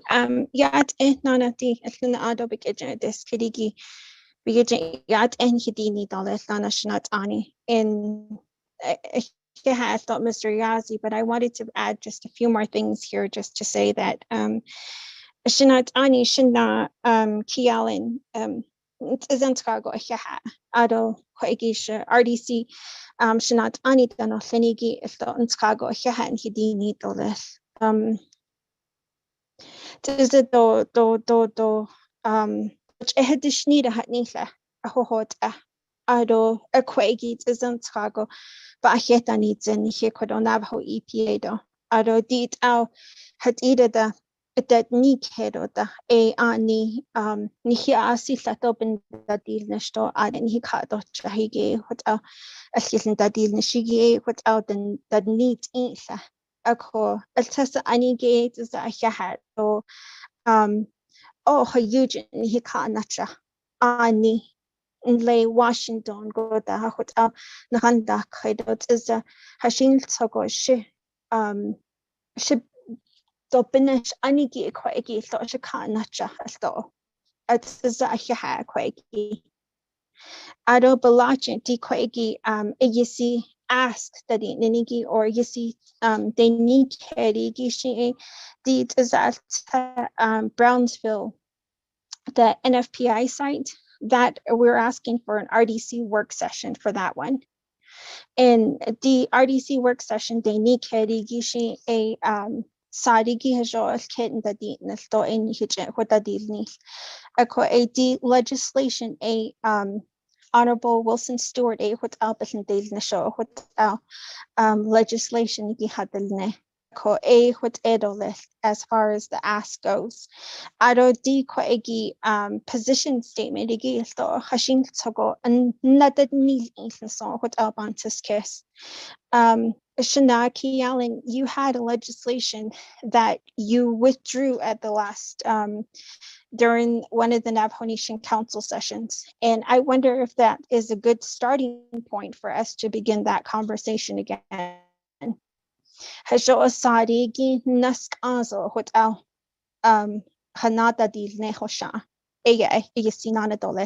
So that would certainly be two asks right there. So the Taegi Brownfields Ado deposition statement Gito Hashin Toko Band ba Hinadi Kato Hajo Banda di Tinky additional what Sadigi and Nani Shlado list.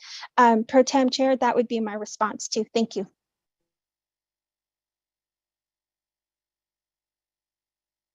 Thank you, Ms. Shirley. Any comments or questions?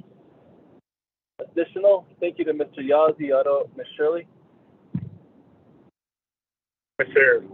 Pro Tem Chair, this is Daniel. Shana, Honorable Herman Daniels, Jr. Go right ahead, Shana.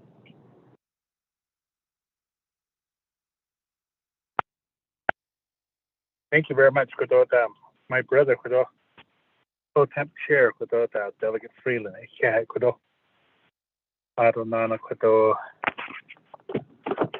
Every year, Aja and Dahil just Kada Aja Nahol Jiziko Valentine's Day. Adonana, Kudo, she, Shahart Lobatishash. I promised her a steak dinner. Aja, especially that's Chato, no hatching which always was like Kiki Ellen. Seeing flowers the all year. Lord, the cheat day, that's a say. As none, so long as hatching Lord, what's it say? Because here, Quadodam. I see that by here, he's like Quadot Kislahil. And now the Zuda Edebe Kislahil now. Because Hagila a Nal Sosigita. A zone that dog. I don't know Quado, I don't lay that with her. Thou care to get a best of that. That's it as a big not has left at the door. A quite is that these discussions so not on it. Lenny don't know Quado EPA as it in the Sigi Quado. I don't know Quado Mr. Yadi Quado. Yeah, Quado then Zonon get la whole neck Quado. The neck eshe. I don't know the Volcanic eshe. That's just saying that he was a Juno, he could not get a whole neck. Juno, a big team, or no, so that neatly. Or it's once a day, no, so native trash neatly. Or that to the article now, but in Juno, neatly. Okay, Johnny, I hope so. Could on great, I should say, you had Ziki, Aquadon, a great delegate key on the cake, could on not so Ziki could order. Ishing could have been. Yeah, he can't easily get all this Kudo. I don't know the Kudo. She could order for say, be that don't Mexici or that on the Kudo legislation that had a door nasal quite guitar. Or that she baby, he can't teach. I don't know the Kudo, and he that eat either did. Nikita never eat throughout the Navajo nation and the whole tea. Best at the door, niche bed at all, niche, so easy to eat in Kudo. So 80 on the photo. Wahanana seat on this Kudo. Really appreciate the presentation that was made by Mr. Yazi Kudo. I don't know, ask Honel, the Kudo.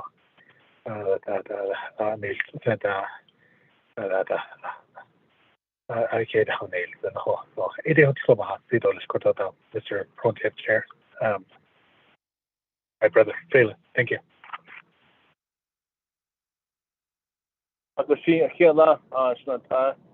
Shina, Honorable Herman Daniels. Happy Valentine's Day to everyone on this call. So I hope you are everyone's good today. So are there any additional comments or questions?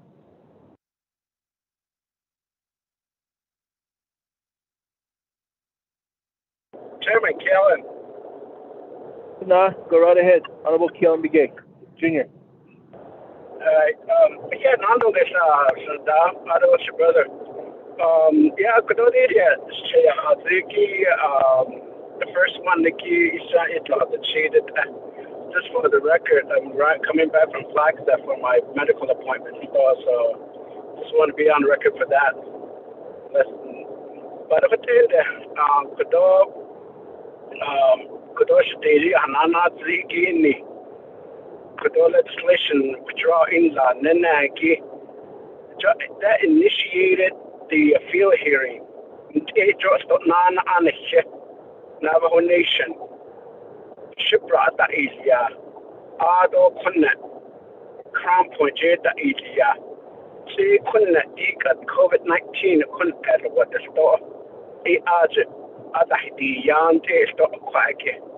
So again, we do need to develop and finalize a position statement on this particular issue, and that was the main reason why.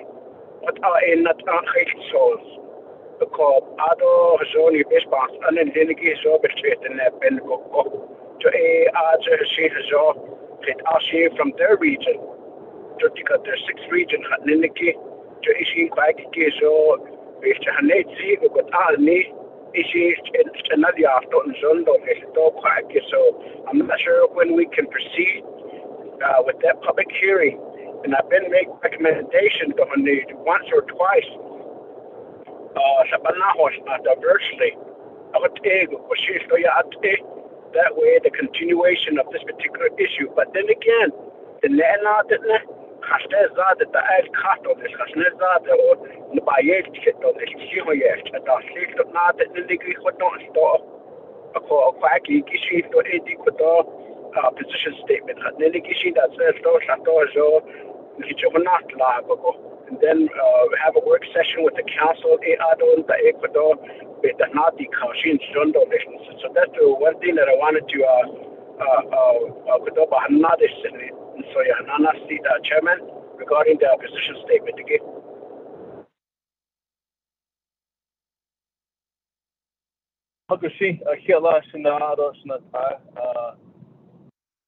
Position statement. Miss Shirley, did you want to respond to that? I can respond. Oh. Go right ahead. Thank you, Nana. My response was, I'll be in touch with Estelle. Shade, I'll reach out to her and see how we from Navajo EPA can certainly assist with that public hearing, at least virtually. And then I can work with her on doing a work session with the council. And we will continue to look at the position statement and potentially redraft it a little bit just so that we feel that it meets all of the recommendations from Navajo EPA. And then we are willing to share and work with you all on this one. And if there's a way I could potentially put any kind of date on this, it would be nice to have this position statement soon. So just sensing the urgency, and then also from my part, it certainly would give us another, how would you say, another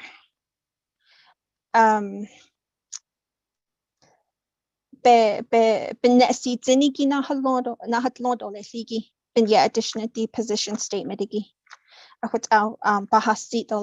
Back to you, Pro Tem. Ms. Shirley, thank you for that input and recommendations as well. Maybe what we can do is work with the Speaker's office as well, and maybe our lobbyists too.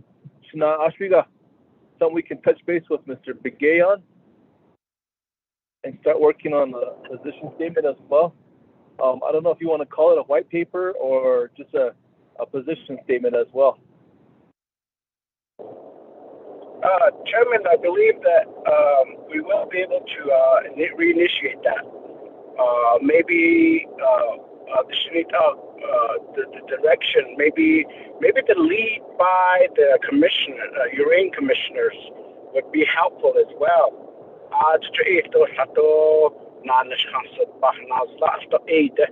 Because they're represented by each of the region as a uranium commission. But at the same time, I really don't want to start dictating or directing commissioners what to do. But I think that with their lead, with the help by their EPA, and then with maybe by the oversight with the council, we'll continue to conduct a lot of these virtual hearings.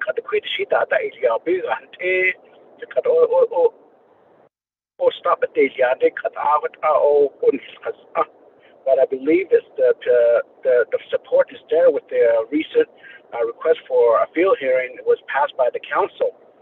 But at the same time, yes, position statement would be more helpful of what we're asking for, specifically for each of the region that we're dealing with. Chairman.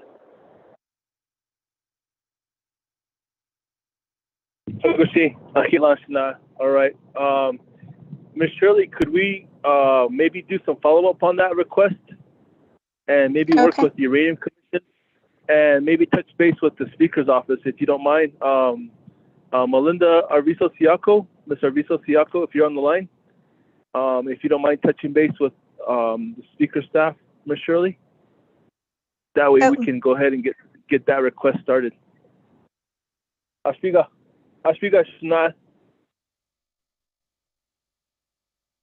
Chairman, I'm okay with it as long as we have consensus by the committee. Just don't want this to be as one delegate issue, but more of a comprehensive resource and the council. But Chairman, I appreciate it. Okay. Hagoshi, we can go ahead and follow up on that. Mr. Tahi, if you can make note of that too. Whether it's something we need to do as a follow-up is the position statement and working with the Uranium Commission on.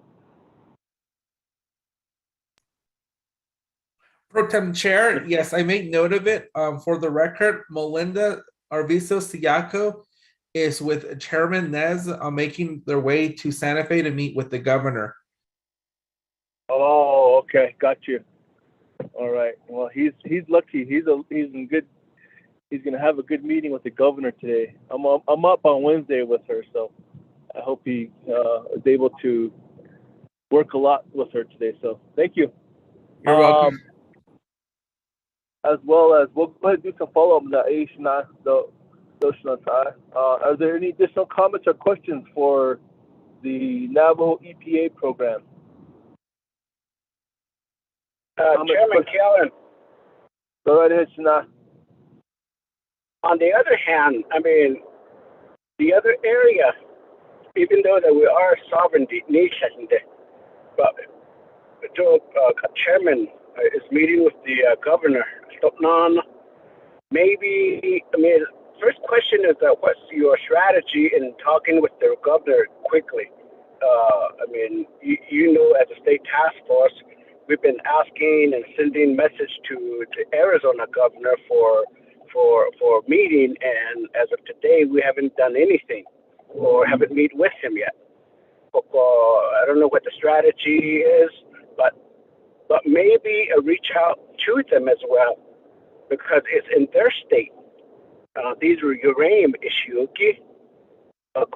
Just because that we're a nation, that we're the status, that we're a reservation,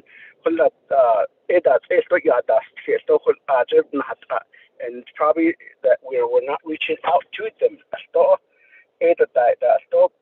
Representative is not that senator, each of the states, senator, and each of the states representative, maybe go to their leadership to ask for the help. Then he looks like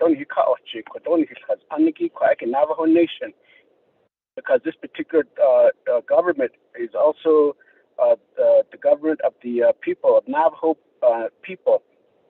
Only state federal at the federal level. That's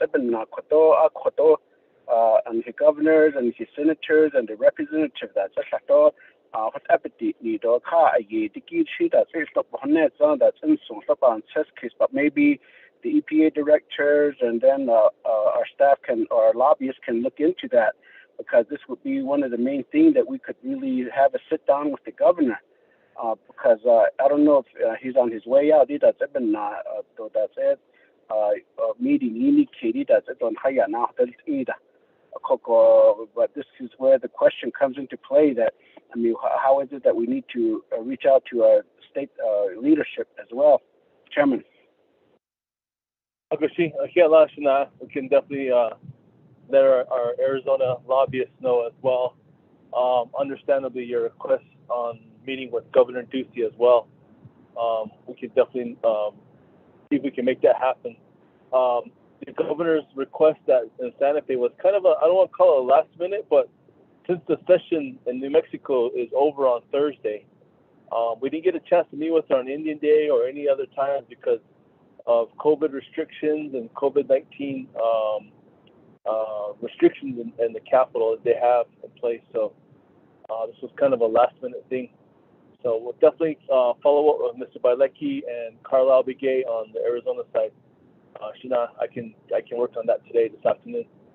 So I can let you know about that though, and other Arizona delegates related to the abandoned uranium mine situation on the state of Arizona side. Keep in mind, we also have Utah coming up too, February 25th in Salt Lake City. So that's another one we got to start thinking about as well. So are there any additional comments or questions?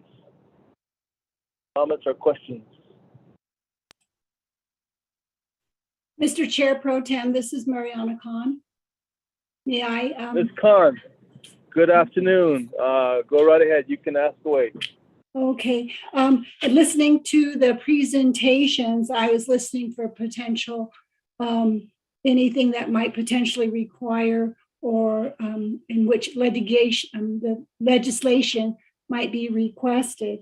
And so in my listening, I came up with a minimum of 3 requests for legislation. And one was regard to Mr. Warren Roan's presentation, in which he talked about a reallocation with regard to I believe it was the underground tank fund, and to change certain percentages of the distribution of that particular fund. Now, in order for legislation to be done with regard to that, is either going to be a reallocation, and the term reallocation is a term of art with regard to the budget manual. And so if it's in fact a reallocation with regard to the budget manual, then he should follow that particular procedure. However, if it is an amendment to a fund management plan, then that would need a different type of legislation. And without knowing what type of funding he's talking about, what the source of that funding, I can't give a clear answer on that. And if it is either of those two, my suggestion is that he works with the Office of Management and Budget, and if it's going to require, and then review by the Department of Justice Tax and Finance Unit with regard to that particular request. The second request that I heard that would require legislation would be the request for a carryover of funds from 2022 to 2023. And as you know, the carryover request is in regard to carrying over funds from one fiscal year to the next fiscal year, and that is done during the budget season. And so the request would be made to include that particular language in the resolution that the Resources and Development Committee passes and recommends to the Budget and Finance Committee, and that would happen during the budget season. The third request I heard was to create a fund for the Navajo Forest Products Industry Cleanup. I heard something like $600 million were going to be needed. And in order for that to happen, the staff would need to identify where that money would come from, or if it's in more than one source of Navajo Nation funds, that must be identified, and then to come up with a fund management plan. And again, my suggestion is to work with the Office of Management and Budget and the tax unit with regard to getting the forms in the so that they can be attached as exhibits to any legislation that would create such a fund, and that would go to well, anyway, the exhibits would need to be generated for that particular legislation. With regard to another issue that came up, that was regarding the 1991 MOU.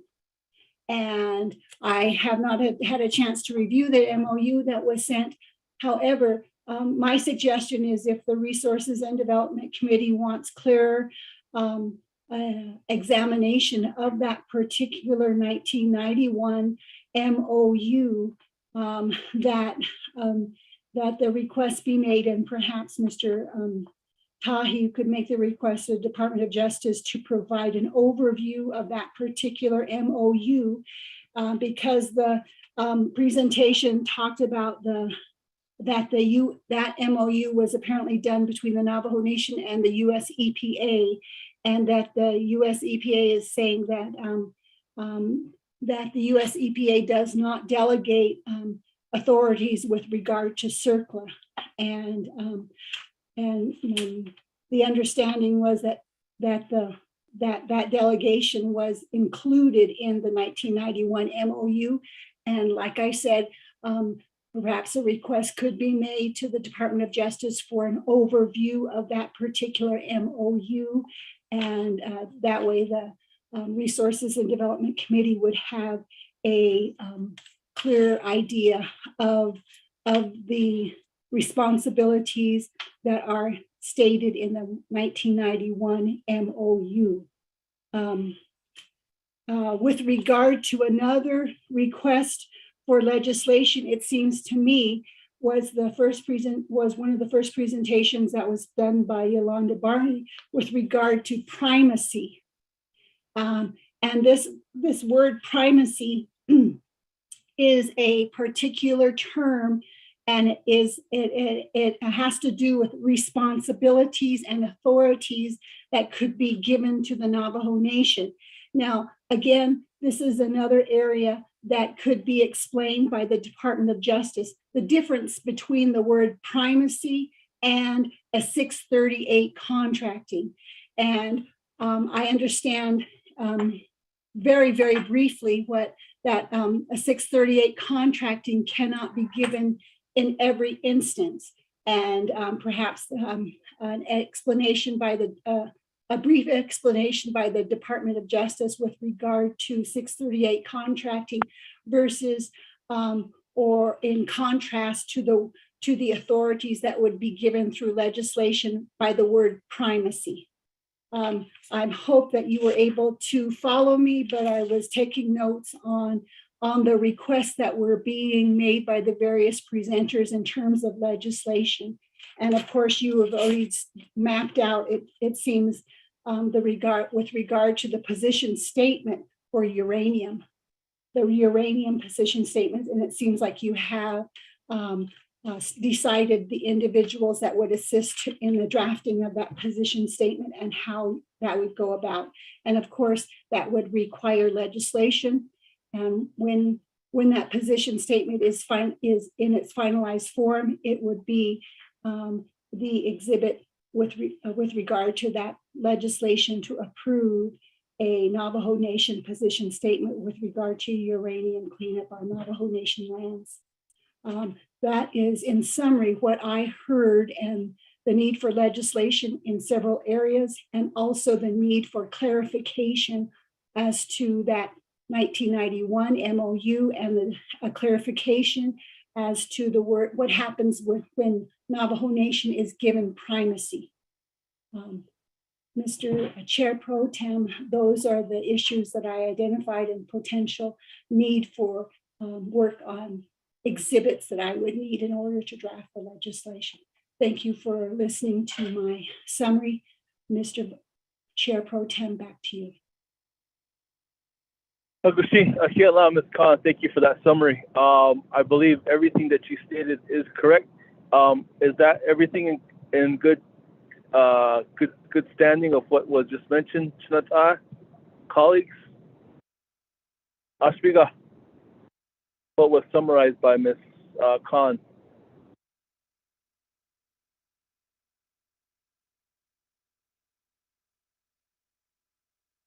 RDC members?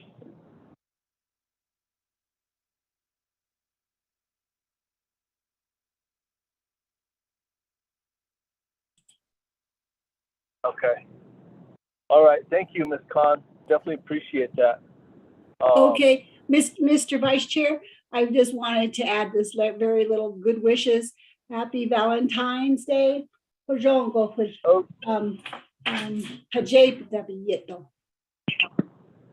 on you. Cupid Day. Thank you, Ms. Khan, for that. Are there any other additional comments or questions, Shinata? Colleagues? Okay, I don't think so. Does that conclude the presentation, Ms. Shirley? It would, and just thank you to Miss Mariana. It seems like everything that you say, it just kind of gets jumbled up, but when she kind of on and presents her findings, it certainly makes things so much easier and clearer. So thank you, Ms. Khan. I so appreciate you. All right, put things into perspective. We do have some work, additional work to do then, with Ms. Khan's guidance and assistance as well as Naval EPA and the Uranium Commissioners. We do have some follow-up. Mr. Tahi, if we can make note of the follow-up, please. Additionally, what Ms. Khan had added to on our to-do list. Homework. Pro Tem Chair, yes, I've made note of those information that Ms. Khan did mention. Okay. And then we also need to follow up on what Honorable Kiala Miguel brought up too with the Uranium Commission on the position statement. So, okay, Sanatai. If there's no additional comments or questions, I do have a comment, and I want to just put this out there for us to consider here in the near future. It relates to the Tronics settlement, US EPA. At some point, maybe we could have a discussion about this, where everything currently stands, what accomplishments have they attained so far, and how is the relationship between the vendor or the contractee, Tetra Tech, the Navajo Nation, US EPA, and others. I would like to have maybe a discussion. I know we talked about this at some point, but have another discussion related to this whole matter. It's a very important matter. And I guess my first thought is my brother's area, Claim 28, and you know he's very he's a champion advocate for that cleanup. So it's things like that we need to do some follow up on as well at some point. That maybe that would be for another discussion as well. So just kind of put that on your radar, Ms. Shirley. If we can have a discussion on that, if that's okay. If that's okay with the committee members as well as the staff. Pro Tem, may I ask a question? Go right ahead. My question was going to be, tomorrow we do have the Navajo abandoned uranium mine work session with you all. And those questions on settlement could potentially be answered during that discussion tomorrow too. Just wanted to note that. But happy to have a side discussion and invite the right stakeholders and people to have an in-depth discussion on just Tronics too. Okay, thank you very much. That would be great. We look forward to that discussion tomorrow as well. All right, Shanata, if there's no additional comments or questions, we can go ahead and look at concluding this discussion, wrap things up for the day. And I want to say thank you to my colleagues, say thank you to the staff at the legislative branch. Thank you to Navajo EPA, all the team there, everyone that's been working hard and diligently during the pandemic. Thank you very much for your sacrifices and everything that's you've been put forth to our great Navajo Nation. So with that, if there's no additional comments or questions, let's go ahead and conclude the work session. Pro Tem Chair? Honorable. Yes. Honorable Freeland. Chairman Nez. Mr. Tahi. Yes, thank you. Thank you, Go ahead, Chairman. Honorable Freeland, as well as Honorable Walker for facilitating the meeting. And I just want to say thank you, EPA, Ms. Shirley, your staff, everybody. It certainly was a very informative meeting. I've lost service here and there. I'm on my way to have a meeting with the governor of New Mexico, Governor Grisham. And I will, as Honorable Begay mentioned, I will bring up the issue of abandoned uranium mines on the Navajo Nation, because some of it is on the New Mexico side of this situation that we have. So just want to say that, and thank you very much. Be safe out there, and may God bless each and every one of you. Okay, Chairman, that appreciate that as well. That does conclude our work session for the day, and everyone be safe and take care, and we'll see you tomorrow. Pro Tem Chair? Thank you. Yeah, go ahead, Mr. Tai. I just wanted to point out before you would adjourn, we're not done. We still have 3E, the administration presentation on the plan of operation and the American Rescue Plan Act. This presentation is presented by Director Shirley. Okay, my apologies. I'm sorry. Ms. Shirley, we can go ahead and get started on the I can be presentation. real brief. Go ahead. Go right ahead. Yeah. My apologies. I didn't see that. Here we go. No problem. I was kind of hoping you all would forget about me. Okay, this is my presentation. I just have a few slides, and one of the first items that I wanted to, there's 3 items that I wanted to just briefly mention to you. And this is the optimization of Navajo EPA organizational structure. So I will be going to you before the next fiscal year to ask for some changes and some updates to our plan of operation. And then I wanted to just briefly touch on the ARPA, the one-stop shop plan of operation, and some of the discussions that we had, just to provide a quick little update on that one. And then I also wanted to talk about the potential or the possibility of having Navajo AML and RECA come to Navajo EPA. So again, just wanted to touch on those items. Next slide.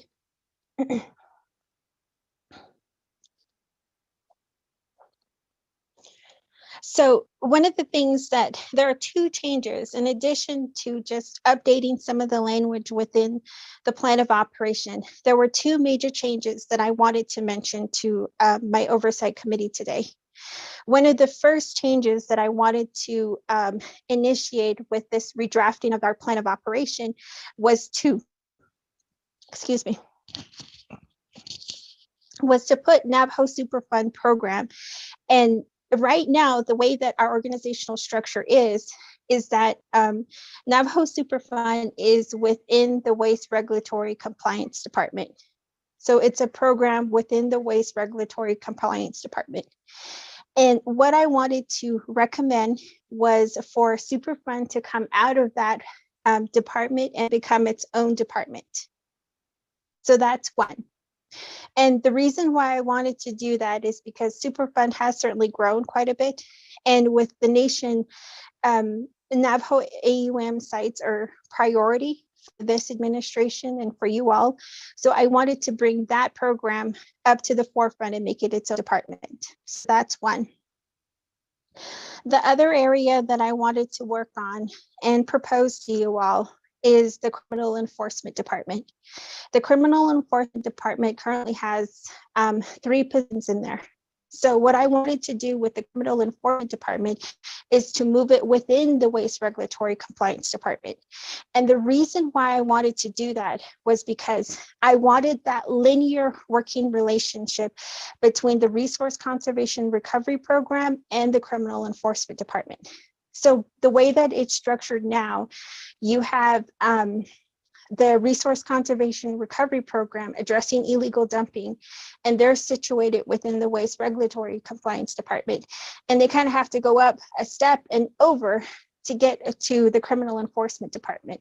So I wanted to move the Criminal Enforcement Department again under the Waste Regulatory Compliance Department so that you have one supervisor overseeing our response to illegal dumping. So that was the second recommendation that I had. Merv, next slide, please. So the update that I wanted to give you on the plan of operation was, I just wanted to highlight that we did send a memo to our Madam AG Doreen McPaul, and then we also included Ms. Mariana Khan. And this memo was sent on Friday, February 11th, 2022, with 5 recommendations for the one-stop shop.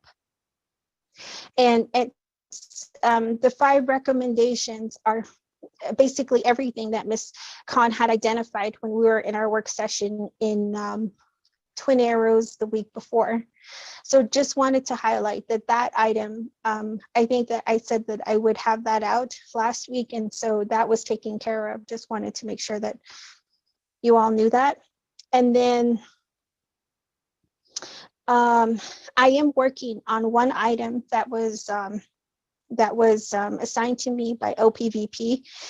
We're working on a contract to find a contractor to help review home site leases. I know that there's been a great deal of discussion about a backlog of home site leases within the Department of Fish and Wildlife. And although the Department of Fish and Wildlife is not within our division, I was asked to assist in that matter. So just wanted to let you know that we received proposals last week, Wednesday, and we hope to expedite this contract so that we could get help to the Department of Fish and Wildlife. Murph, next slide, please.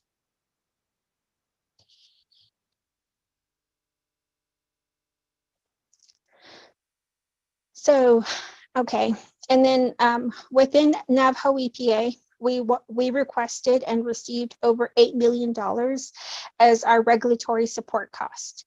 So we have some of that $8 million identified for personnel.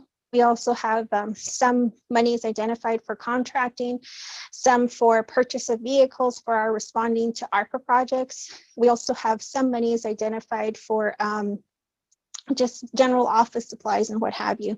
So I did want to mention to our oversight that we do have that $8 million that we were to use to respond to ARPA.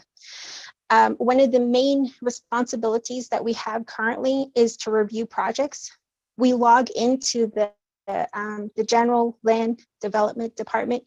They have what they call a PRISM system, and we review our projects through that PRISM system.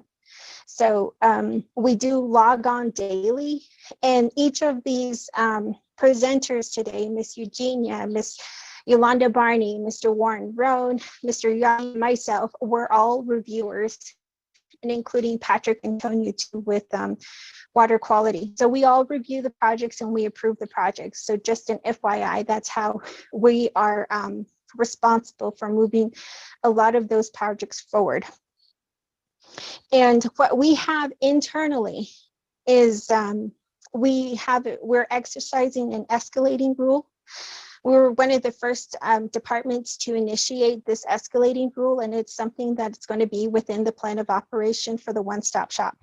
And the idea here is that we at Navajo EPA, we committed to reviewing projects within a 10-day period. So that's something that we strive for every single day. Every single Monday, we do get a chance to see what projects we haven't reviewed yet. But again, just wanted to present to our oversight that we are that we're working closely with other people within Navajo EPA. We're collaborating and finding ways to ensure that these projects are moved and expedited through the system, even now before the one-stop shop even gets the plan of operation even gets approved. So just wanted to note that all. Merv, next slide.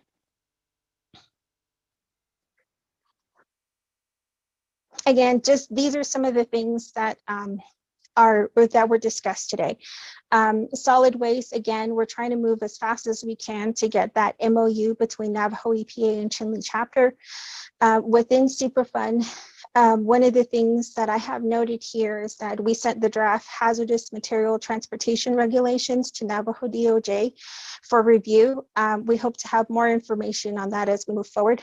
And then I do have we've been submitting comments. There's a lot of, in addition to everything that we do, the federal government, states, and other entities are asking us for comments on rulemaking and regulations. And so we have been drafting comments, and one of the most recent ones that have been important is on the Waters of the United States rule.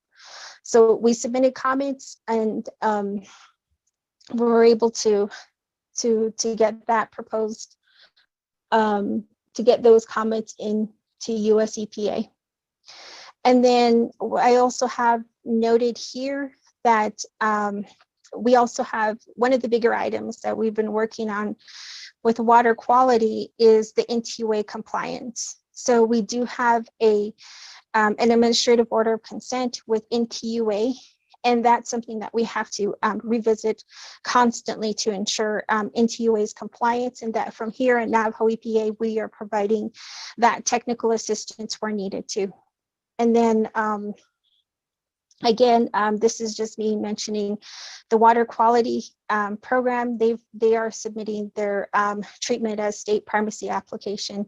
We're just waiting on a map. So as soon as that's done and buttoned away, we'll go ahead and submit that. And of course, look to you all for support. And then Merv, next slide, please. And this last slide again is just to say thank you. So Chairman Nez, your leadership, your prayers, and most especially, you are a pillar to the work that we do. But again, want to also recognize Vice Chair Walker too. I so appreciate you reaching out to us and asking for assistance. Shana, that really means a lot to me for you to ask me for help. And your guidance, your thoughtful consideration and input that you offer to our work, and to the rest of my RDC members, each and every single one of you are so amazing. And I really am happy to be working with you all. And then to my legislative staff, to Mr. Tahi and others, I so appreciate you all too. So, and then of course to my Navajo EPA staff and so forth, just really want to say thank you to you all for your work, your hard work, your dedication, your commitment, and for your vision and leadership as well too. So,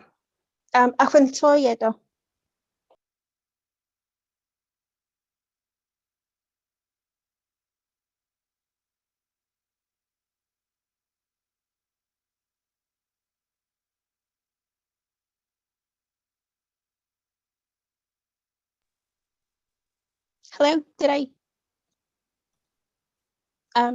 Back to you, Pro Tem.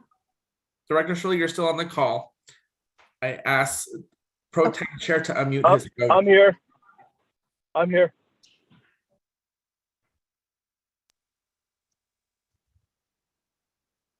Does that conclude your presentation, Ms. Shirley? Yes, sir, it does. Oh. Okay, thank you. Comments or questions, Shanata?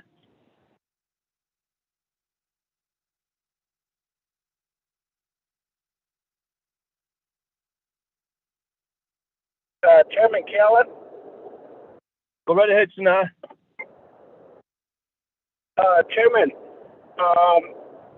with the change of the plan of operation, Nikki, again, anything that would, I guess, streamline and faster service to be provided is always welcome. So if you believe that that is the route needs to be done, as long as there's support, we don't have I don't have a problem with that.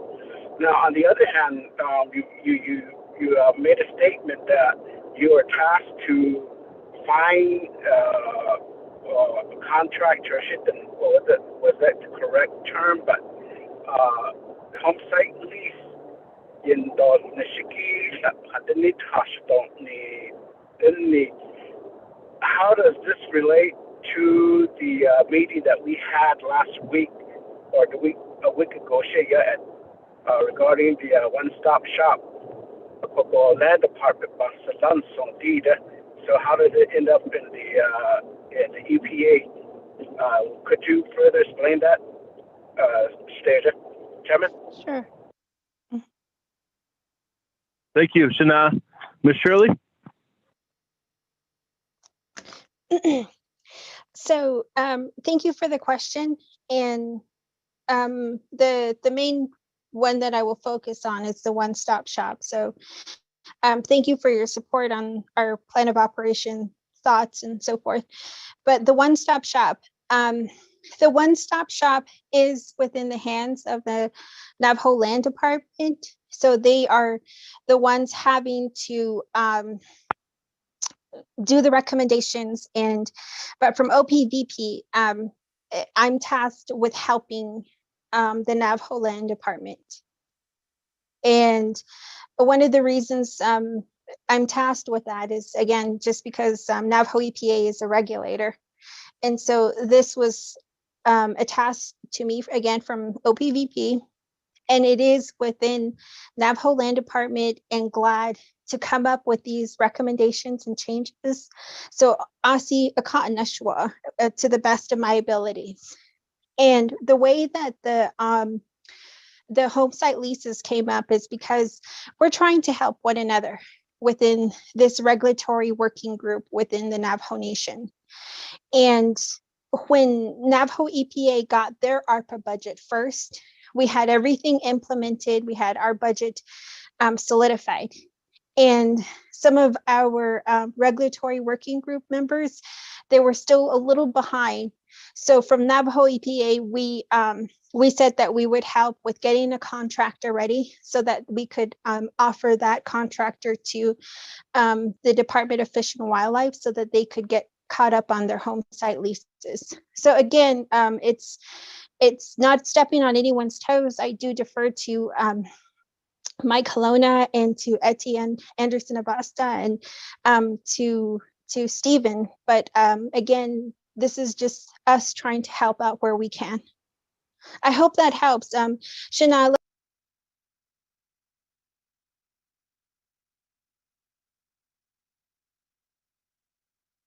Honorable Keon McGee, does that answer your question, brother? Chairman, I mean, I don't have a problem with the departments helping one another, but I guess just down the road, I just don't want her to be in the position if there's any other issue that starts beginning to pop up that the AI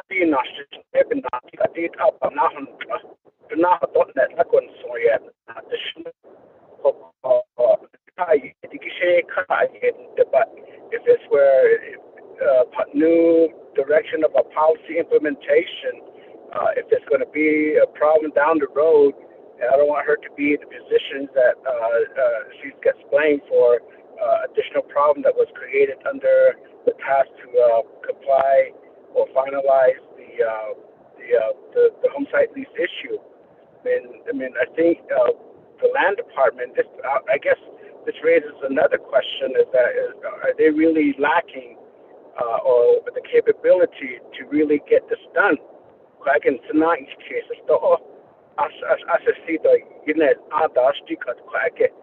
home site leases because I know we've heard that GLAD now has their own director and they hire at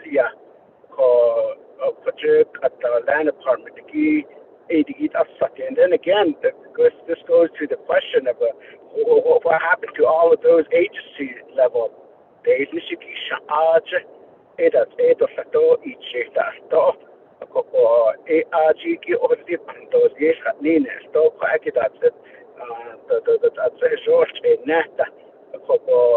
Based on last week's presentation, I guess this is the first time I've seen it. I may have heard it, unless I wasn't paying attention that it was presented that the APA director was going to be tasked to do certain area in processing and finalizing the home site lease procedure. So again, if the RDC doesn't have a problem with it, I guess it's okay. But down the road, the key once it starts being implemented and the home site lease, even as it is right now. So like I said, NTOA continues to be asking people to have home site lease. During the emergency situation, the only thing that was an agreement was that as long as the Navajo people had submitted application, and all they need to do is show a receipt that they are initiating the home site lease process. But don't need I guess they changed course again. The result is nothing that huge home site lease and then even land withdrawal. One stop shop at Ninigi on Biki, that's all, yeah. The result in Nahaki. Again, I'm not questioning your ability, Stasia, but I just don't want you be in a position that while you are the regulatory, you've made some decision making, and then you go back and then reinforce of what you've made decision on. I mean, that's the area that I don't want for you to be in the situation down the road. So, Chairman,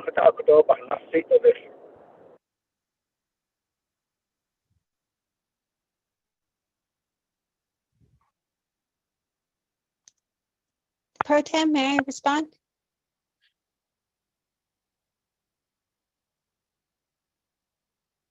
Sorry, I apologize. I was muted and I was talking away. Sure, thank you. Honorable Kiel Ms.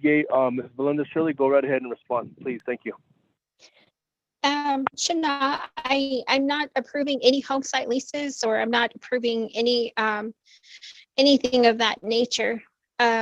It's just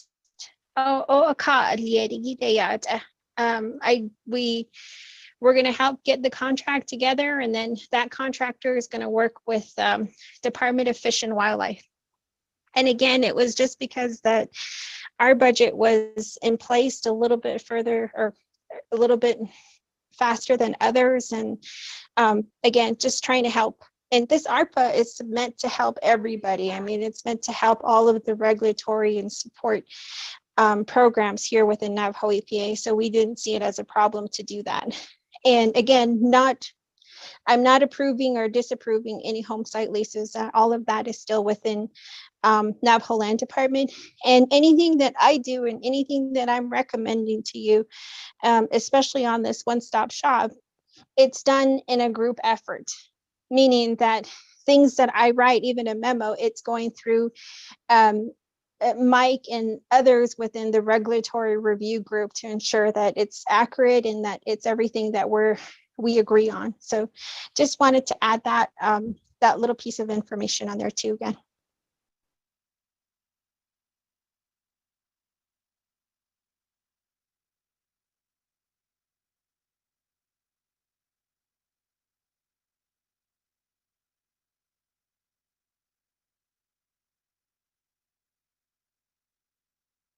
Yeah, I need to get myself a unmuted button. I was talking away again. Excuse me, Ms. Shirley. Shana, does that answer your question? I'm okay with it, but like I said, I mean, I will go with what the progress. Okay, let's go with it. But all I'm saying is that I'm not saying that you're going to be approving the home site lease, but the development and the way it's going to be implemented is the way it's being approved from now on. But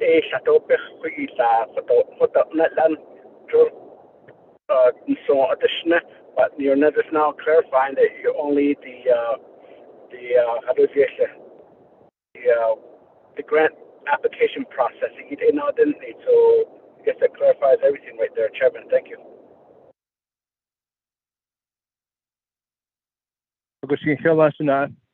Are there any additional comments or questions, colleagues?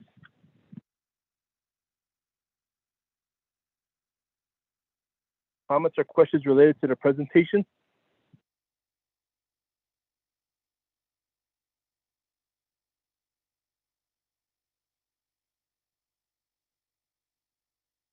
Okay, there you go.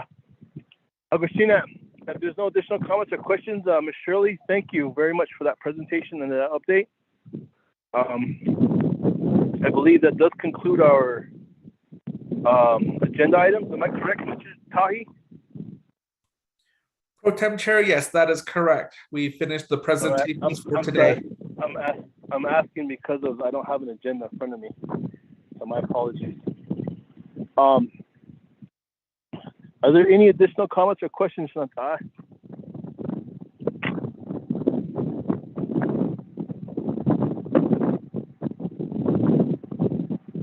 If there's none, we'll go ahead and conclude our discussion for the day then, and say thank you to Resource Development Committee members, our staff at the Legislative Branch, as well as Naval EPA, everyone on this call that contributed as well as listened. Thank you very much, Shanta. We'll look forward to our discussion again tomorrow. All right. We have adjourned at 2:40 p.m. Thank you. Thank you. Goodbye. Bye-bye. Thank you, Mr. Tahi. Thank you, Ms. Khan, Teresa.